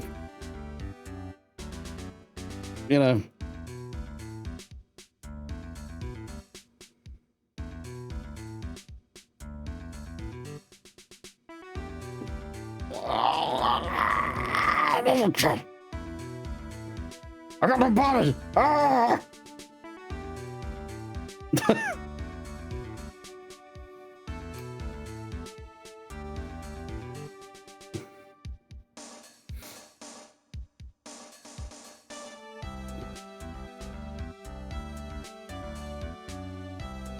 Akbar famously loves traps. Oh, God. Anyway. I'll just read this again, because I got a bit sidetracked. I assume the first thing you need to know is what everyone was doing that night, correct? Yes, correct. That is correct. The thing is, my voice kind of works for like a, you know, a trap, I guess, because I don't have a girl's voice. Then I will tell you. Before the award ceremony, I had dinner with Mr. Onguard. In this very room, I might add. Dinner? What did you eat? I told you I had to waste time with trifling details. If you took a look at the table yourself, you wouldn't need to ask me. I bet she's a lot of fun at parties. When the award show was starting, I headed for Viola Hall. Viola or Viola? I headed for Viola Hall. And after the show ended, you came back to this room? No, I had some small errands to run. I helped with the preparations in the lobby. Oh. Preparations for the post-ceremony show, I guess. When it was time for the post-ceremony show, I came back to call for Mr. On Guard. After that, I went to visit Mr. Kurita. And that's when you found his body, isn't it? You really held strong through everything. Yeah, she does seem to be mentally tough as nails. So, about you and... Stop right there. You aren't seriously about to ask how Mr. On Guard and I are related, are you? Sorry. I have no idea how he could choose you as his lawyer. Why'd you have to go and say something like that? Mr. Nick, calm down and hang in there. I'll give you a shoulder rub to relieve your stress later, alright? I already gave you my name earlier, but I'll add that I'm Mr. On Guard's manager. His manager. Speaking of managers, did the victim, Mr. Kurita, have one? No, he did not. He didn't? He didn't? Global Studios has a very different policy from Worldwide Studios in that Worldwide Studios does not assign individual managers to their stars. I see. This industry is very ruthless and unforgiving. Actually, you look quite ruthless and unforgiving yourself, do you? Actually, you look quite ruthless and unforgiving yourself to your poor partner. Dragging a little girl like her to places like this, honestly. You're wrong. I'm doing this to help Mystic Maya. Pearls, calm down and hang in there. I'll buy you a juice later, alright?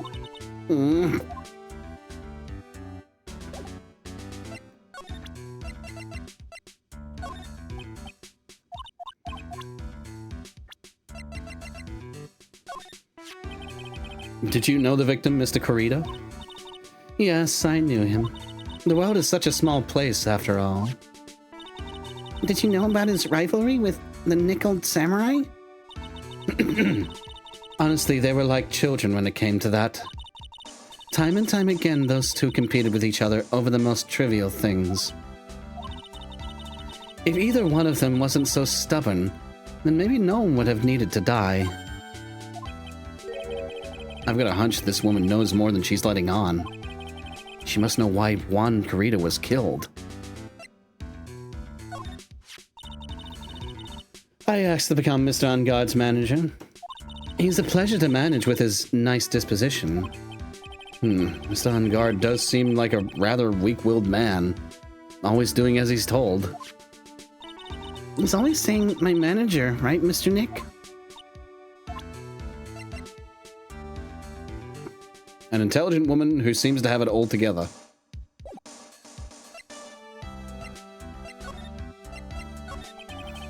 Do you have any ideas as to why Mr. Kurita was murdered? Why would you ask me about such a thing? I'm just doing my job. So do you have any ideas?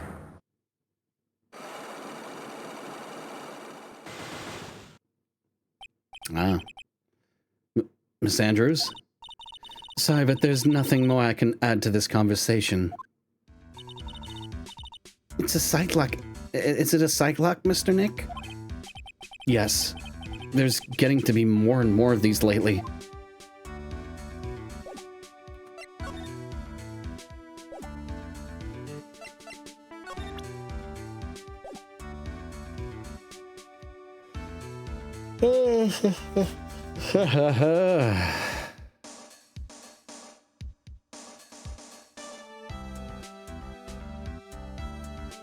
Alright, yep, now time to go to... Oops.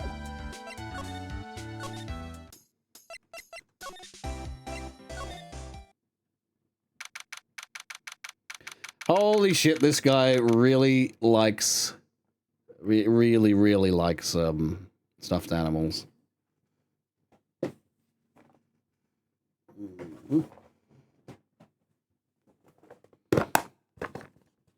I have a nut. Oh.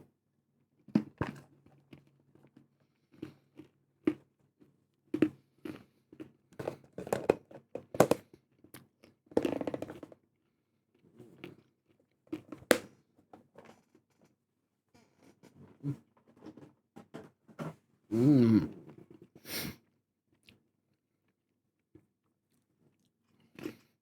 Mm-hmm.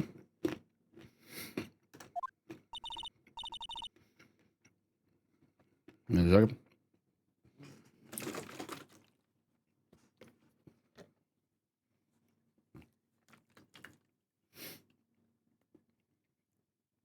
Yeah, it's fine. He can have like, it's just the amount he's got.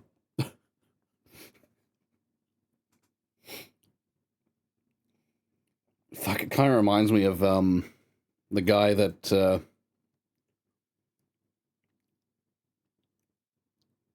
actually, well, I took him. He was an old guy. I think he might have had dementia or something. I'm not sure exactly what he had. He was an Italian man. He was actually born in Italy. But he was like, you know, an old guy. And he had just a room full of just clown dolls. Just there's so many like clown dolls. Like little ones, big ones. And yeah, that was his thing. You know, he liked collecting them. It's just the oddest thing I'd ever seen. Like the oddest kind of collection that I've ever seen anyone have. Was just, you know, and there are hundreds of them in this room. I think it was his room. Like he had his bed in there. But yeah, all over the shelves, all on like, you know, on a couch. Like, you know, there were dolls. There were also like sort of stuffed toys as well that sort of also had you know, like proper you know, how should I say, like knitted outfits on them. Like, I think they were pretty much all handmade, not by him, but at least I don't think by him. But yeah, he just collected them. He had a family as well. They had like his family looked after him, but trouble is they were working a lot, so they needed like a carer to take him to his appointments. And I took him to a few. But yeah, he showed me his room, and yeah, just so many clown dolls. I'd never seen that many in my life. So yeah, nothing wrong with that. I'm not judging him. Just, you know, it's just really odd. Like, I think about like my collection of video games and how many like old video games I collect. I just apply that to him collecting the fucking the clown dolls. And it's not like, you know, it's not like oh yeah, you know, colorful rainbow clowns. There was like just, you know, like black and white clowns, just like jester kind of things, you know. But yeah, it was just the strangest thing I'd ever seen.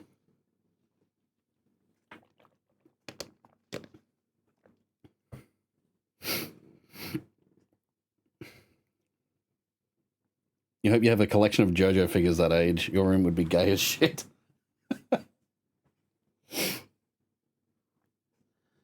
Oh, God. Anyway. Mr. Nick, where are we?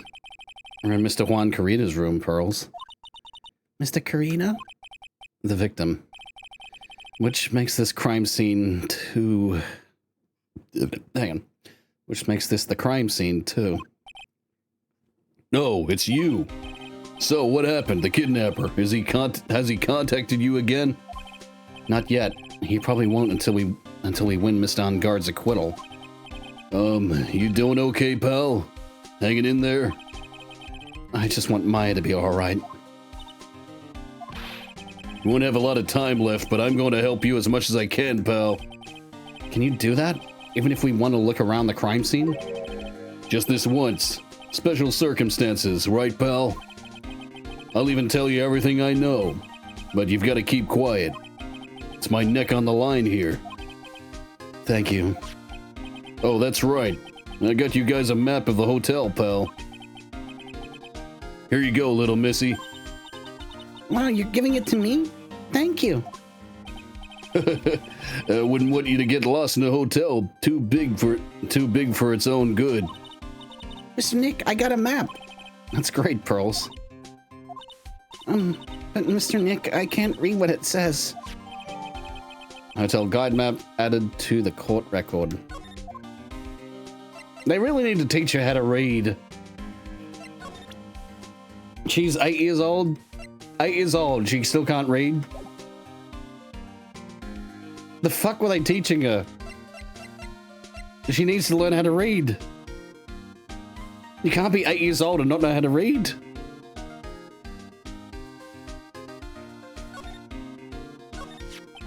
Do you know what was the cause of death? The cause of death?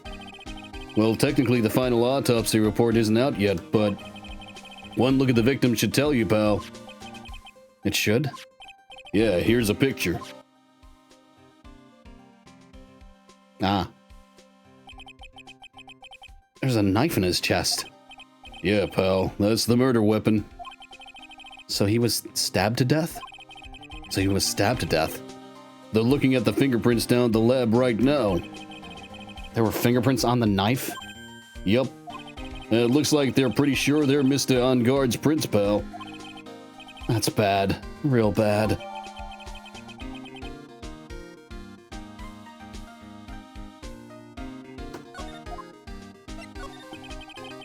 Why was Mr. On-Guard arrested? Because we had evidence on him. Evidence? It looks like the victim, Juan Corrida, really put up a big fight. Yeah, one look at the crime scene and you can tell. There's signs of struggle everywhere. Well, yeah, during the fight his button came off. Mr. On-Guard said something about that, something about a button. Something like one of the Jammin' Ninja's buttons got caught on his hakama.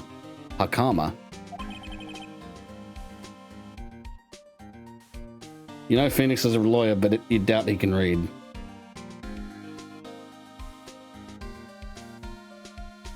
I mean, he can read from a court record. He can read evidence. Anyway. But that's not all. What? There was a witness, pal. A witness? Who is it? That lady, Miss Oldbag. Please, anyone but her. The prosecution has plenty of evidence to make a solid case. Not to mention there's something around here, around where the Vic was. Not to mention there's something around here where the Vic was that's a little off. Something that's a little off? As in that's for you to figure out, pal. All right, let's try to figure it out, Mr. Nick.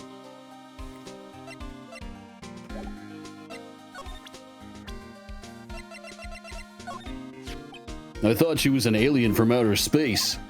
Yeah, probably because she's wearing that strange helmet. Nah, even with her helmet off, I thought she was an alien, pal. Maybe she is an alien. Gumshoe, did you ever think that maybe she actually is? There's a man with a fucking zip on his face who's probably a skinwalker. We are living amongst them. We need to band together against the alien menace. Gumshoe, we must rebel against the greenskins.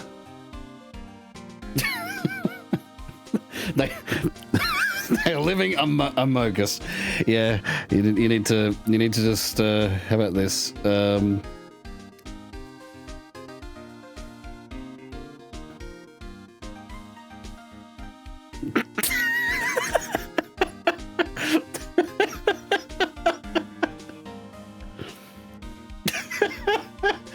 Time blew out. Oh, fuck. 79 messages were deleted by a moderator. I mean, I didn't want to delete the messages. I just wanted to time you out. I hate how it deletes the messages as well.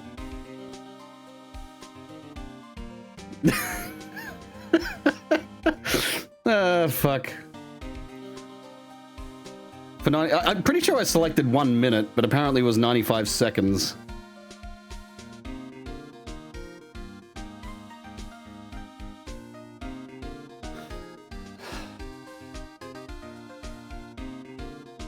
Man. Among Us.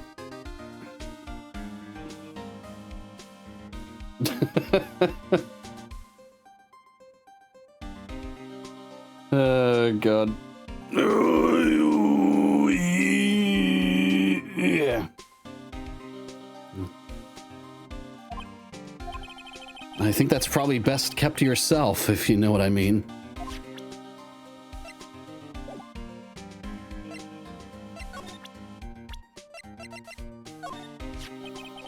If I had a choice, she would be number 3 on my list of people I don't want to see. Because I'm in the number 1 spot? Don't get all high and mighty on me here. You've taken a tumble into 2nd place, pal. Huh? Really? Then who's first? Then who's in first? Miss Von Karma's miles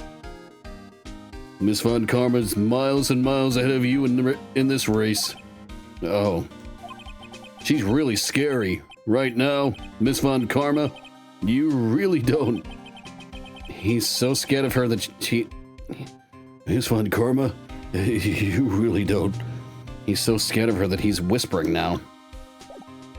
Blue needs his roll back. There we go. He needs his roll back. Oh, shit.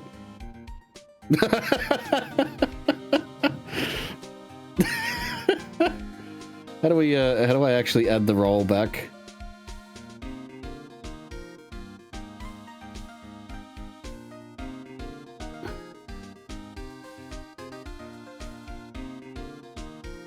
Oh, hang on, there we are.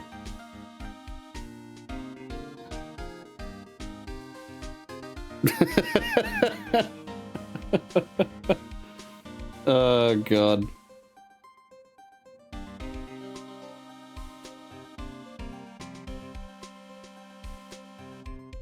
Remember, kids, never make an Among Us joke in 2026.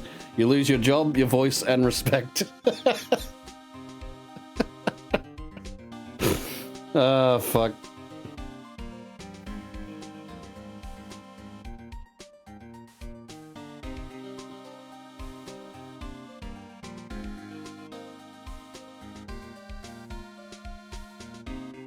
Anyway, right.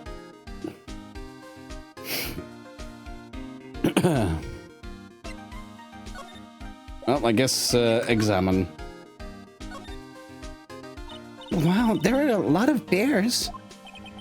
Alarm clock ones, collector's editions, stuffed teddies, plastic models. That's pretty overwhelming. Is there a kind of bear he doesn't have? There's even a few in the trash can. Yeah, I get the feeling maybe the guy didn't really like bears. Poor teddies. It's hard to bear with all these problems. Wow.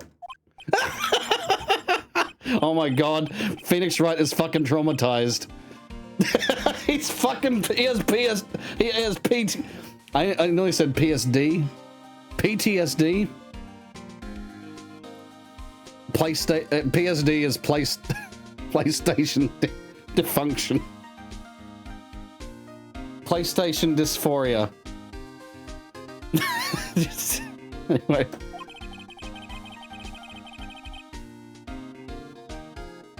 PlayStation dick. Okay, yeah. Well, we know where Blue's mind is. I don't think I want to bear with the trauma the last case caused me. What's wrong, Mr. Nick? It's so messy here. Pearl really likes things neat and tidy, I take it. There are a lot of electronic things in here that I've never seen before. Hey, Mr. Nick, tell me what they are, pretty please? Okay, that over there is a watch. You wear it on your wrist. I know what a watch is. Oops. For a second there, I forgot I was talking with Pearls, not Maya. It's a suitcase. There are so many things in it that I bet it barely closes. There's his clothes, a dryer, an electric shaver, a calculator. Do all stars pack too much stuff like Mr. Karita?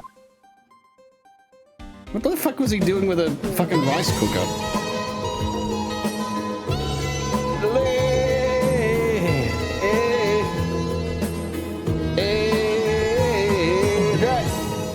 Hey, Drac. The sexy keys of the cone is raiding the stream with some really cute butts.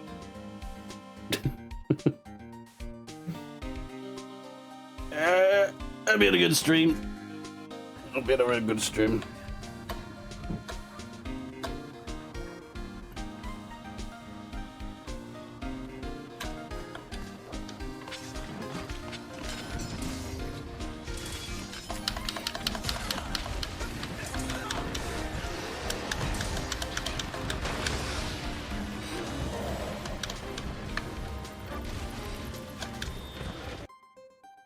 Okay, random clip. I don't know what was happening there.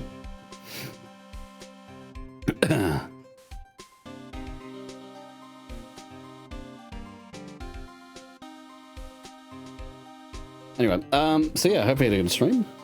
Like I said, got your ass handed to you in Monster Hunter today. Poor bastard.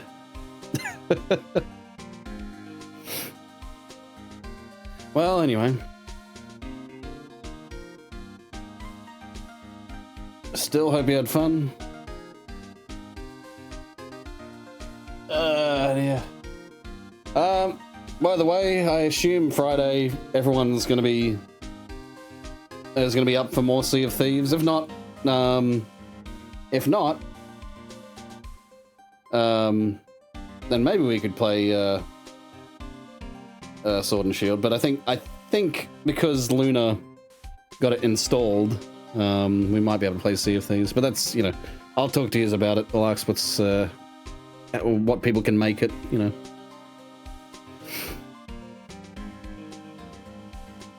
But anyway, I know you also said you'd be an hour late. That's one thing. And it looks like Mr. Karita had dinner last night. And yeah, at the moment we're investigating the murder scene, and shit's gone real wrong. Shit's real bad. Man, there's a lot of shit that's wrong. Maya's been kidnapped. And we gotta get a not guilty verdict. It looks like Mr. Karita had dinner last night. This bottle, it's tomato juice. We had a lot of food at the award show last night. But I wonder if the stars had gone on stage after only eating a meal like this.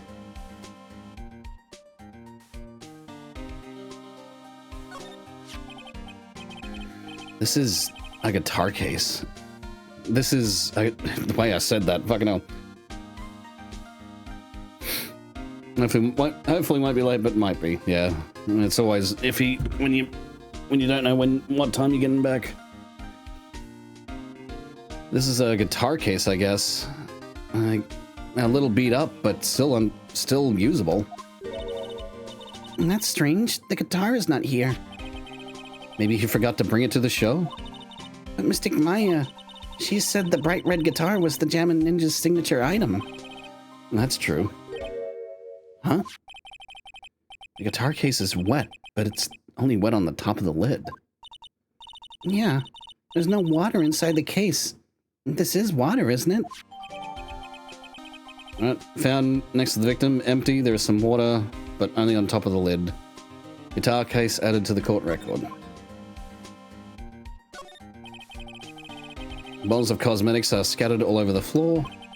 This is probably where Mr. Karita fought his assailant. What are those bits of glass from? A flower vase, maybe? There are flowers on the floor, but I don't know what they are. You don't know much about flowers, do you, Mr. Nick?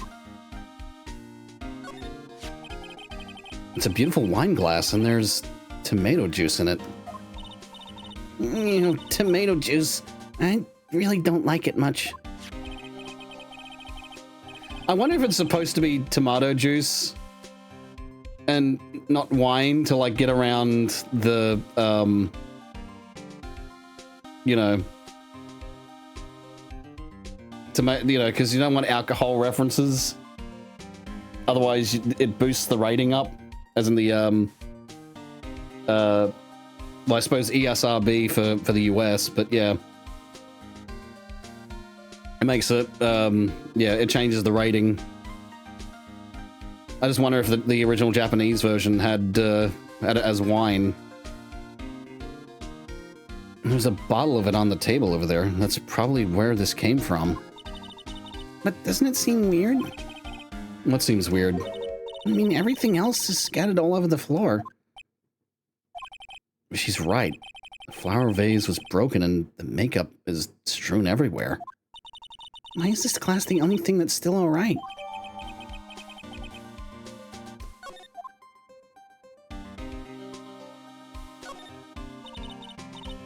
So that's a bed, right? Yep, it's big, but it's a bed. Mr. Nick, it's so soft. Big beds must be a rarity for her. Yeah, considering she lives in a Japanese village.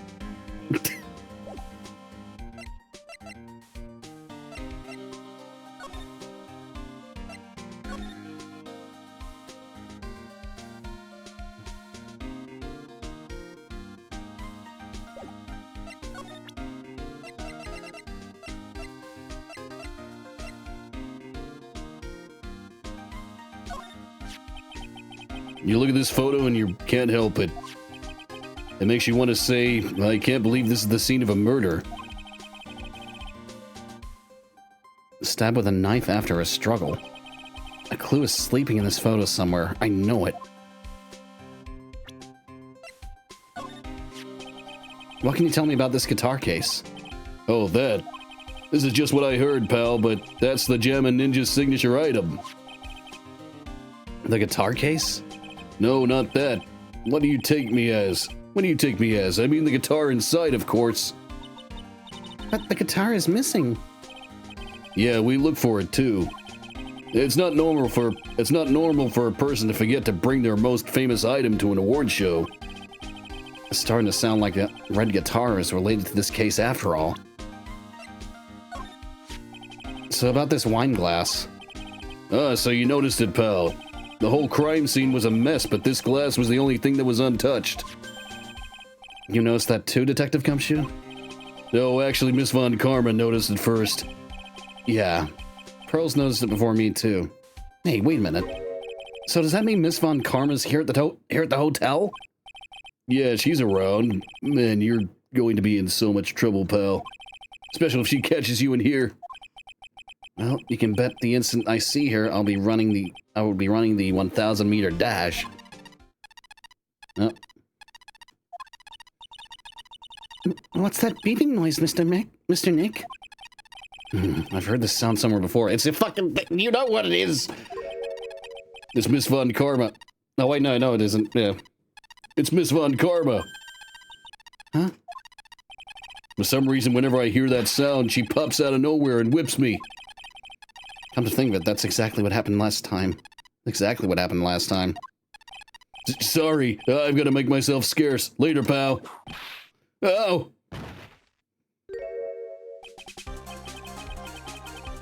At last, you reveal your true nature, Mr. Phoenix Wright. Would it be too much to ask you to be nice for me to a change? So you're the type to steal information from pitifully hopeless detectives. That's very dishonorable of you. Ow! Hey, don't you dare run away, Scruffy McTrenchcoat. I didn't think the detective of this country could be... I didn't think the detectives of this country could be this pitiful. Detective, come over here for a second.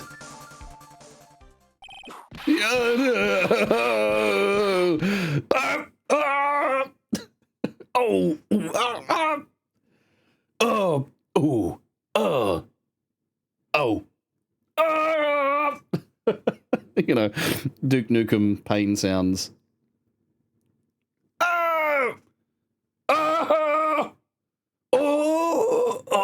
You know, that kind of shit. Salutes for Gumshoe. Oh, God. Anyway.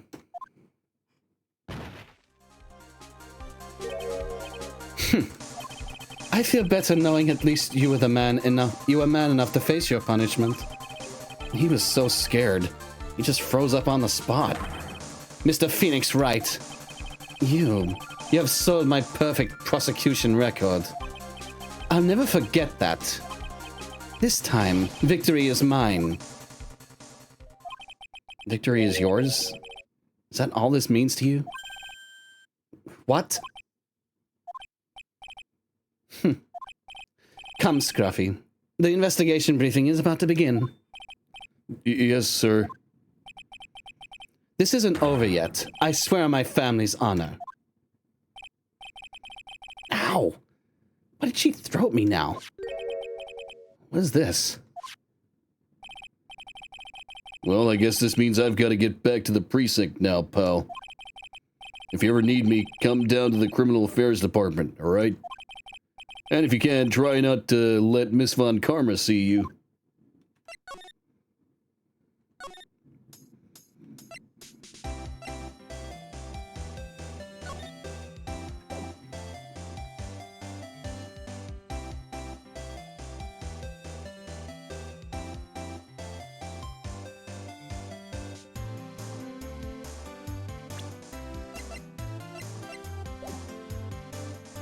Oh, wait, there's a... You'd think it would just be in my inventory, but apparently it's here. Mr. Nick, what's this piece of paper? It's called an autograph. Autograph? The paper's got Mr. Kurita's name written on it, so it's his autograph. I can't read it at all. To be honest, I've never seen writing that looks like this. It's a special way of writing called cursive. Look here. See how it says, "To my dearest Wendy," in more normal letters here? In more normal letters? In more normal letters here? In more normal letters. Yeah, more normal letters. This sloppy, unreadable writing? It's crazy and cruel to give this to someone. Hold on. Wendy. I've heard that name somewhere before.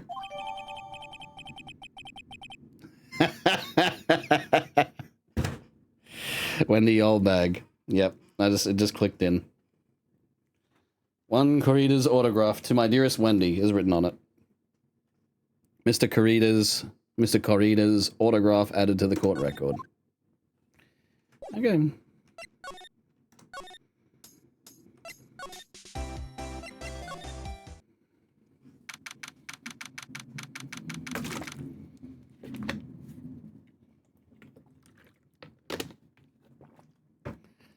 All right. Oh, Mr. Wright, how are you? Ah, Mr. Powers. Have you been here the entire time? Yeah. People connected to the murder aren't allowed to go home, let alone leave. I suspect him?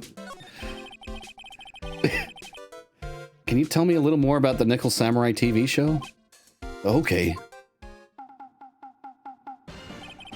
The Nickel Samurai is an action hero program aimed towards kids. It's the sequel to the Steel Samurai. I see. This time there are 3 samurai brothers: Aluminum Samurai, Tin Samurai, and of course the Nickel Samurai. That's a love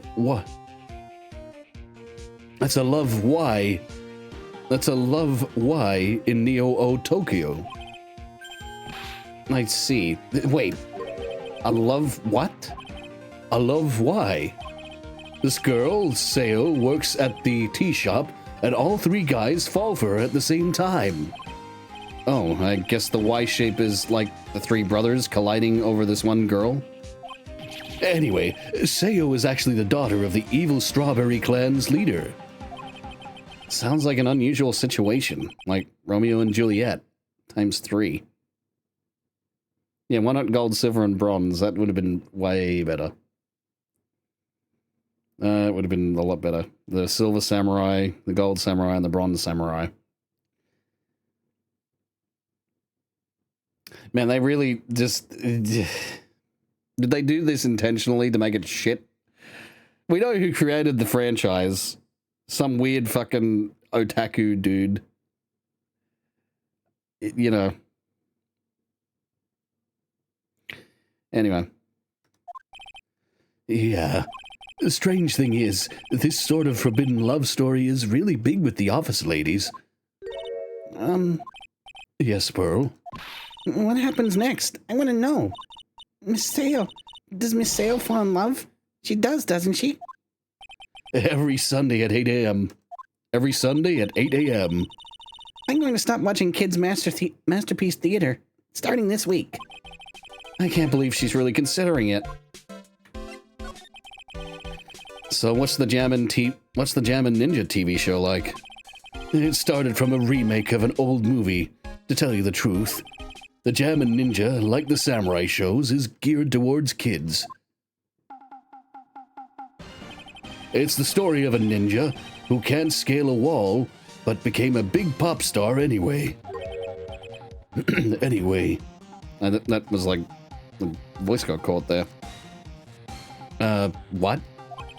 He was a really lousy ninja. Absolutely couldn't do any ninja things right at all. But boy could he sing.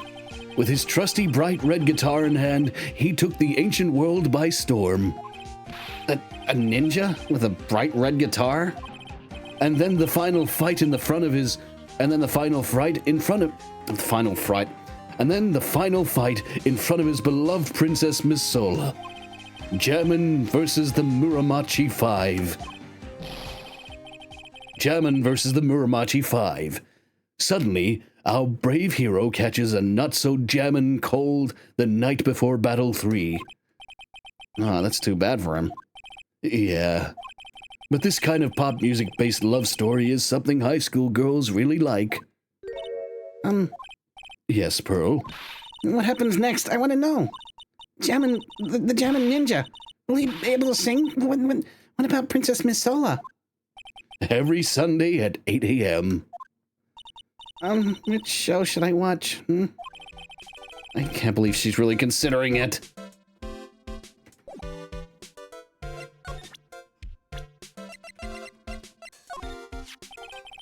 He debuted around the same time as Matt and everything, you know.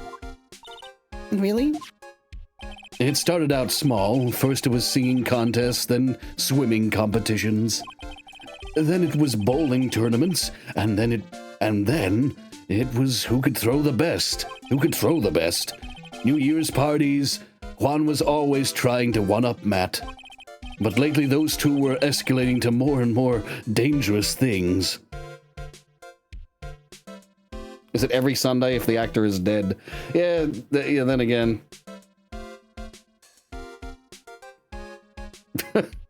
Yeah. If he's dead now, there's not going to be a fucking, like, unless someone replaces him. Which can happen. It's not like he's fucking, you know, he's wearing a mask. What can you do? It's like, oh, we can't have his recognizable face. Wait a minute, he doesn't have a face in the show. Let's just fucking... Like, because... Why did the Steel Samurai have to stop? I guess because, you know, it was going to stop anyway, and then they came up with the Princess Bubblegum, whatever the fuck it was. Robot Princess Bubblegum. I don't think that's what it was. I think that might be the show in Grand Theft Auto 4. Liberty City... No, not Liberty City Stories. Episodes from Liberty City. Princess Robot Bubblegum. Which is, yeah, that's supposed to be the, a parody on, anime. Anyway, what was What was the fucking one in this game then? Fuck. The Pink Samurai, maybe? Anyway. But lately those two were escalating to more and more dangerous things. Princess Bubblegum from Adventure Time. Well, it almost has the same sound. I'm pretty sure it was... Hang on. I'm pretty sure it was Robot Princess... Or Princess Robot Bubblegum. I think that's what it was. Let me just confirm this.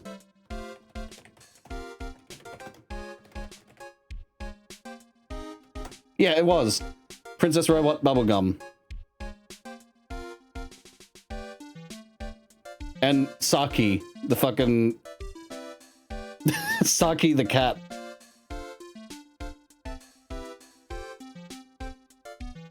Princess Robot Bubblegum.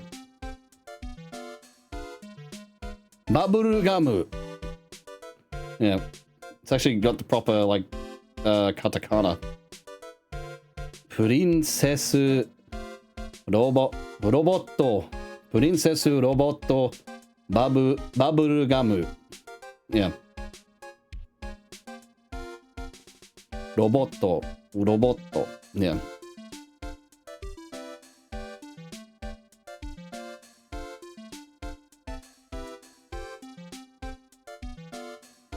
Oh, that's right. Yeah, the liveries for fucking cars and GTA.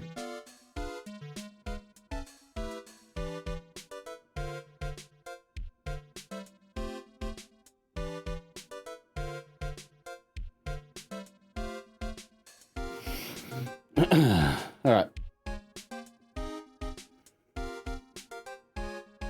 Steel Princess. Yeah, I think it. Yeah, I think it was the Steel Princess.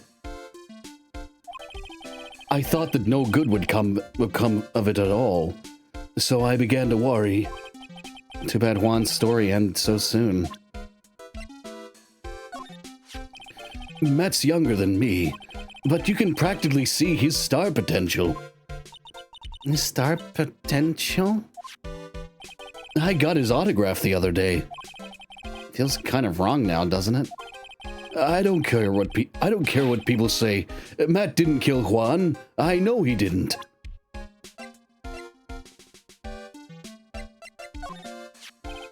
I never would have thought I'd see her here of all places. The last time we saw each other was during that really bad incident, you know? I mean, when I look back now, I think of all the good things, so it's not so bad, I guess. Yeah, I would love to go back in time and relive a few of those good things. That's not funny. That's not funny. Yeah, I guess not.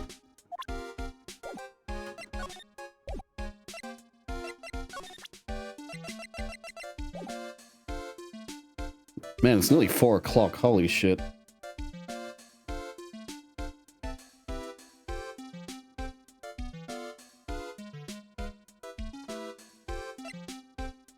Okay, apparently got to present Adrian Matthews' profile.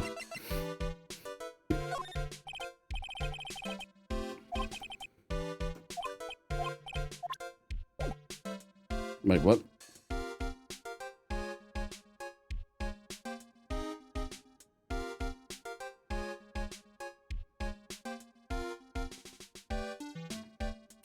Matthews. Adrian Andrews. I don't know how it went Matthews. Fuck. I was meant to select her. I don't know what. Fuck, I went too far. Whoops. Hey, that's Miss Andrews. She's Matt's manager. Actually, I was interested in her for a little bit. Just a little. So Mr. Powers likes this type of woman? What do you know about Miss Andrews? Well, see, here's the thing. I don't really know her, you know? There's sort of a small rumor going around about her right now. A rumor? If you're interested, I'd be glad to share what I know. He's so happy, he looks like a lion that's just found his next meal. He already looks like a lion.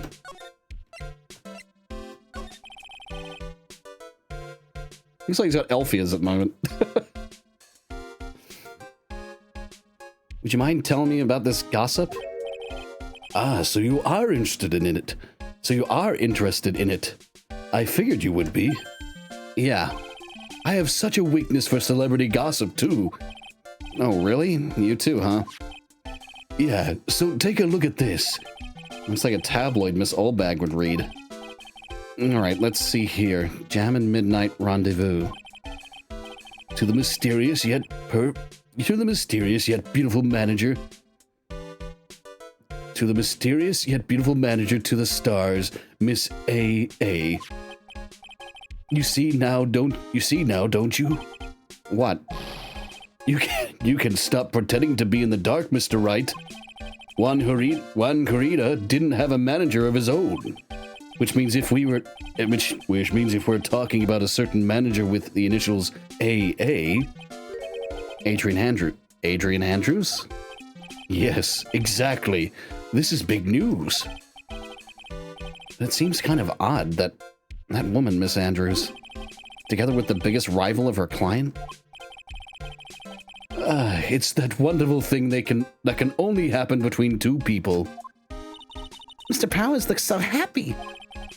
Pearls is just following along, not having any idea as to why he's smiling. Well, like the saying goes, one man's garbage is another man's treasure.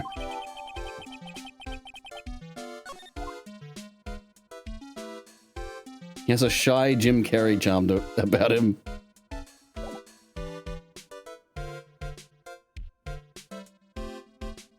Alright, move to hallway.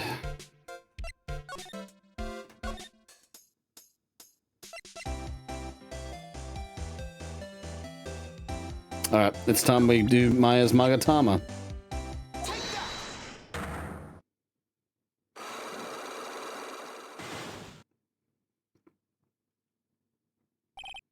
The big scoop. Lotta, will you please answer my questions? On the night of the murder, why are you loitering around the victim's room? I told you, didn't I, for my scoop? What I want to know about are the details of this scoop. That's not something I can tell you. I mean, that there's my bread and butter. All right then, an unpleasant tabloid photographer looking for a scoop. I'm going to say what you were looking for, that you were looking into a I'm going to say that you were looking into a scandal. Could it be that you, Lotta Hart, were looking for a break with a huge story?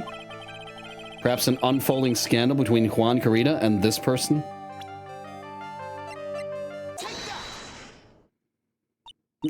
This woman. She's Adrian Andrews, Madame Guard's manager.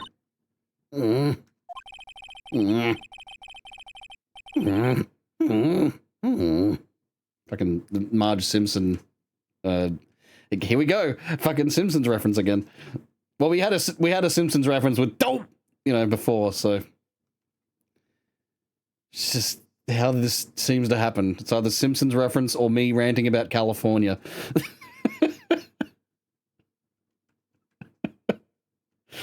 Or ranting about some random fucking thing. Anyway, right. The Nickel Samurai's manager caught secretly meeting with his rival, the Jammin' Ninja. It would be the hottest story of the season, wouldn't it? Were you realizing one of these guys is an OC you made? You're pretty good at this guessing thing, Mr. Lawyer. But you can't just make up any old thing and think it'll make the papers. You gotta have backup. Backup? Yeah, you gotta have that, what's it? News sauce. You mean news sauce? That's it. There's only something that shows that Juan guy had something with Miss Andrews.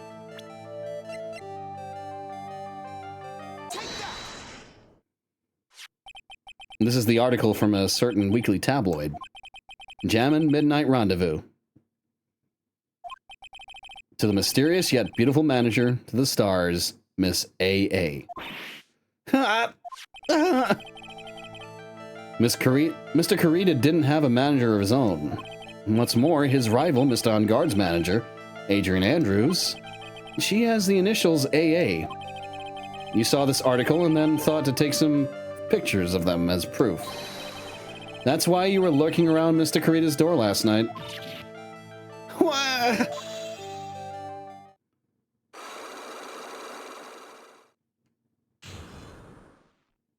What? You were looking into Mr. Karita and Miss Andrews' affair, weren't you? You got it. I was gonna get myself a scoop by catching him in a secret meeting. But there's already an article about it in one of the weekly tabloid magazines. It's no longer breaking news. What'd you just say? Her initials are AA. What kind of vague thing is that? That ain't no proof of nothing. People are gonna want to see real proof. Well, at least I do. So that's what I was doing, getting photos. Oh. I'm gonna whip up the reader's interest with some gossip and a little misleading. Give me a second. Then spice it up a little and have myself an exclusive story. Wow, Lotta. Nice journalistic integrity you got there. I already finished writing up my spicy article, you know. But the paper I wrote it on, my note to myself, it's gone. Your note to yourself? It was inside the case of my $1,600 camera. They done run off together. They done gone run off together. I came here for my big story. I didn't come here to have my treasure disappear on me. Yeah, I understand. It's enough to make a gal go bonkers, I tell you. That's what's with people now, anyway. I never thought I'd see the day when someone done steal something from me. You really want that note back, huh? I've got no idea why, though. The story on that note is probably a bold-faced lie.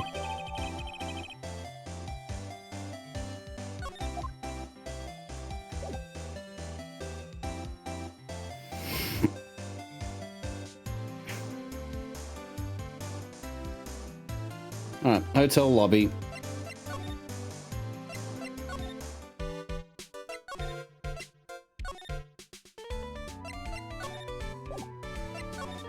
I bet it's Magatama time. Magatama time. Haha! It's Magatama time! I love that,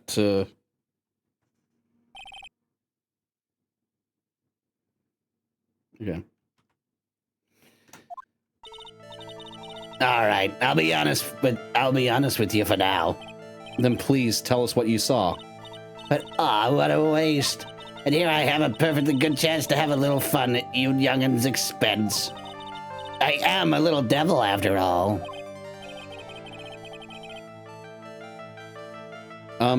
Doesn't that imply you aren't a good person? All right, I'll give you what you want. Autograph. That's Swan's autograph. Yes, it is. And even says to my dearest Wendy. That's me, right? Right? My name is Wendy Allbag, so that Wendy has to be me, right? Well, it may say Wendy, but somehow I don't think Juan had this Wendy in mind when she signed it. Oh, please, give it to me. Let me have it, please. Uh-huh.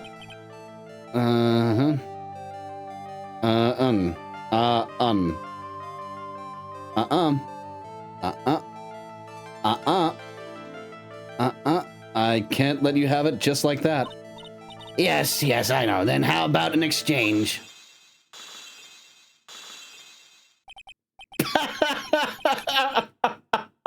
Okay, then. Wow, she must really want this autograph. The offer isn't good enough for you. Fine, Mr. Wright, you win. Wendy Allbag ready to open up her heart. Oh, my dear Swan. Well, that was easy.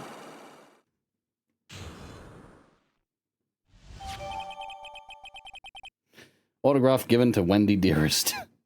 Wendy Dearest!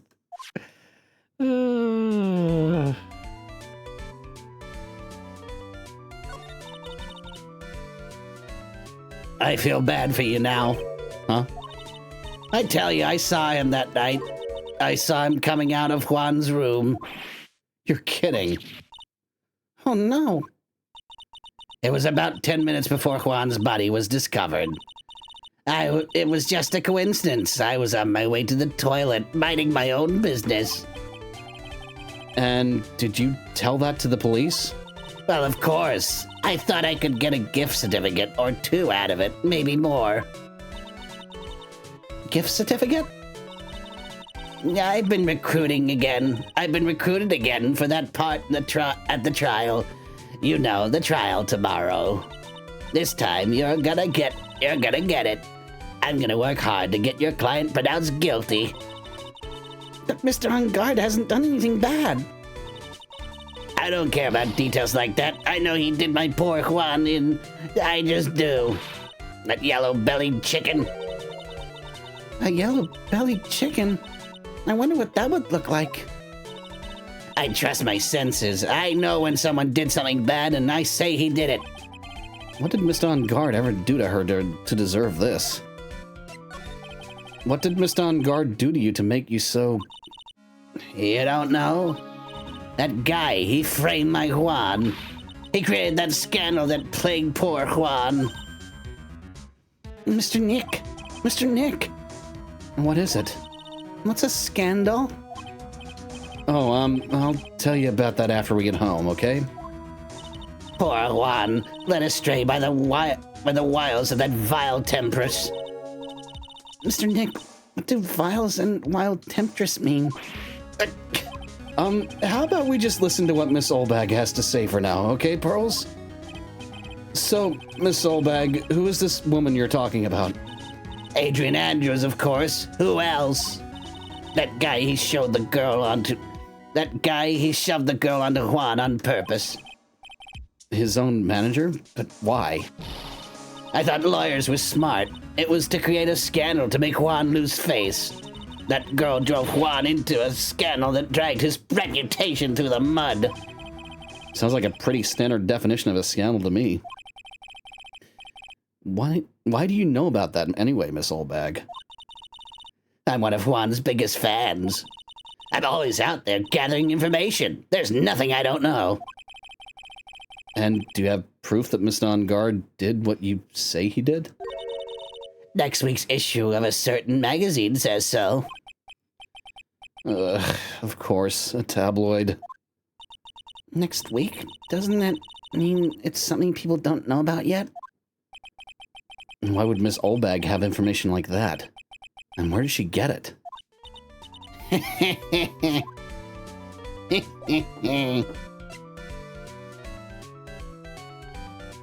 Well,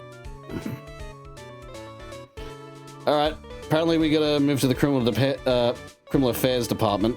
But what I'll do, because I need to head off,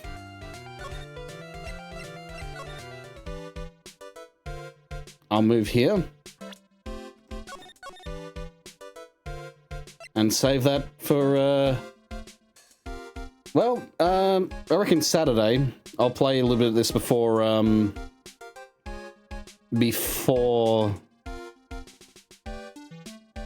Sea of Thieves.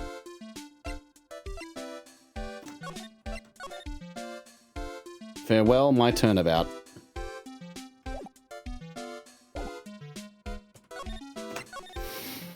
Right. Okay. Starting to smell the food. I think they might be cooking, because I'm the one that has to cook the patties. Hopefully I think it smells like onion. I think that's what I'm smelling. All right. Anyway, guys. Let me just check. Nah. Well, I'll be back again later on anyway. So, yeah. So that's 21 degrees. Huh. Okay, right. Sorry to leave so abruptly. I just, didn't expect... Well, I guess it's not abruptly. I did say, I had to leave soon, but, yeah. Like I said, I'll be back again later on tonight. Tonight for me, early morning for everyone else. But, yeah. I'll be back then. Yeah, I'll see you guys for the next one, whenever you can make it. But mind you, thank you very much. I've got to say this. Thank you very much for watching. Thank you for lurking. Thank you for chatting. Thank you for dropping by, say hello. Whatever you did, thank you very much. You're awesome. Hope you realize that. Thanks again to Drac for the raid. Thanks to Ninja for the resub. Thank you, thank you. You guys keep me going. So thank you for that. You put a smile to my face. Every one of you. All right. Anyway, I'll see you for the next one. But as always, no matter where in the world, no matter what time it is, stay safe and have a nice day.